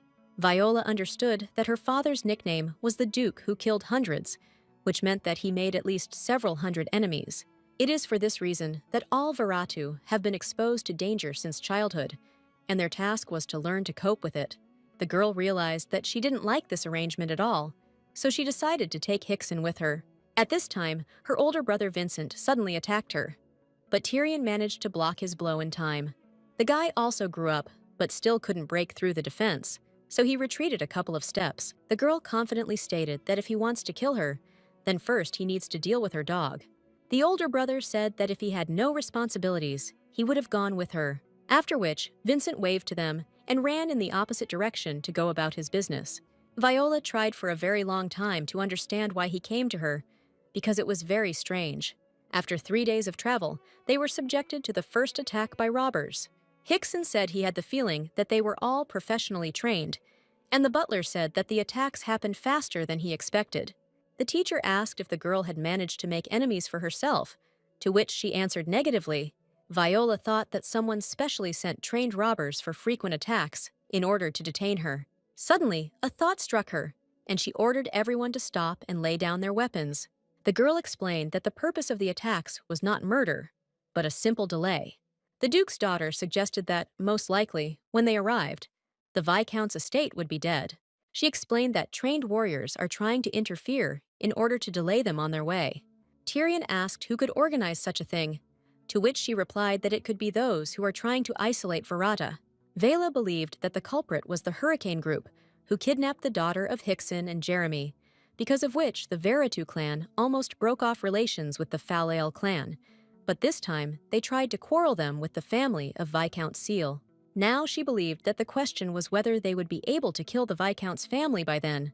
She assumed that this was impossible, because it would not be possible to kill so many people quietly in a minute or two. The butler asked if they would use some special method to make it on time, to which she replied that they would most likely use a deadly poison that took effect after a while. Zeno asked if she meant that after a set time, the poison leads to death, to which the girl answered in the affirmative.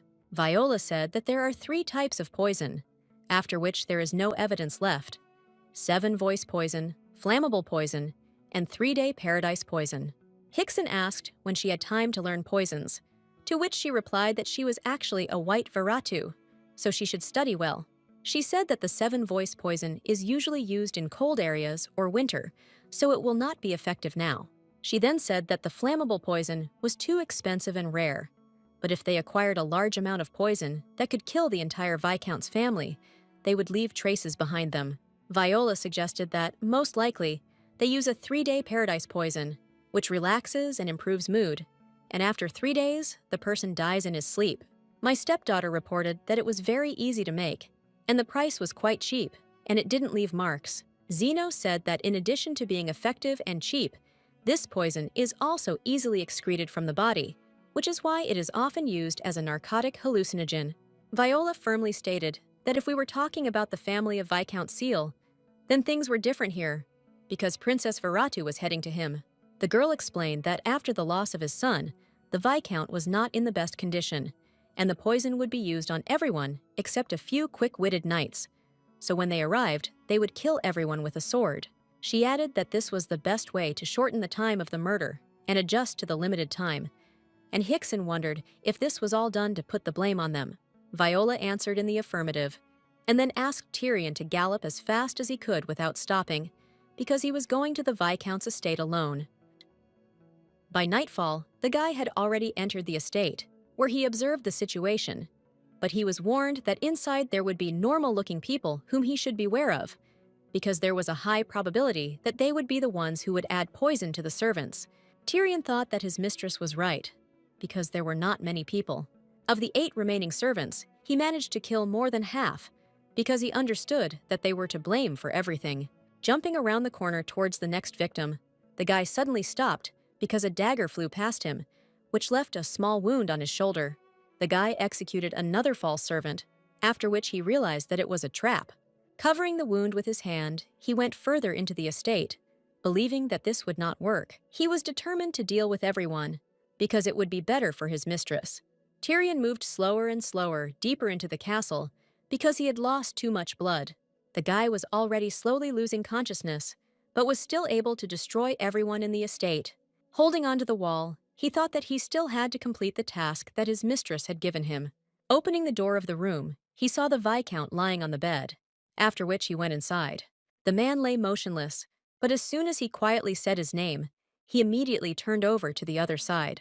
The Viscount told him to leave, after which he asked why he came to him in the middle of the night.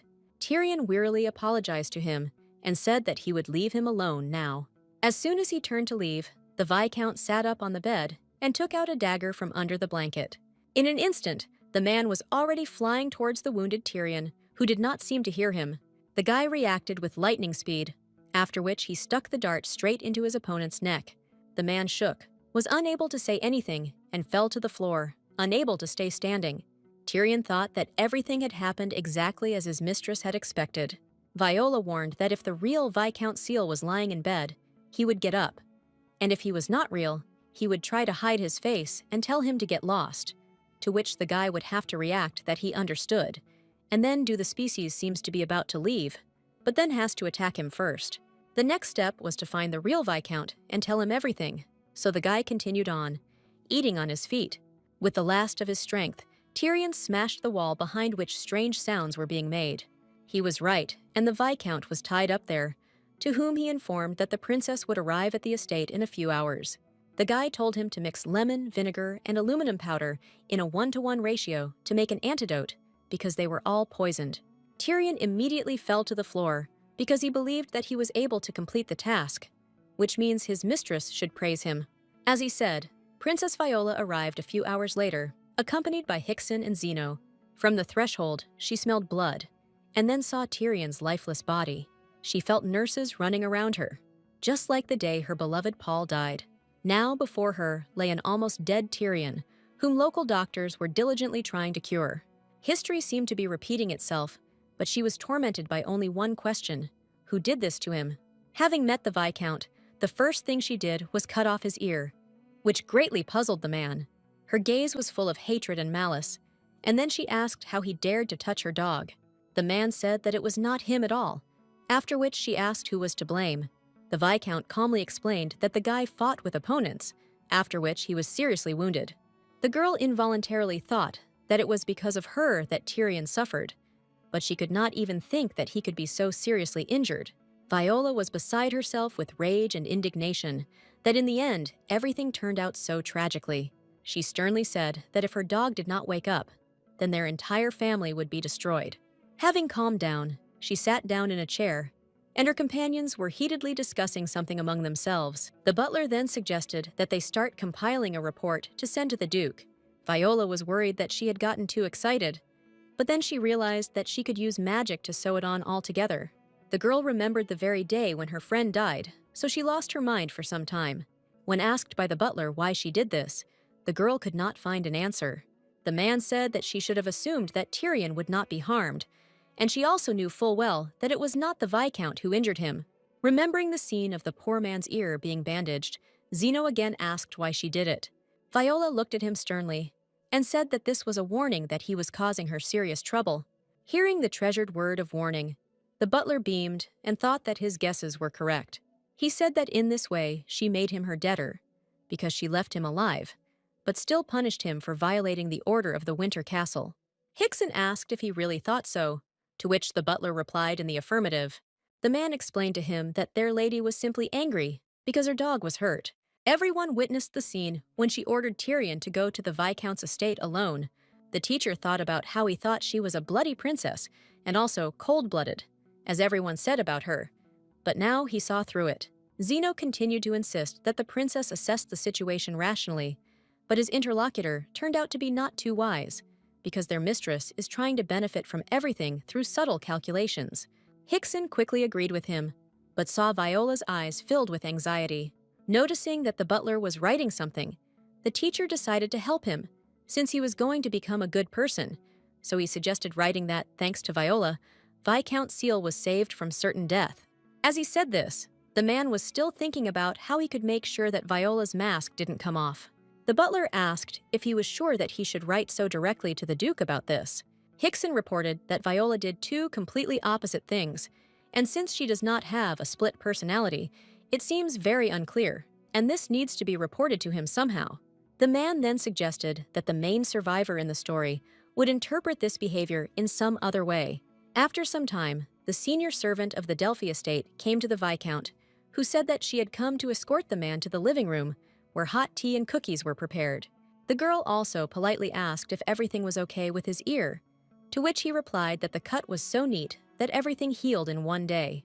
The maid asked if Mrs. Viola really just felt sorry for him, to which he replied that he never thought that at the age of 12, one could have such abilities. Delphi asked if everything was really so serious, to which the man said that even the priest was surprised. He added that the servant explained that the girl could only be compared to Princess Medea, which is why she was appointed ambassador. To her question about why she did this, the Viscount suggested that by doing so, she wanted to leave him a message, namely a warning that she was a representative of the Viratu family, so he did not dare to do anything against. Leaning on the chair, the man said that it also seemed to him that she still felt sorry for him. Delphi asked whether the gentleman was drawing too hasty conclusions about her. The Viscount said that Viola was known as the Bloody Viratu, but as a human, she wanted to become the White Viratu. He assumed that this was all a subtly calculated plan born in her head. Seal said that she is most likely between the Bloody Viola and the Humane Viola to achieve the desired result. After talking with the maid, he came to the living room, where Princess Viola was already waiting for him. The man asked what happened at such a late hour that she decided to meet him. Viola explained that he probably knows what happened to her, but if he doesn't guess, then she is disappointed in him. In fact, nothing of the kind happened. It was just that after talking with Hickson, she realized how she should talk to him. But the Viscount, meanwhile, said that her dog would soon get better, and his ear would heal in a couple of days, all thanks to her neat cut. The man looked at her with interest and asked if she had done this on purpose. The girl replied that she would not have used force if she had acted intentionally. The Viscount said that this is exactly what he thought, after which he decided to talk about his guesses. He assumed that it was not Princess Viola, who was sitting in front of him now, but Miss Viola, who had come to apologize. When she heard these words, she glared at him, causing him to immediately shut up. The man felt a powerful aura, as if it was ready to blow his head off right now. Dry your hands with a handkerchief. Viola said that she always thought that he was a fairly rational person, But now he can't understand the whole situation. She asked if his son really deserved the death penalty, to which he replied that in the end, it all ended with an attempt on his life, after which she asked why the relevant rules were not followed, and he was immediately sentenced to death. The Viscount asked that all this was because his son encroached on the Veritou family. Then she asked if the Veritou were really angry that the Viscount's man encroached on the Duke's family, so they killed him. She herself answered her question in the negative, after which Seal asked why this happened, because he needed to hear the truth.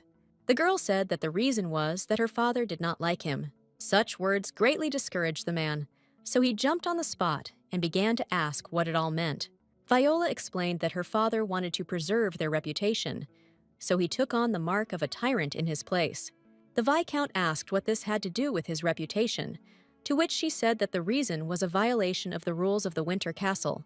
Having said this, she immediately clapped her hands, calling to her faithful butler Zeno. The man smoothly entered the living room, holding a precious box in his hands. The butler opened the box, and she said that his son's blood was poisoned by dark magic, and if he had been in his right mind, he would not have caused this outrage in the Winter Castle. She explained that dark magic clouds a person's mind and makes him seek entertainment, and instead of allowing emotions to take over the mind, a person gains access to powerful magical powers. The girl said that if he cannot cope with mana, then his body may explode. Viola said that Zelton was in a state where he could explode at any moment. The adopted daughter said that her father had to first protect the inhabitants of the Winter Castle from the living bomb, and then take care of his reputation, so he ordered his son to be executed. The girl looked at him sternly and asked what he was doing while such changes were happening to his son. She asked why her father was forced to take on the stigma of a tyrant and worry about his good name. Viola demanded to answer her question about whether her father's choice was wrong, to which the trembling man said that the Duke did everything right. Covering his face with his hands, the Viscount continued to shake with fear, but said that he knew about everything all this time. The girl did not expect such a turn, and thought about why he pretended not to know. Noticing the painting standing above the fireplace right behind him, Viola quickly realized everything. All members of his family were captured in the photo frame, and at that moment, the girl realized that he just wanted to be a father. The man ignored the beliefs of the aristocrats and did not punish his son for using dark magic. The Viscount explained that he always wanted to be a strong support and a reliable father for Zelton. He said that the child went too far and committed an offense, after which he asked to forgive him. Viola did not understand whether parents' love for children was natural or not, because she never learned this in the real world. For this reason, she did not want to find out whether it was right to love her children or not. She said that the method chosen was not entirely correct, but she could not deny his noble intentions. The girl said that his son, in turn, trusted him, which is why he caused a commotion in the Winter Castle. Slowly approaching him, his adopted daughter said that he might not be the best parent, but he was certainly a loving father, so now she was giving him a message from Veritou. Viola firmly and confidently promised that they would not hold him accountable for this incident. She added that he had already received the biggest punishment he could ever receive in his life. The man fell on one knee in front of her as a sign that he was very grateful to her, to which the Duke's daughter said that she understood his fatherly feelings and choice. In return, she asked him to explain whether it was possible to understand Duke Heron Vitaru. The girl said that her father is a great ruler who rules the Winter Castle and is also a shield that protects humanity from the snow. She added that at the same time, he is a man and the father of his many children. Viola concluded that it was for this reason that he offered to preserve his honor. The Duke's daughter said that he did not talk about it, because if his father began to talk, then the honor of their family would be broken on the rocks, so everything that she said was only her decision. The girl explained that she decided to make a choice in his favor because she understood the situation like no one else. She explained that if he accepted her words, then their families would be able to maintain friendly relations, but if he did not agree, then their clans would become enemies, and then he could declare war. Tears began to well up in the Viscount's eyes, and the girl continued to say that in this case they would not be able to preserve his honor. The man burst into tears and said that he was grateful to her for opening his eyes, which had been blind before. Deep down, he was grateful to her for calling him a loving father. After 2 days, Zeno told her that he was going to contact the Duke and report to him the situation. He explained that he would provide an official report only upon returning to the Winter Castle, to which she asked him not to report to her about every action. The butler explained that he wanted to show his best side to her, after which she asked if he liked the performance. Zeno embarrassedly said that he could not judge this, but the girl asked him to try. The man said that the Viscount had absolutely no choice, but Miss Viola made it so that he had to accept her choice. The butler concluded that a more excellent result could not have been achieved, so he immediately sent reports on the completion of the task. In his letter to the Duke, he said that the lady put on a mask of cool sanity and also touched the Viscount's emotions and persuaded him to take her side, so she again demonstrated her abilities to the White Virat. The butler wanted to show her the report before sending it, because if she had read it, she would have praised it, but the girl refused. The man imagined how happy she would become just by seeing how he praised her in a letter. He imagined that she would tell him that he was the best butler there was. Suddenly, he felt a strange aura that was heading towards the princess's bedroom. Prince Jeremy knocked on the window of Viola's room, even though it was at the height of the 7th floor. The girl let him in, and he began to untie the rope, thanks to which he was able to descend from the roof. Viola asked why he showed up without official warning, and at 11 p.m., the guy said that he arrived on the roof at about 6, then began to think about how he could appear suddenly, and then went to look for a rope, after which he climbed onto the roof again, but the sun had already set. Trying to interrupt him, the Duke's daughter asked why he came to her, because he could have simply warned him and walked through the door. The joyful guy explained that he was going to give her a surprise that she should be delighted with. She reminded him that this could be a big problem diplomatically, to which he replied that this place was far from politics and diplomacy, so everything would be fine, except that his father would scold him. Jeremy said that he was going to visit a historical site that was nearby. The guy added that he would really like her to keep him company. Looking at her carefully, he asked if she would deign to walk with him to the ruins. To her question about what kind of ruins they were, he replied that he did not know the exact name, but they were called the laboratory of some crazy magician. Viola knew that this was an unusual place, which was also described in the novel. In this place, it was possible to conclude a contract with a spirit, even if the level of communication with it was not the highest. In the story, Jeremy entered into a contract with a spirit who later became the king of the wind spirits. The girl thought that she would also like to conclude a contract with one of the spirits there. The guy reminded her that it was a big secret, so they needed to be careful. Viola asked why he told her this secret, to which he replied that they were friends. The adopted daughter thought that if she went with him, they would definitely become friends, but she would quickly get tired of it.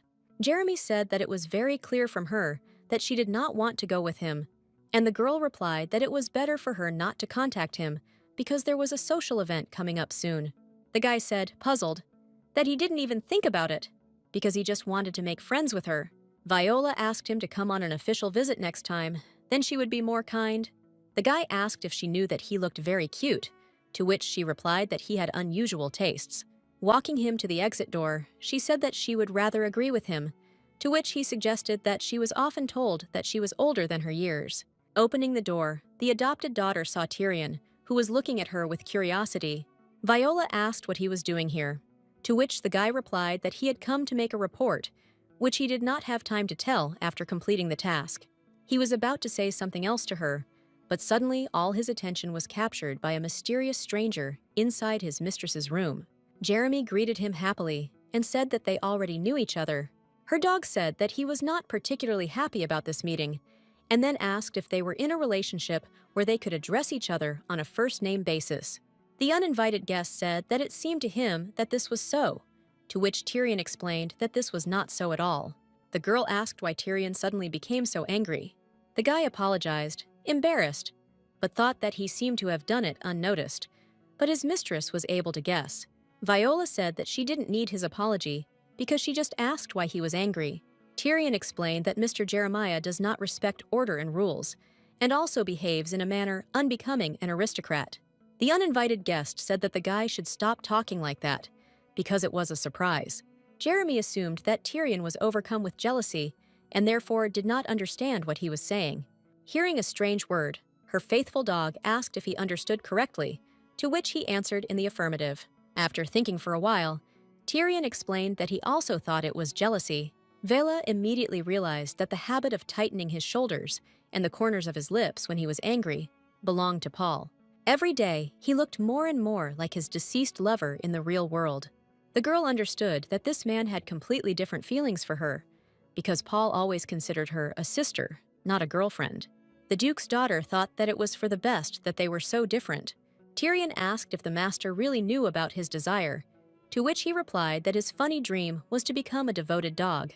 The guy confirmed this and said that some faithful dogs have a temperament that makes them jealous of their owners. He added that this could be regulated through training, but he had never done anything like this, which is why he showed jealousy. Jeremy asked if it was for this reason that he became jealous of his mistress. Without waiting for an answer, he said that he liked people with convictions, and he also believed that people have no right to evaluate the beliefs of others. Touching him on the shoulder, Jeremy stated that he supported him in his dream and beliefs. Viola caught herself thinking that these words appeared several times in the novel. She remembered very well that the prince spoke these words when a strong spirit of competition awoke in him. The girl still thought about which part of Tyrion's beliefs she was talking about. At this time, Jeremy said that they would go to the ruins together in 3 days. Noticing the dissatisfied expression on her dog's face, he added that since he was older, he would treat him on a first-name basis, and then reminded that they should meet Sweet Viola in 3 days. Viola remembered that she hadn't told him at all that she was going to go somewhere with him. After some time he left, Tyrion sat down in front of her and asked her to forgive him for not showing his best side.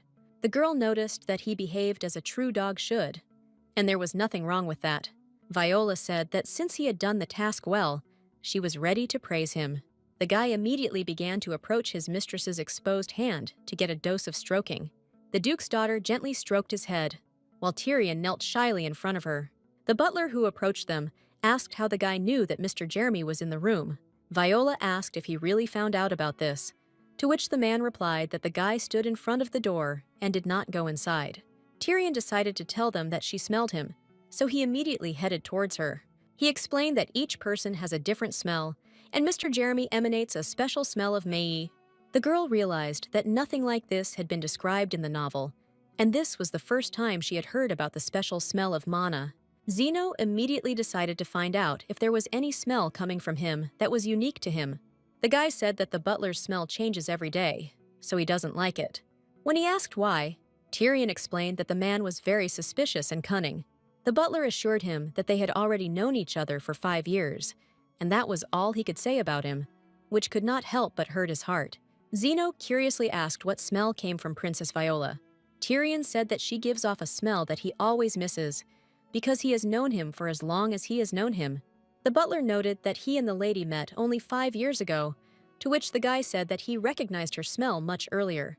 Viola asked how this could be, to which he tried to assure her that he was not lying at all. He said that when he first smelled her scent, it immediately seemed familiar to him. The guy added that he felt like he was living to meet her one day. Tyrion explained that her scent seemed to tell him this, which is why he wanted to be near her so much. After his words, the Duke's daughter could not sleep for a long time, lying in her bed.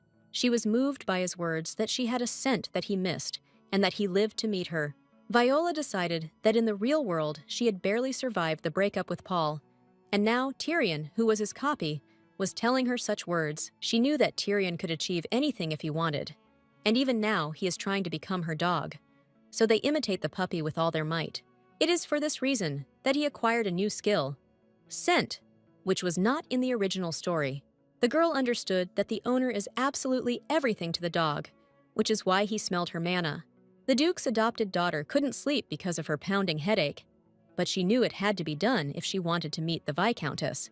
In the darkness of the night, when she finally fell asleep, the butler came up to her and calmly covered her body with a blanket so that she would not catch a cold.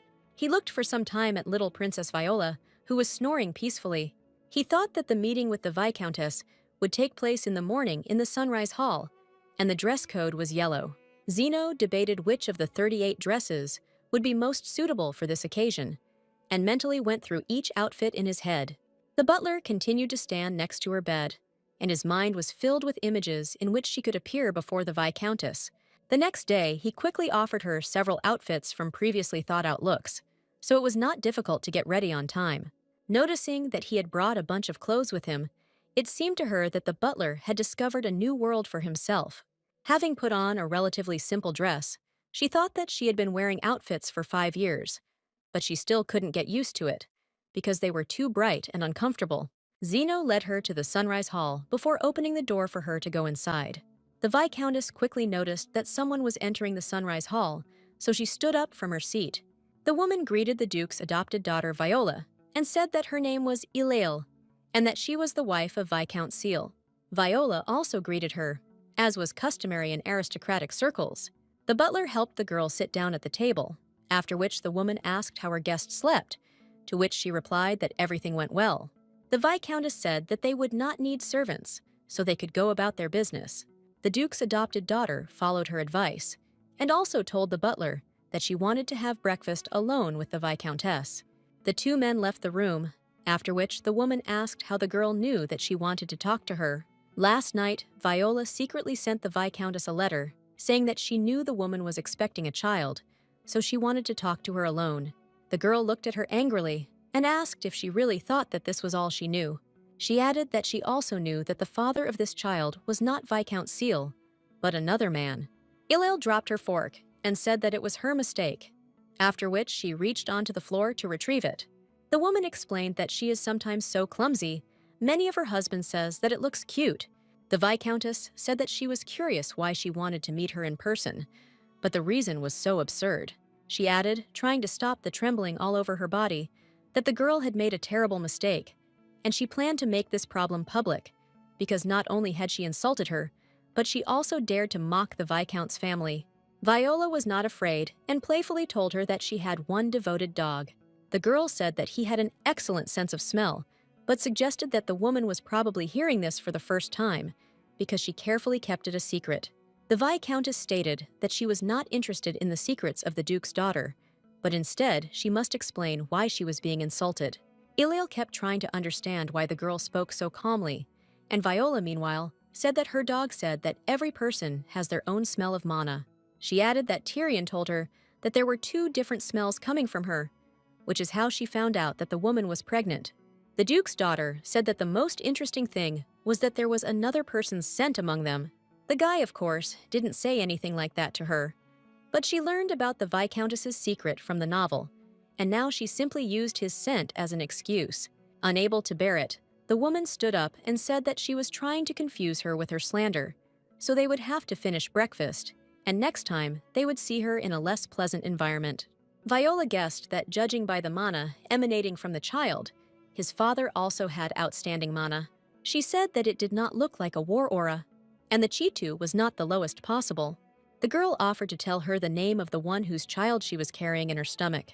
The woman stopped, and the Duke's daughter continued to say that the man was from a family living in the mountains, namely from the Louis Barton family. Falling into despair, the Viscountess screamed for the girl to stop talking now. Covering her face with her hands, Ilail realized that she knew everything, and that now she was finished. Having controlled herself, the woman asked why she had come to threaten her, and what she wanted from her. She said that it was a simple mistake, because she never intended to do such a thing, to which Viola replied that she can call it a mistake, but it does not change her guilt.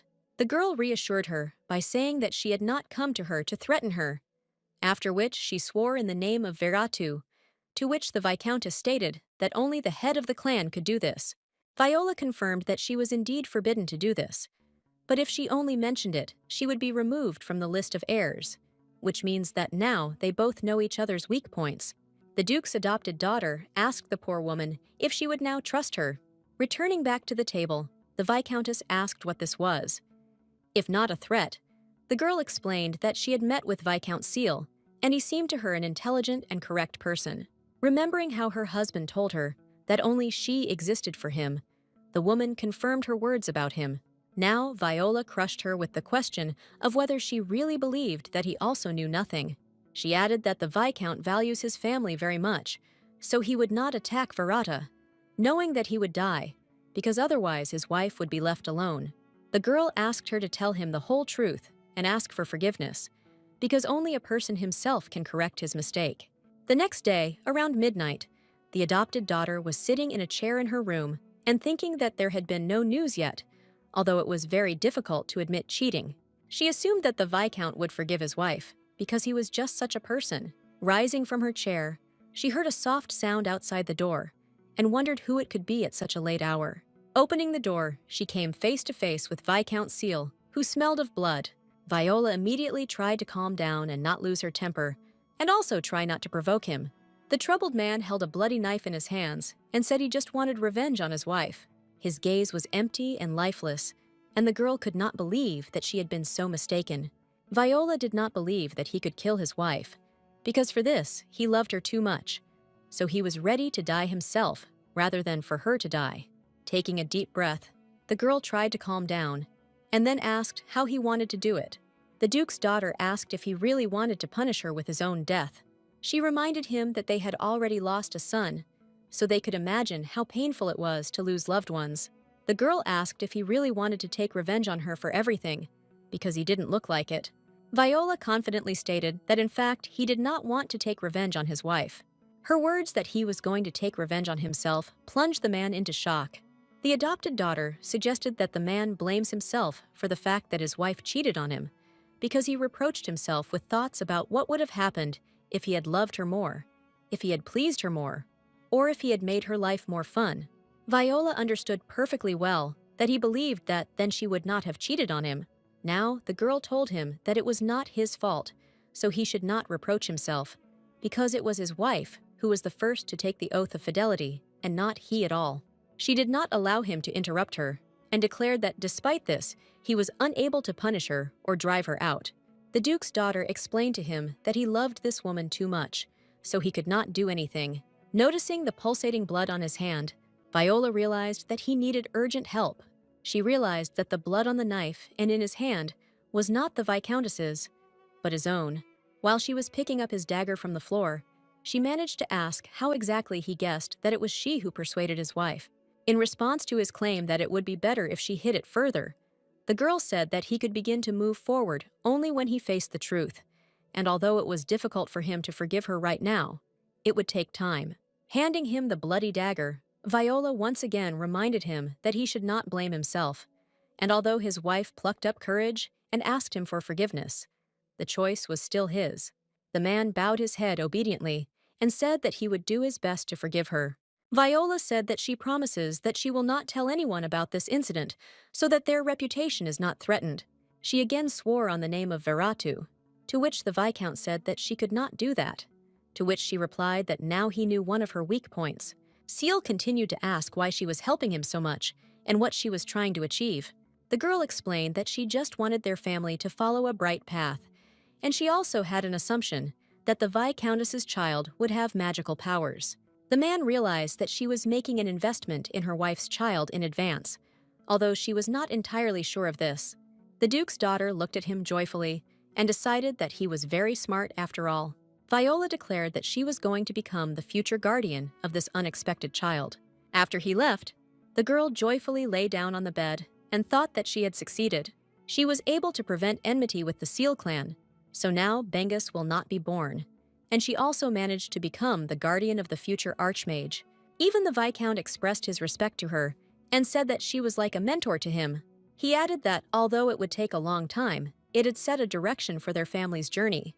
The Duke's daughter thought that she would be able to maintain strong ties with the Viscount's family for a long time. After some time, the butler came to her room, saying that he had brought strawberry lemonade. As soon as she tried it, he said that he had replaced the paralyzing poison with a deadly one, so its taste became milder. The man said that next time they would try to increase the dosage, and the girl thought that she was very glad that the poisons did not affect her. The next day, her stomach was twisted, so she sat in her room all the time. Hickson, who came to her, could not stop laughing because their mistress began to have diarrhea due to the poison.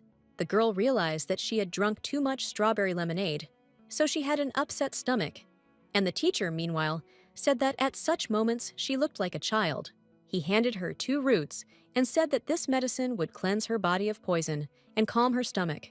Having tried one of them, she confidently declared that the taste was disgusting, to which he remarked that everything that is healthy is usually not tasty. Zeno asked if these were the roots of the warming herb, to which the man answered in the affirmative. It was a rare plant that was used for medicinal purposes because it instantly absorbed human heat, bringing a person to death due to hypothermia. When he said that he found this grass along the road, she realized that he was lying, because such grass could not grow there. Otherwise, there would be many victims. But then she noticed how much he was shaking, so she realized that he carried it long enough. The Duke's daughter asked to bring her something tastier next time, and he noticed that since she felt better, tons could be irradiated. To her question about where he was going to go, the man replied that he was going to ask the Viscount for forgiveness. Before arriving at the estate, Hickson vehemently insisted that he did not like Viscount Seal at all. The girl could not understand how this could happen, so she asked again how it happened that they had never met the girl. But the teacher had already managed to confess his feelings to her, after which he managed to beat the Viscount. The man explained that he was too young, and when she asked if he apologized for this, he replied that a lot of time had passed. Viola said that even if he still remembers what it was like for him then, who is worth going and apologizing to him? Now she grumbled that he should forget his pride and sincerely ask for forgiveness until he receives it, because an apology is needed not to calm his own soul, but so that a person will forgive him. Hickson quickly left her room and went to the living room, where the Viscount was already waiting for him. The man apologized for beating him many years ago, and Seal said that he did not do anything because he did not see the point in it, because responding to violence with violence is inappropriate behavior for aristocrats. The Viscount put down his mug of tea, rose from his seat, extended his hand to the teacher, and said that all the past should remain in the past, because they had bad thoughts in their heads, but now they can call it quits. Hickson was in no hurry to shake his hand, but later did so and said he was very sorry for his son. After a while, Seal said that he wanted to ask something about Princess Viola.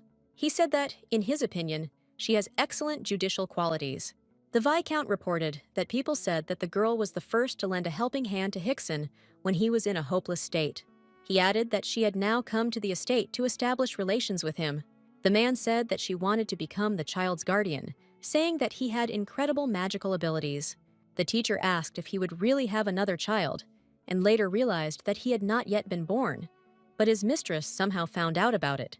Seal did not answer, and Hickson asked if he had thought too much about the Bloody Princess, because although she was white Veratu, she could not have such abilities. The man assured that it was just an excuse, so that her help would not seem strange behavior to him, because she was not God to understand exactly what abilities a child in the womb had. The Viscount realized that his eyes had just been opened to everything that was happening, because all this time a veil had been lying on him. The master assured him that the girl was a real Veratu, but at heart she was kind and sweet. When he asked whether he was crazy to reason so strangely, Hickson laughed and confirmed his guess. Suddenly, the butler knocked on the room and said that he had come to report disturbances on the castle grounds. He explained that due to the appearance of Sir Jeremy, there were 3 incidents of carriage collisions. After catching his breath, the servant continued to say that there were 6 cases of damage as a result of collisions and 2 fights. When the Viscount asked how this could happen, the man replied that it was a culture among young people. He said that people came together to show their affection and were also called fans. The Viscount frantically began to ask what was happening on the estate.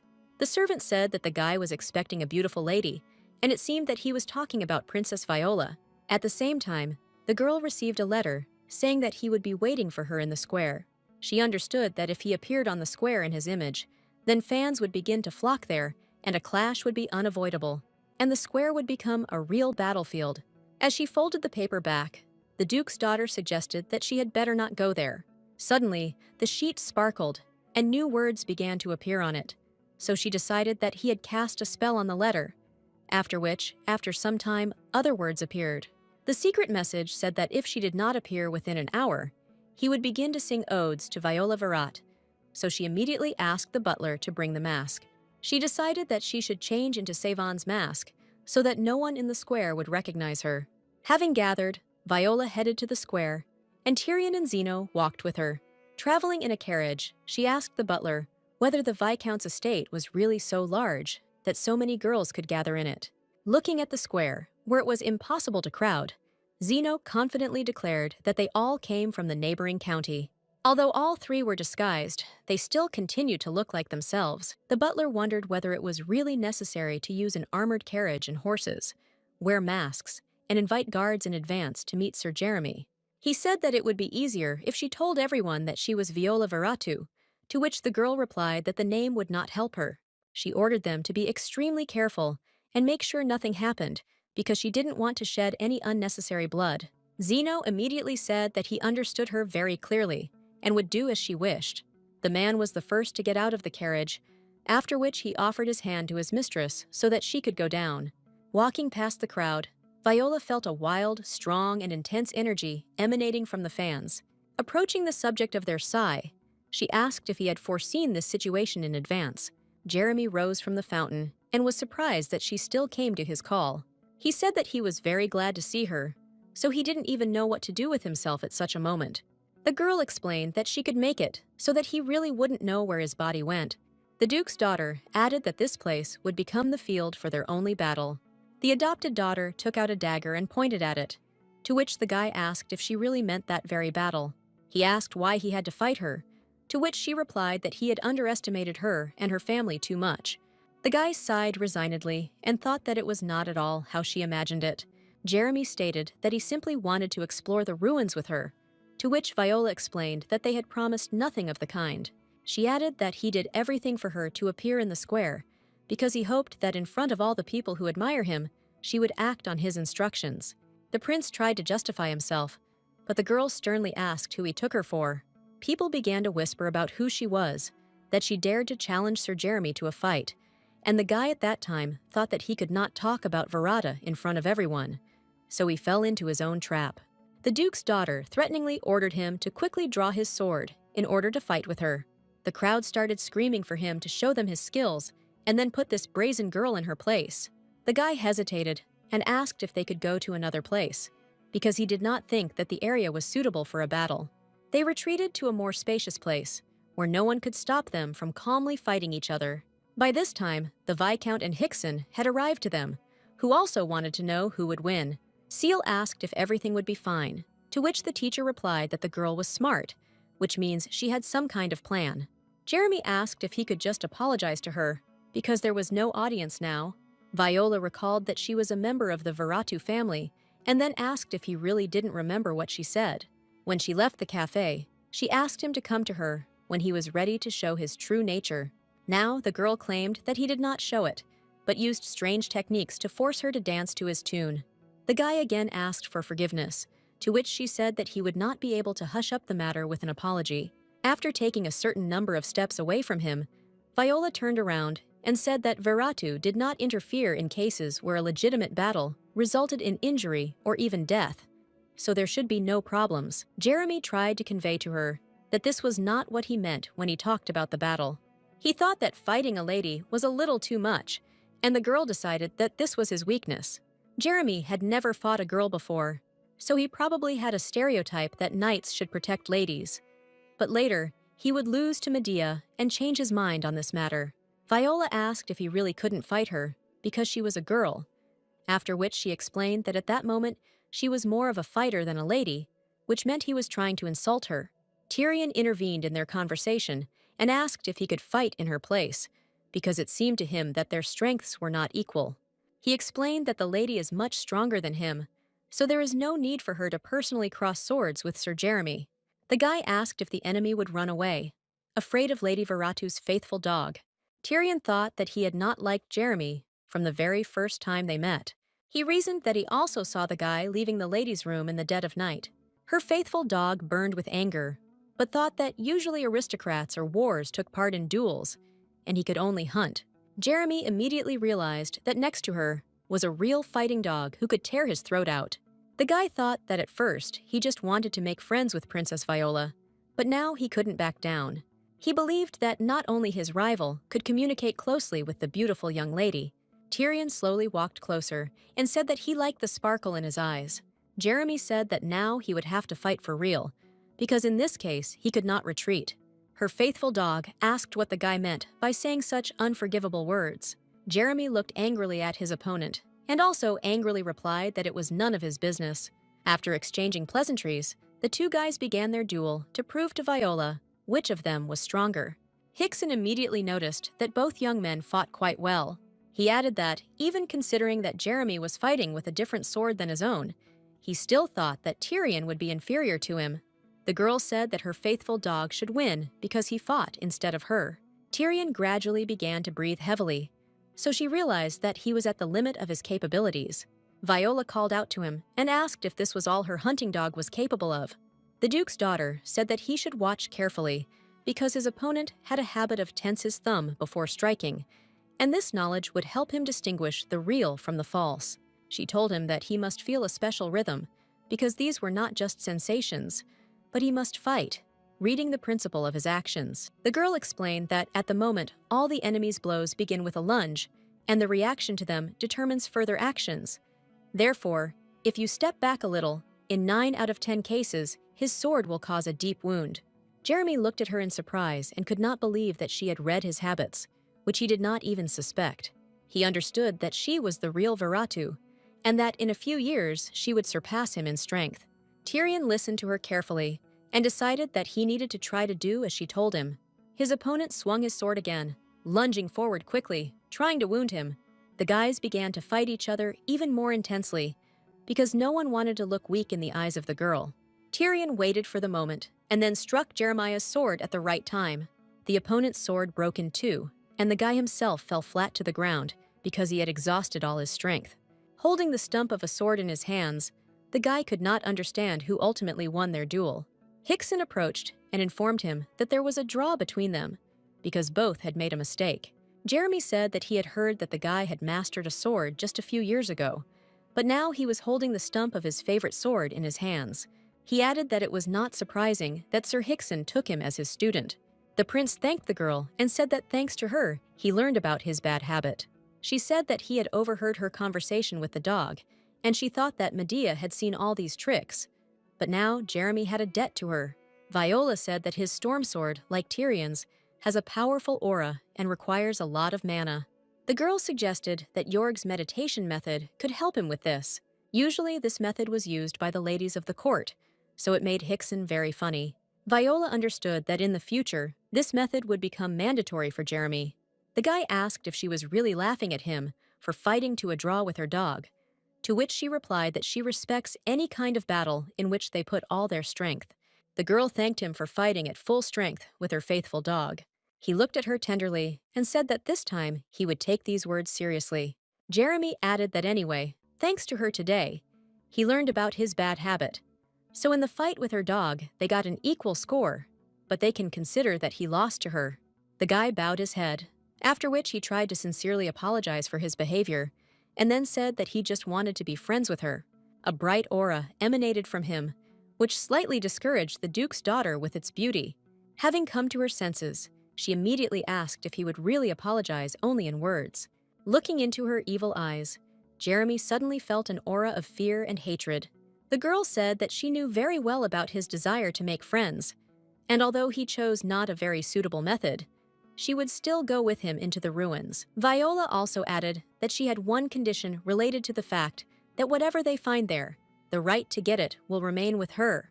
When she climbed into her bed that evening, she thought from the very beginning that she was not going to refuse him because she wanted to get the spirit of the bodyguard.